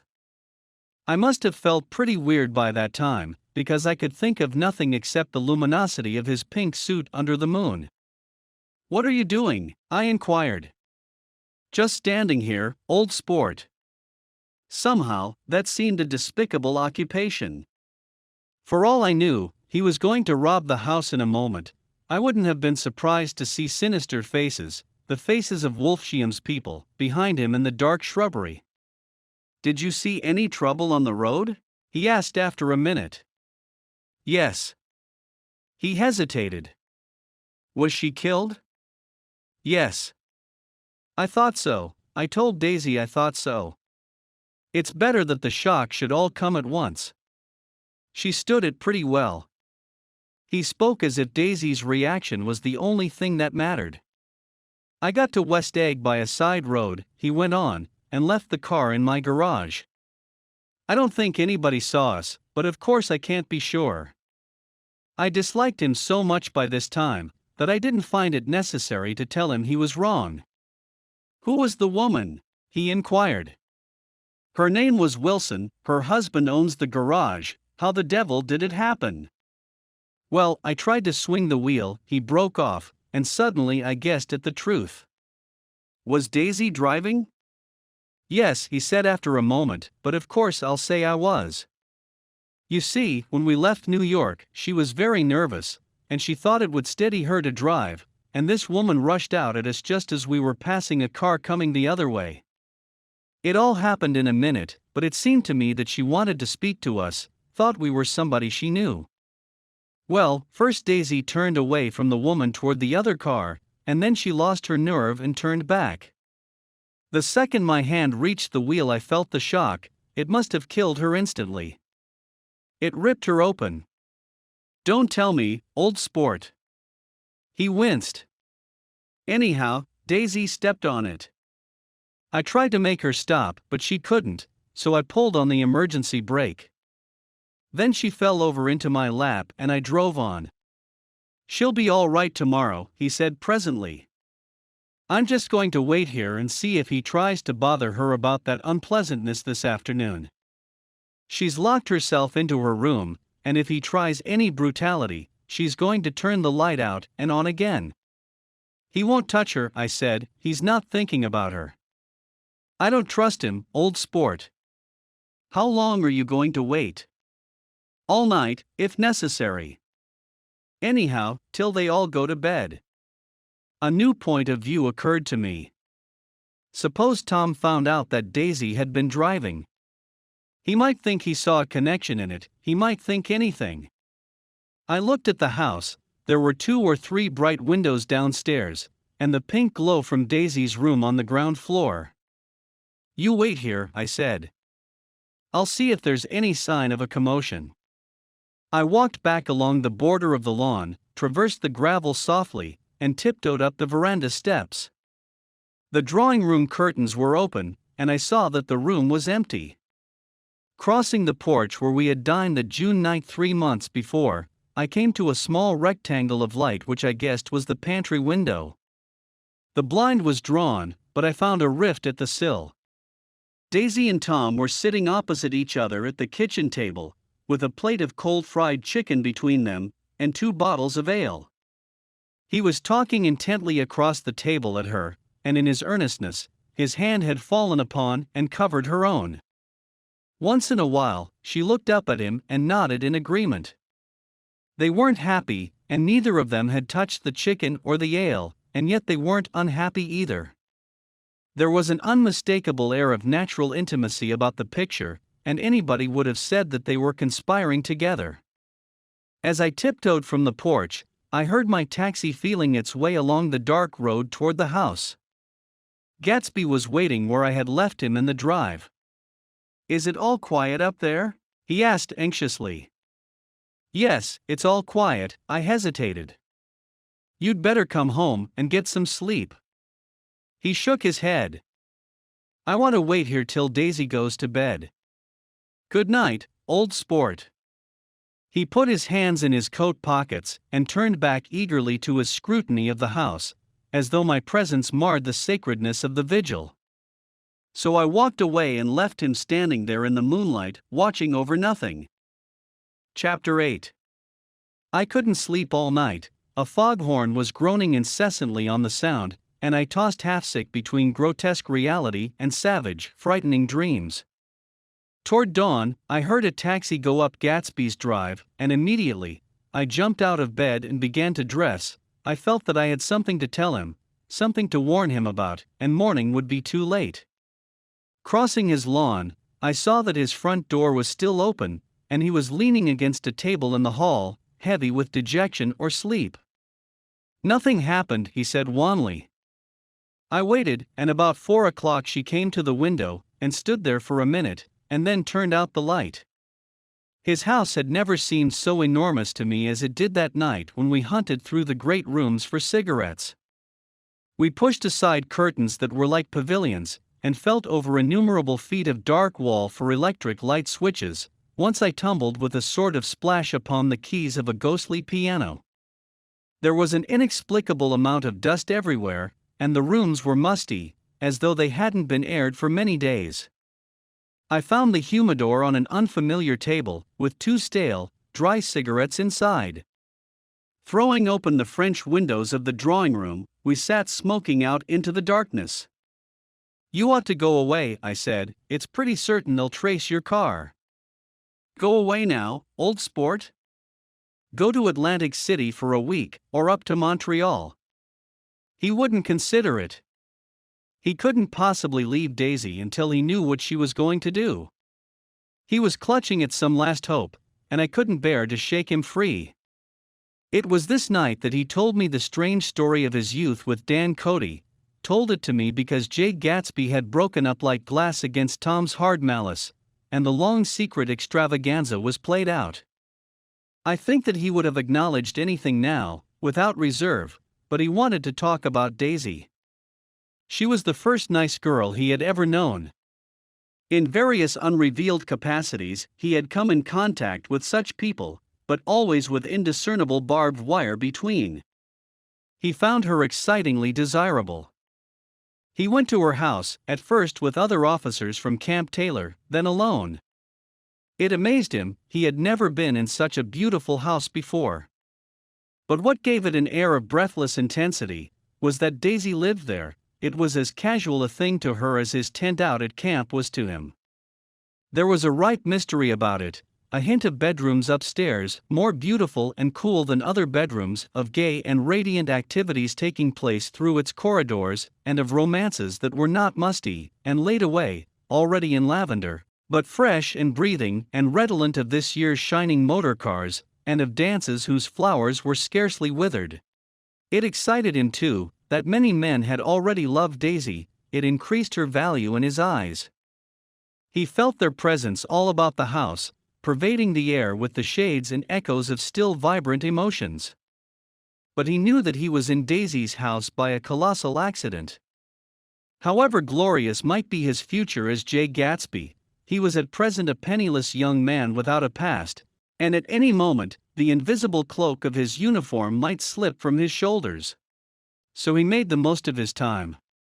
He took what he could get, ravenously and unscrupulously. Eventually, he took Daisy one still October night, took her because he had no real right to touch her hand.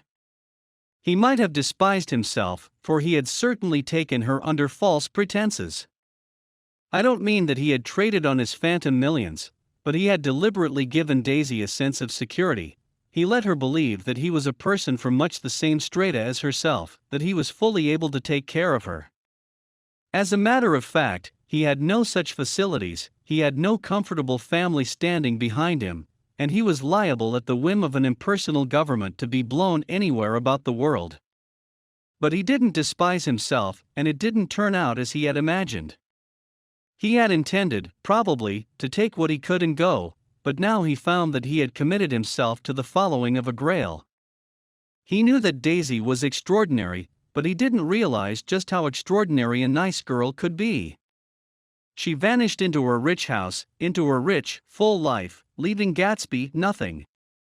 He felt married to her, that was all. When they met again, 2 days later, it was Gatsby who was breathless, who was, somehow, betrayed. Her porch was bright with the bought luxury of starshine, the wicker of the settee squeaked fashionably as she turned toward him, and he kissed her curious and lovely mouth. She had caught a cold, and it made her voice huskier and more charming than ever, and Gatsby was overwhelmingly aware of the youth and mystery that wealth imprisons and preserves, of the freshness of many clothes, and of Daisy, gleaming like silver, safe and proud above the hot struggles of the poor. I can't describe to you how surprised I was to find out I loved her, old sport.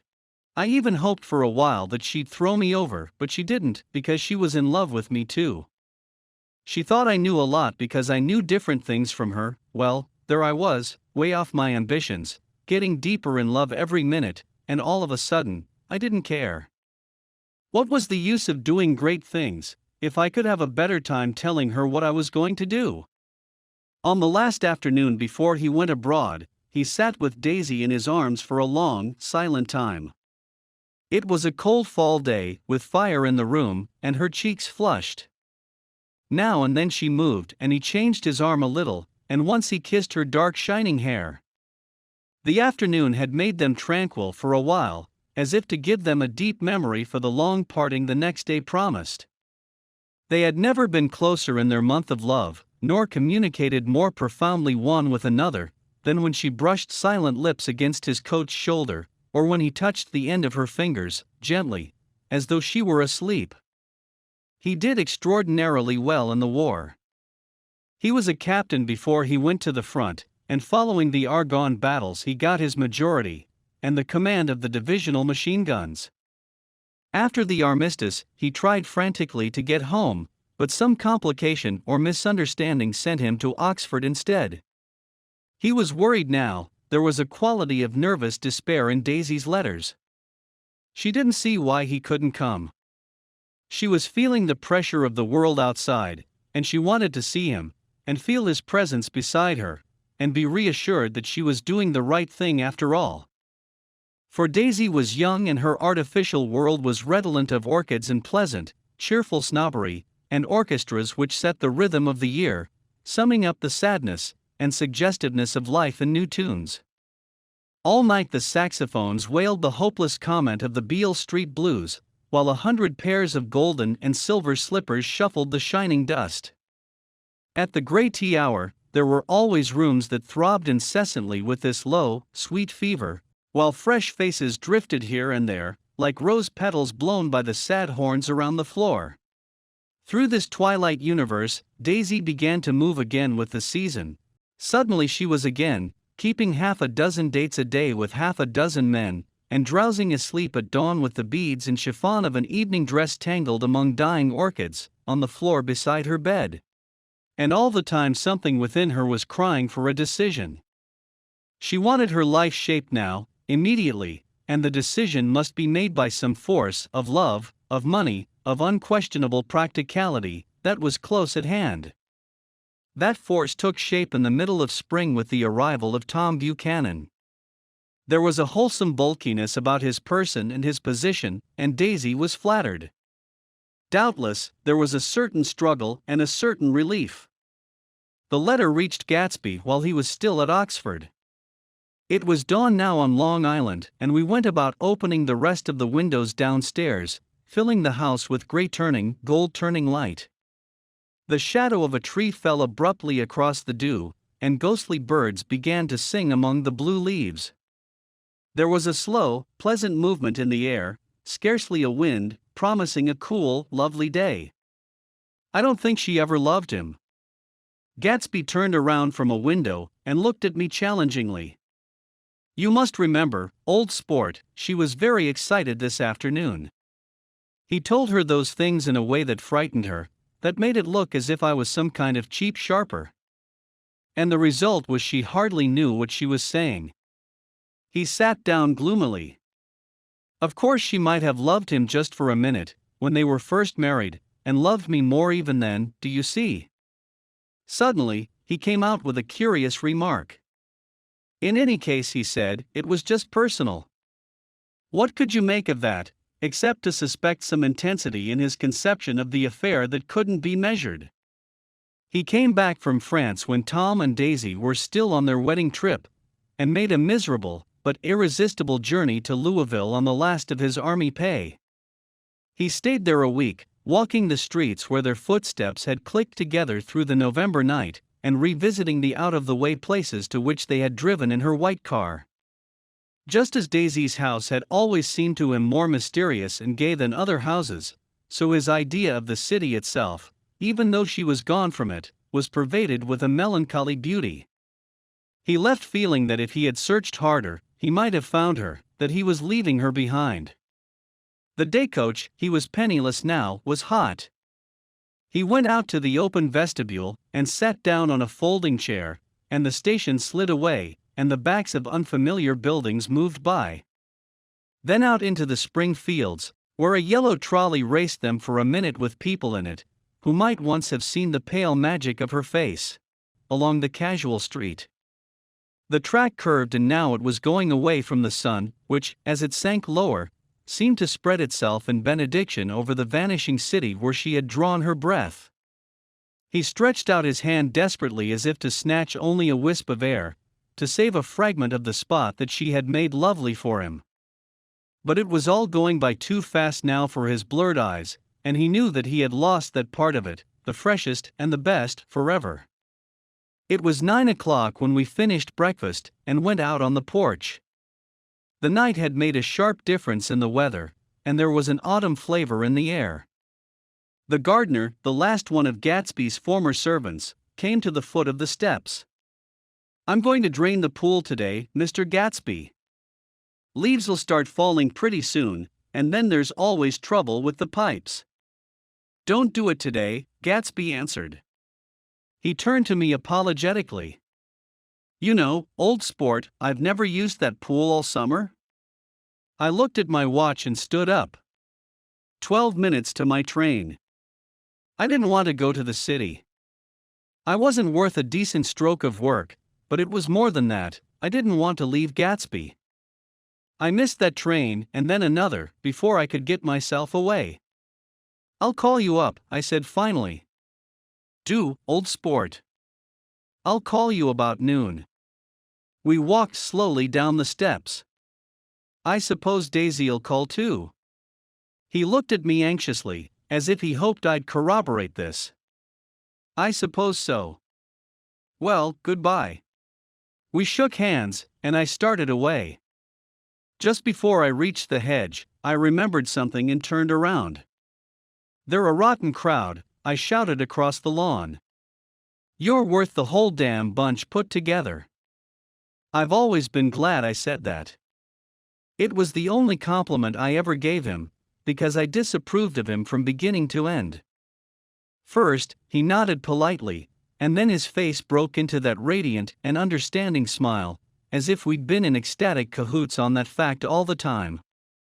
His gorgeous pink rag of a suit made a bright spot of color against the white steps, and I thought of the night when I first came to his ancestral home, 3 months before. The lawn and drive had been crowded with the faces of those who guessed at his corruption, and he had stood on those steps, concealing his incorruptible dream, as he waved them goodbye. I thanked him for his hospitality. We were always thanking him for that, I and the others. "Goodbye," I called. "I enjoyed breakfast, Gatsby." Up in the city, I tried for a while to list the quotations on an interminable amount of stock, then I fell asleep in my swivel chair. Just before noon, the phone woke me, and I started up with sweat breaking out on my forehead.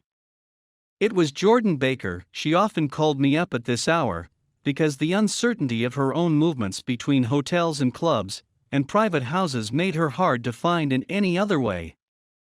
Usually her voice came over the wire as something fresh and cool, as if a divot from a green golf links had come sailing in at the office window, but this morning it seemed harsh and dry. "I've left Daisy's house," she said. "I'm at Hempstead, and I'm going down to Southampton this afternoon." Probably it had been tactful to leave Daisy's house, but the act annoyed me, and her next remark made me rigid. "You weren't so nice to me last night." How could it have mattered then? Silence for a moment, then. "However, I want to see you." "I want to see you too." "Suppose I don't go to Southampton and come into town this afternoon?" "No, I don't think this afternoon." "Very well. It's impossible this afternoon." "Various." We talked like that for a while, and then abruptly, we weren't talking any longer. I don't know which of us hung up with a sharp click, but I know I didn't care. I couldn't have talked to her across a tea table that day, if I never talked to her again in this world. I called Gatsby's house a few minutes later, but the line was busy. I tried 4 times. Finally, an exasperated central told me the wire was being kept open for long distance from Detroit. Taking out my timetable, I drew a small circle around the 3:50 train. Then I leaned back in my chair and tried to think. It was just noon. When I passed the ash heaps on the train that morning, I had crossed deliberately to the other side of the car. I supposed there'd be a curious crowd around there all day, with little boys searching for dark spots in the dust, and some garrulous man telling over and over what had happened, until it became less and less real even to him, and he could tell it no longer, and Myrtle Wilson's tragic achievement was forgotten. Now I want to go back a little and tell what happened at the garage after we left there the night before. They had difficulty in locating the sister, Catherine. She must have broken her rule against drinking that night, for when she arrived, she was stupid with liquor, and unable to understand that the ambulance had already gone to Flushing. When they convinced her of this, she immediately fainted, as if that was the intolerable part of the affair.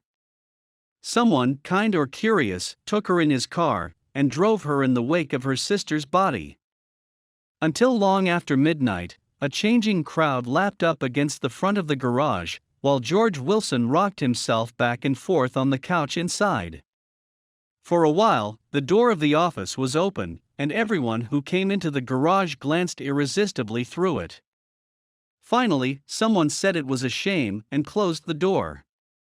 Michaelis and several other men were with him. First, 4 or 5 men, later 2 or 3 men. Still later, Michaelis had to ask the last stranger to wait there 15 minutes longer, while he went back to his own place and made a pot of coffee. After that, he stayed there alone with Wilson until dawn.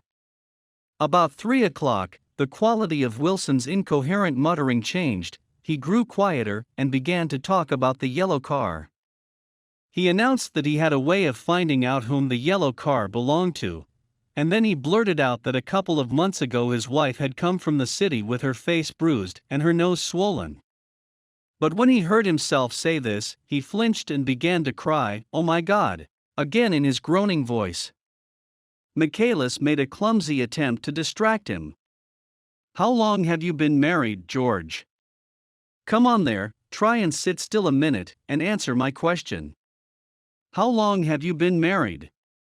12 years. Ever had any children? Come on, George, sit still, I asked you a question. Did you ever have any children? The hard brown beetles kept thudding against the dull light, and whenever Michaelis heard a car go tearing along the road outside, it sounded to him like the car that hadn't stopped a few hours before. He didn't like to go into the garage because the workbench was stained, where the body had been lying, so he moved uncomfortably around the office. He knew every object in it before morning, and from time to time sat down beside Wilson, trying to keep him more quiet. "Have you got a church you go to sometimes, George? Maybe even if you haven't been there for a long time? Maybe I could call up the church and get a priest to come over, and he could talk to you, see? Don't belong to any.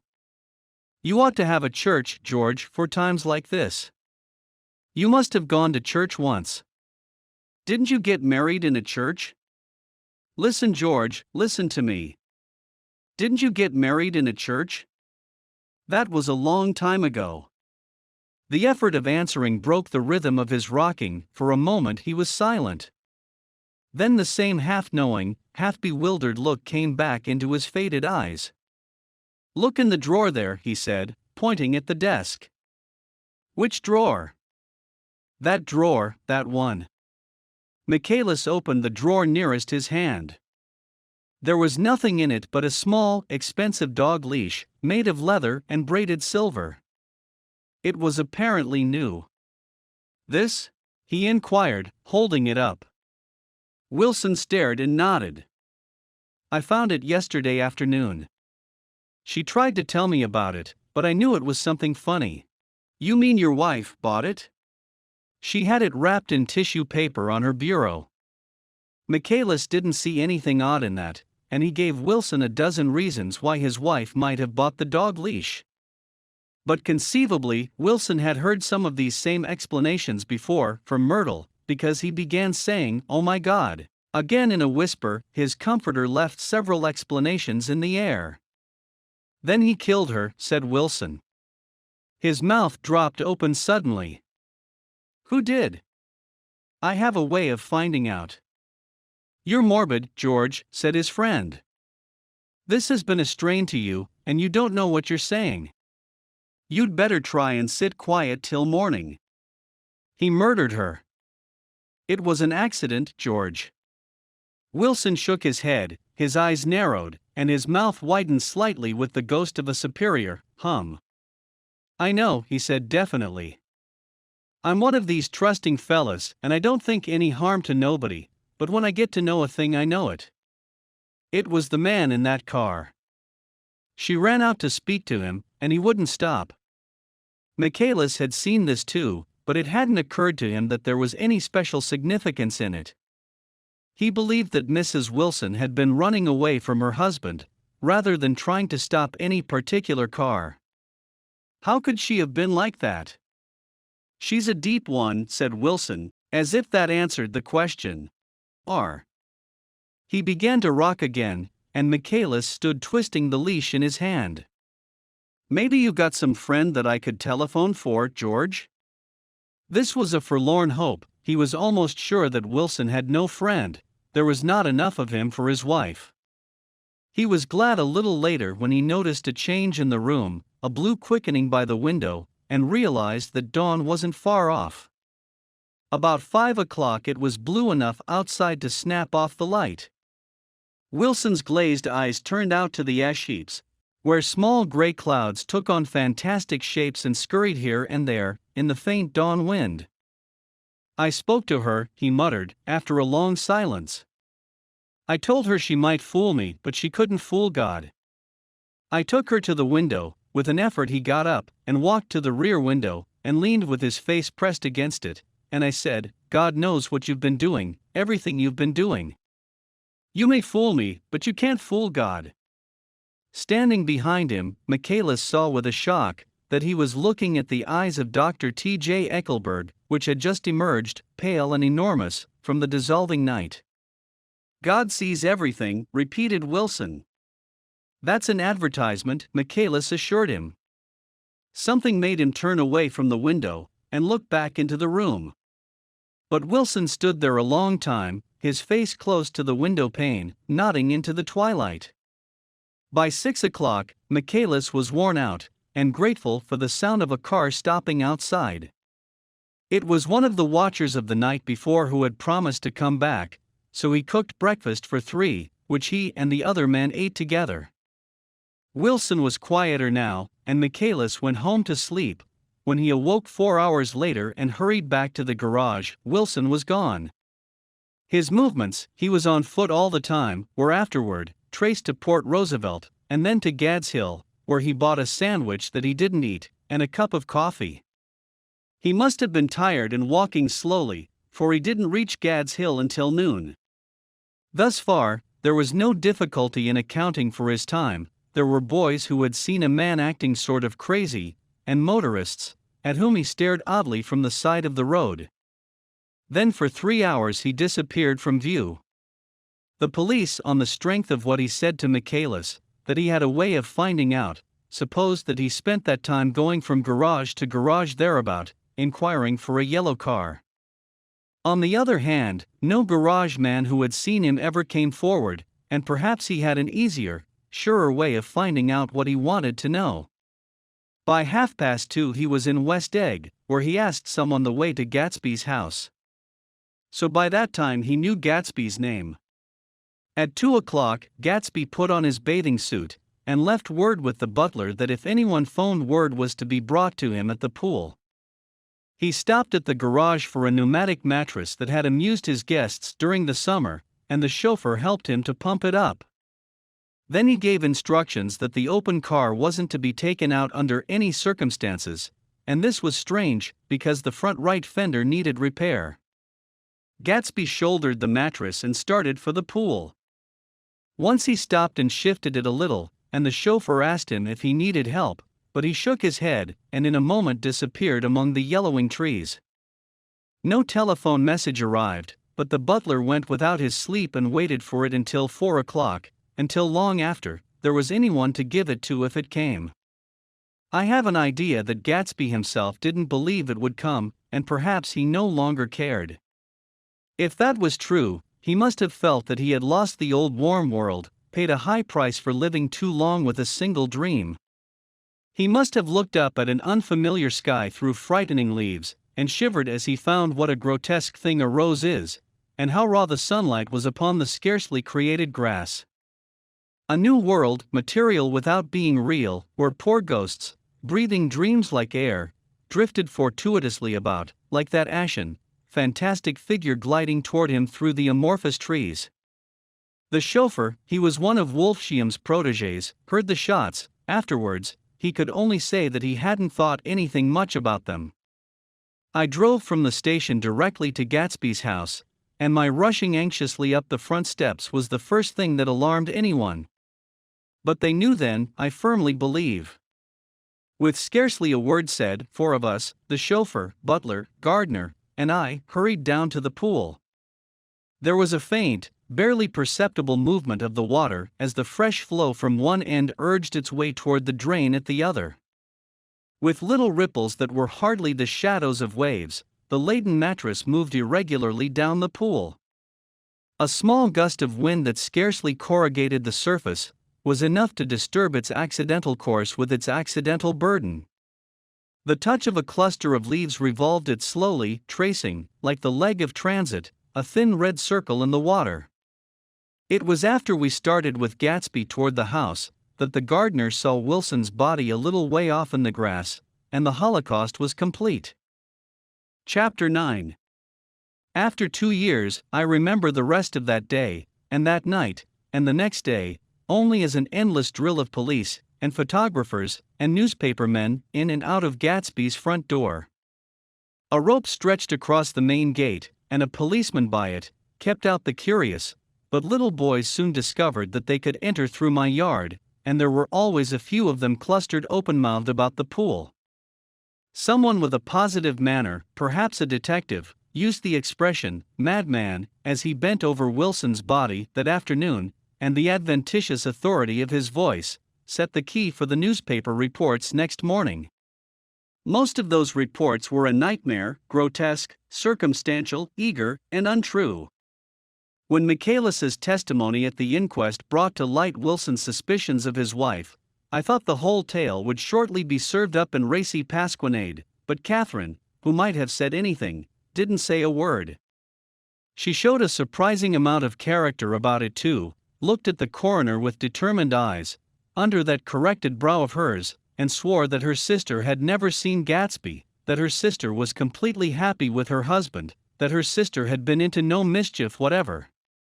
She convinced herself of it, and cried into her handkerchief, as if the very suggestion was more than she could endure. So Wilson was reduced to a man, deranged by grief, in order that the case might remain in its simplest form. And it rested there. But all this part of it seemed remote and unessential. I found myself on Gatsby's side and alone. From the moment I telephoned news of the catastrophe to West Egg Village, every surmise about him, and every practical question, was referred to me. At first, I was surprised and confused, then, as he lay in his house and didn't move, or breathe, or speak, hour upon hour, it grew upon me that I was responsible, because no one else was interested, I mean, with that intense personal interest to which everyone has some vague right at the end. I called up Daisy half an hour after we found him, called her instinctively, and without hesitation. But she and Tom had gone away early that afternoon and taken baggage with them. Left no address? No. Say when they'd be back? No. Any idea where they are? How I could reach them? I don't know, can't say.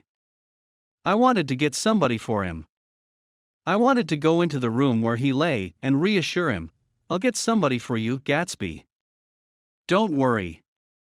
Just trust me and I'll get somebody for you. Meyer Wolfshiam's name wasn't in the phone book. The butler gave me his office address on Broadway, and I called information, but by the time I had the number it was long after 5, and no one answered the phone. Will you ring again? I've rung 3 times. It's very important. Sorry, I'm afraid no one's there. I went back to the drawing room and thought for an instant that they were chance visitors, all these official people who suddenly filled it. But though they drew back the sheet and looked at Gatsby with shocked eyes, his protest continued in my brain. Look here, old sport, you've got to get somebody for me. You've got to try hard, I can't go through this alone.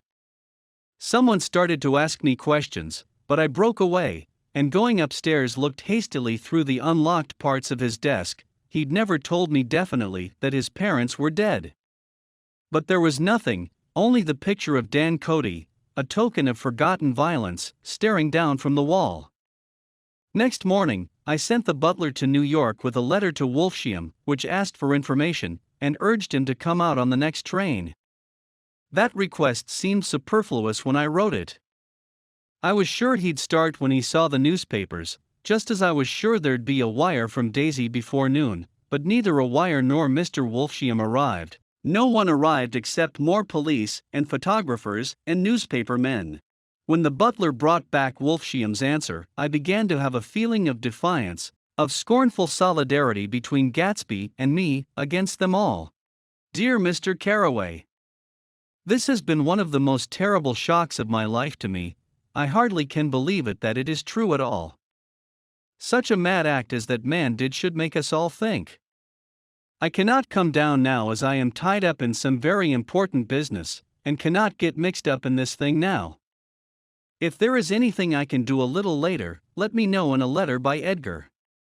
I hardly know where I am when I hear about a thing like this, and am completely knocked down and out. Yours truly, Meyer Wolfsham. And then hasty addenda beneath. Let me know about the funeral, etc. Do not know his family at all. When the phone rang that afternoon, and long distance said Chicago was calling, I thought this would be Daisy at last. But the connection came through as a man's voice, very thin and far away. This is Slagle speaking. Yes, the name was unfamiliar. Hell of a note, isn't it? Get my wire? There haven't been any wires. Young Park's in trouble, he said rapidly. They picked him up when he handed the bonds over the counter. They got a circular from New York, giving them the numbers just 5 minutes before. What you know about that, hey? You never can tell in these hick towns. Hello, I interrupted breathlessly. Look here, this isn't Mr. Gatsby. Mr. Gatsby's dead. There was a long silence on the other end of the wire, followed by an exclamation, then a quick squawk, as the connection was broken. I think it was on the 3rd day that a telegram signed, Henry C. Gatz, arrived from a town in Minnesota. It said only that the sender was leaving immediately, and to postpone the funeral until he came. It was Gatsby's father, a solemn old man, very helpless and dismayed, bundled up in a long cheap ulster against the warm September day. His eyes leaked continuously with excitement, and when I took the bag and umbrella from his hands, he began to pull so incessantly at his sparse gray beard that I had difficulty in getting off his coat. He was on the point of collapse, so I took him into the music room and made him sit down while I sent for something to eat. But he wouldn't eat, and the glass of milk spilled from his trembling hand. I saw it in the Chicago newspaper, he said. It was all in the Chicago newspaper. I started right away. I didn't know how to reach you. His eyes, seeing nothing, moved ceaselessly about the room. It was a madman, he said. He must have been mad. Wouldn't you like some coffee? I urged him. I don't want anything. I'm all right now, Mr. Carraway. Well, I'm all right now. Where have they got Jimmy? I took him into the drawing room, where his son lay, and left him there. Some little boys had come up on the steps, and were looking into the hall. When I told them who had arrived, they went reluctantly away. After a little while, Mr. Gatz opened the door and came out, his mouth ajar, his face flushed slightly, his eyes leaking isolated and unpunctual tears. He had reached an age where death no longer has the quality of ghastly surprise, and when he looked around him now for the first time, and saw the height and splendor of the hall, and the great rooms opening out from it into other rooms, his grief began to be mixed with an odd pride. I helped him to a bedroom upstairs. While he took off his coat and vest, I told him that all arrangements had been deferred until he came. "I didn't know what you'd want, Mr. Gatsby." "Gatz is my name." "Mr. Gatz, I thought you might want to take the body west." He shook his head. "Jimmy always liked it better down east." He rose up to his position in the east. "Were you a friend of my boy's, mister?" "We were close friends. He had a big future before him, you know. He was only a young man, but he had a lot of brain power here." He touched his head impressively, and I nodded. "If he'd have lived, he'd have been a great man. A man like James J. Hill. He'd have helped build up the country." "That's true," I said, uncomfortably. He fumbled at the embroidered coverlet, trying to take it from the bed, and lay down stiffly, was instantly asleep. That night, an obviously frightened person called up, and demanded to know who I was, before he would give his name. "This is Mr. Carraway," I said. Oh, he sounded relieved. "This is Klipspringer." I was relieved too, for that seemed to promise another friend at Gatsby's grave. I didn't want it to be in the papers and draw a sightseeing crowd, so I'd been calling up a few people myself. They were hard to find. "The funeral's tomorrow," I said. 3 o'clock, here at the house. I wish you'd tell anybody who'd be interested." "Oh, I will," he broke out hastily. "Of course I'm not likely to see anybody, but if I do." His tone made me suspicious. "Of course you'll be there yourself." "Well, I'll certainly try. What I called up about is—" "Wait a minute," I interrupted. "How about saying you'll come?" "Well, the fact is, the truth of the matter is that I'm staying with some people up here in Greenwich, and they rather expect me to be with them tomorrow. In fact, there's a sort of picnic or something. Of course I'll do my best to get away." I ejaculated an unrestrained "huh," and he must have heard me, for he went on nervously. "What I called up about was a pair of shoes I left there. I wonder if it'd be too much trouble to have the butler send them on. You see, they're tennis shoes, and I'm sort of helpless without them. My address is care of B.F." I didn't hear the rest of the name, because I hung up the receiver. After that I felt a certain shame for Gatsby. One gentleman to whom I telephoned implied that he had got what he deserved. However, that was my fault, for he was one of those who used to sneer most bitterly at Gatsby on the courage of Gatsby's liquor, and I should have known better than to call him. The morning of the funeral, I went up to New York to see Meyer Wolfsheim. I couldn't seem to reach him any other way. The door that I pushed open, on the advice of an elevator boy, was marked, "The Swastika Holding Company," and at first, there didn't seem to be anyone inside. But when I'd shouted, "Hello," several times in vain, an argument broke out behind a partition, and presently a lovely Jewess appeared at an interior door, and scrutinized me with black hostile eyes. "Nobody's in," she said. "Mr. Wolfsheim's gone to Chicago." The first part of this was obviously untrue, for someone had begun to whistle "The Rosary" tunelessly inside. "Please say that Mr. Carraway wants to see him. I can't get him back from Chicago, can I?" At this moment a voice, unmistakably Wolfsheim's, called "Stella," from the other side of the door. "Leave your name on the desk," she said quickly. "I'll give it to him when he gets back. But I know he's there." She took a step toward me, and began to slide her hands indignantly up and down her hips. "You young men think you can force your way in here any time," she scolded. "We're getting sick and tired of it. When I say he's in Chicago, he's in Chicago. I mentioned Gatsby." "Oh," she looked at me over again. "Will you just, what was your name?" She vanished. In a moment, Meyer Wolfsheim stood solemnly in the doorway, holding out both hands. He drew me into his office, remarking in a reverent voice that it was a sad time for all of us, and offered me a cigar. "My memory goes back to when first I met him," he said. "A young major just out of the army and covered over with medals he got in the war. He was so hard up he had to keep on wearing his uniform, because he couldn't buy some regular clothes. First time I saw him was when he came into Weinbrenner's pool room at 43rd Street and asked for a job.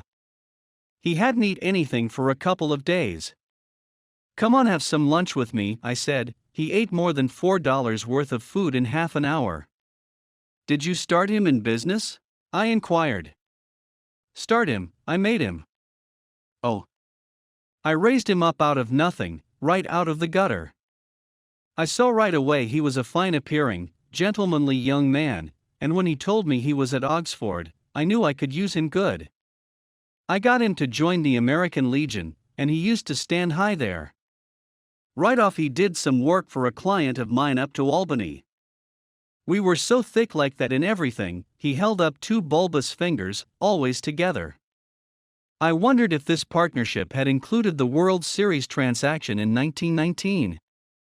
"Now he's dead," I said after a moment.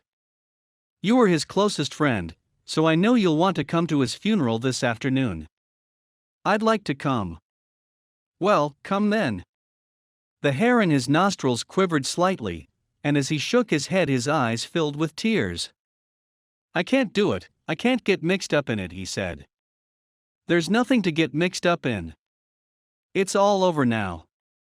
When a man gets killed, I never like to get mixed up in it in any way, I keep out. When I was a young man, it was different. If a friend of mine died, no matter how, I stuck with them to the end.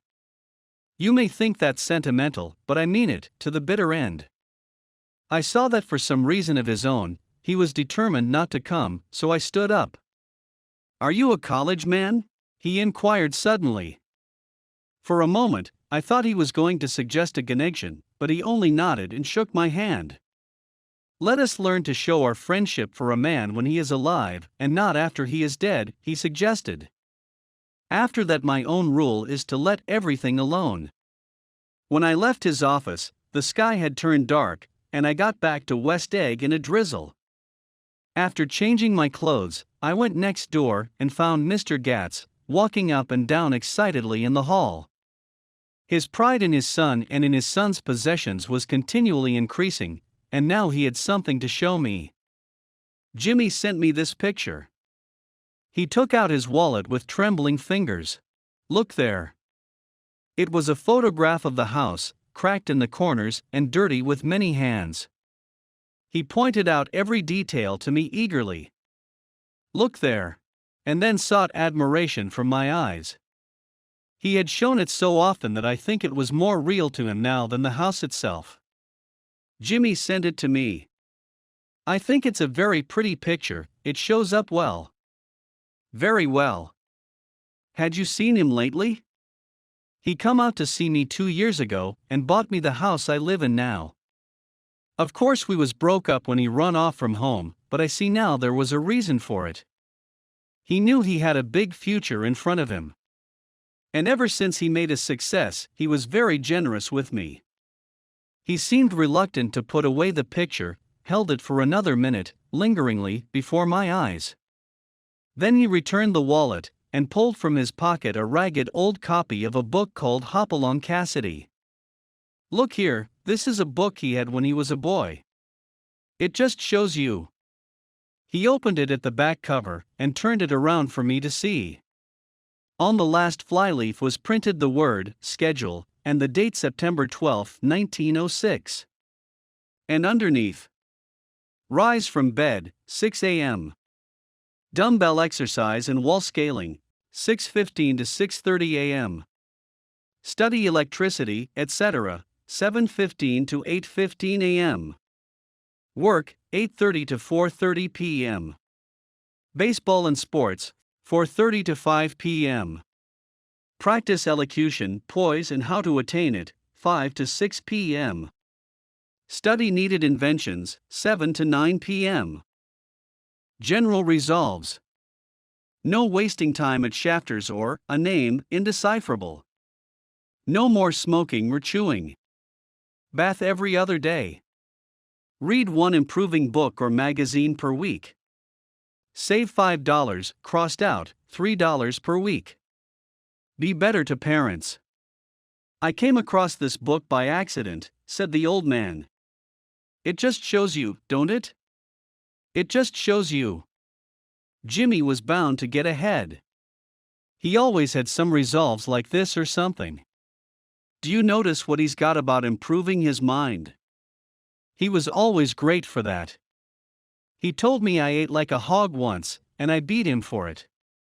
He was reluctant to close the book, reading each item aloud, and then looking eagerly at me. I think he rather expected me to copy down the list for my own use. A little before 3, the Lutheran minister arrived from Flushing, and I began to look involuntarily out the windows for other cars. So did Gatsby's father. And as the time passed, and the servants came in and stood waiting in the hall, his eyes began to blink anxiously, and he spoke of the rain in a worried, uncertain way.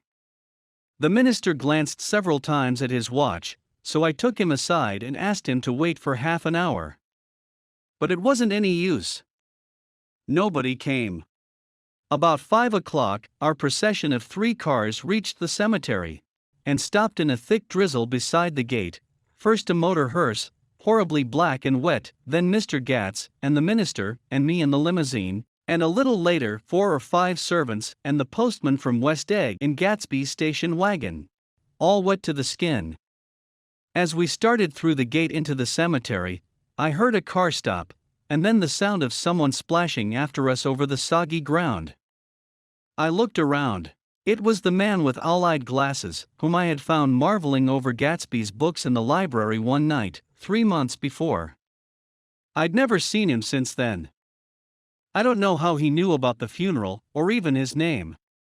The rain poured down his thick glasses, and he took them off and wiped them to see the protecting canvas unrolled from Gatsby's grave.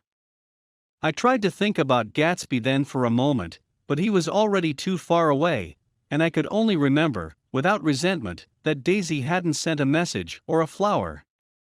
Dimly, I heard someone murmur, "Blessed are the dead that the rain falls on," and then the owl-eyed man said, "Amen to that," in a brave voice. We straggled down quickly through the rain to the cars. Owl-eyes spoke to me by the gate. "I couldn't get to the house," he remarked. Neither could anybody else. "Go on," he started. "Why, my God, they used to go there by the hundreds." He took off his glasses and wiped them again, outside and in. "The poor son of a bitch," he said. One of my most vivid memories is of coming back west from prep school, and later from college at Christmas time. Those who went farther than Chicago would gather in the Old Din Union Station at 6 o'clock of a December evening, with a few Chicago friends, already caught up into their own holiday gaieties, to bid them a hasty goodbye. I remember the fur coats of the girls returning from Miss This or That's, and the chatter of frozen breath, and the hands waving overhead as we caught sight of old acquaintances, and the matchings of invitations. "Are you going to the Ordways? The Herseys? The Schultzes?" And the long green tickets clasped tight in our gloved hands. And last, the murky yellow cars of the Chicago, Milwaukee, and St. Paul Railroad looking cheerful as Christmas itself on the tracks beside the gate. When we pulled out into the winter night, and the real snow, our snow, began to stretch out beside us and twinkle against the windows, and the dim lights of small Wisconsin stations moved by, a sharp wild brace came suddenly into the air. We drew in deep breaths of it as we walked back from dinner through the cold vestibules, unutterably aware of our identity with this country for one strange hour, before we melted indistinguishably into it again. That's my Middle West, not the wheat, or the prairies, or the lost Swede towns, but the thrilling returning trains of my youth, and the street lamps, and sleigh bells in the frosty dark, and the shadows of holly wreaths thrown by lighted windows on the snow. I am part of that, a little solemn with the feel of those long winters, a little complacent from growing up in the Caraway house, in a city where dwellings are still called through decades by a family's name. I see now that this has been a story of the West. After all, Tom and Gatsby, Daisy and Jordan and I were all Westerners, and perhaps we possessed some deficiency in common which made us subtly unadaptable to Eastern life. Even when the East excited me most, even when I was most keenly aware of its superiority to the bored, sprawling, swollen towns beyond the Ohio, with their interminable inquisitions, which spared only the children and the very old, even then it had always for me a quality of distortion. West Egg, especially, still figures in my more fantastic dreams. I see it as a night scene by El Greco, 100 houses, at once conventional and grotesque, crouching under a sullen, overhanging sky and a lusterless moon. In the foreground, solemn men in dress suits are walking along the sidewalk, with a stretcher on which lies a drunken woman in a white evening dress. Her hand, which dangles over the side, sparkles cold with jewels. Gravely, the men turn in at a house, the wrong house. But no one knows the woman's name, and no one cares. After Gatsby's death, the East was haunted for me like that, distorted beyond my eyes' power of correction. So when the blue smoke of brittle leaves was in the air, and the wind blew the wet laundry stiff on the line, I decided to come back home. There was one thing to be done before I left, an awkward, unpleasant thing that perhaps had better have been let alone. But I wanted to leave things in order, and not just trust that obliging and indifferent sea to sweep my refuse away. I saw Jordan Baker and talked over and around what had happened to us together, and what had happened afterward to me, and she lay perfectly still, listening, in a big chair. She was dressed to play golf, and I remember thinking she looked like a good illustration, her chin raised a little jauntily, her hair the color of an autumn leaf, her face the same brown tint as the fingerless glove on her knee. When I had finished, she told me without comment that she was engaged to another man. I doubted that, though there were several she could have married at a nod of her head, but I pretended to be surprised. For just a minute, I wondered if I wasn't making a mistake, then I thought it all over again quickly and got up to say goodbye. "Nevertheless, you did throw me over," said Jordan suddenly. "You threw me over on the telephone. I don't give a damn about you now, but it was a new experience for me, and I felt a little dizzy for a while." We shook hands. "Oh, and do you remember," she added, "a conversation we had once about driving a car?" "Why, not exactly. You said a bad driver was only safe until she met another bad driver?" "Well, I met another bad driver, didn't I? I mean, it was careless of me to make such a wrong guess. I thought you were rather an honest, straightforward person. I thought it was your secret pride." "I'm 30, I said. "I'm 5 years too old to lie to myself and call it honor." She didn't answer. Angry and half in love with her, and tremendously sorry, I turned away. One afternoon late in October, I saw Tom Buchanan. He was walking ahead of me along Fifth Avenue in his alert, aggressive way, his hands out a little from his body as if to fight off interference, his head moving sharply here and there, adapting itself to his restless eyes.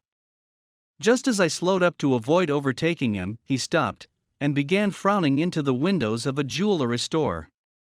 Suddenly he saw me and walked back, holding out his hand. "What's the matter, Nick? Do you object to shaking hands with me?" "Yes. You know what I think of you." "You're crazy, Nick," he said quickly. "Crazy as hell. I don't know what's the matter with you." "Tom," I inquired, "what did you say to Wilson that afternoon?" He stared at me without a word, and I knew I had guessed right about those missing hours.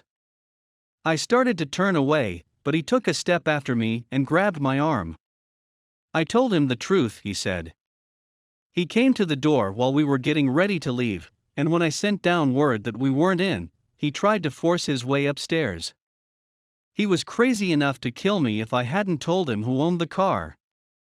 His hand was on a revolver in his pocket every minute he was in the house, he broke off defiantly. "What if I did tell him? That fellow had it coming to him. He threw dust into your eyes just like he did in Daisy's, but he was a tough one. He ran over Myrtle like you'd run over a dog and never even stopped his car. There was nothing I could say, except the one unutterable fact that it wasn't true. And if you think I didn't have my share of suffering, look here. When I went to give up that flat, and saw that damn box of dog biscuits sitting there on the sideboard, I sat down and cried like a baby. By God, it was awful. I couldn't forgive him or like him, but I saw that what he had done was, to him, entirely justified. It was all very careless and confused.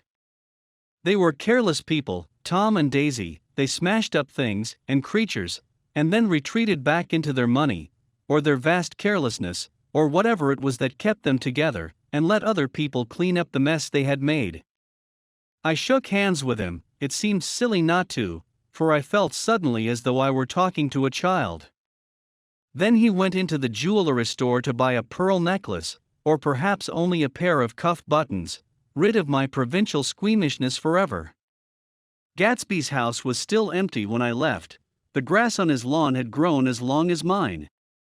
One of the taxi drivers in the village never took a fare past the entrance gate without stopping for a minute and pointing inside. Perhaps it was he who drove Daisy and Gatsby over to East Egg the night of the accident, and perhaps he had made a story about it all his own.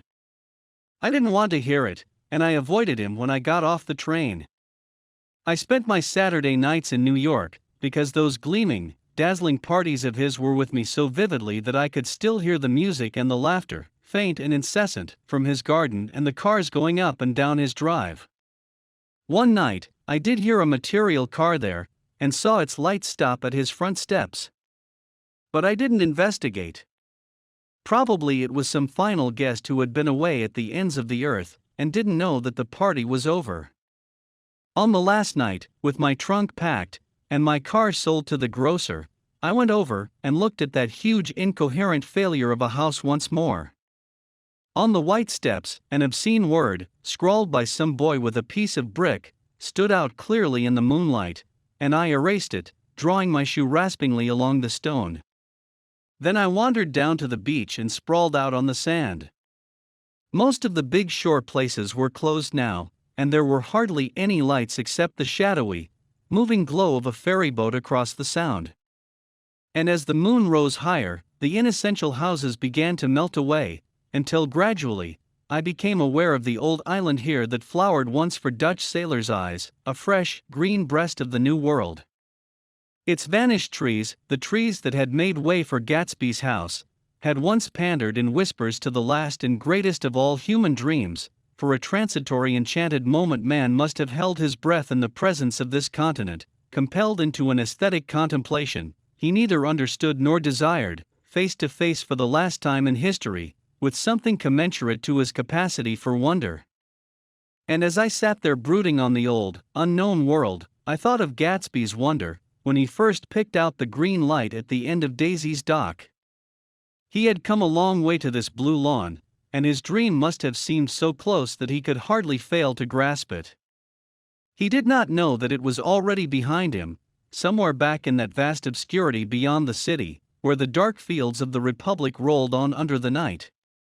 Gatsby believed in the green light, the orgastic future that year by year recedes before us. It eluded us then, but that's no matter. Tomorrow we will run faster, stretch out our arms further, and one fine morning. So we beat on, boats against the current, borne back ceaselessly into the past. The end.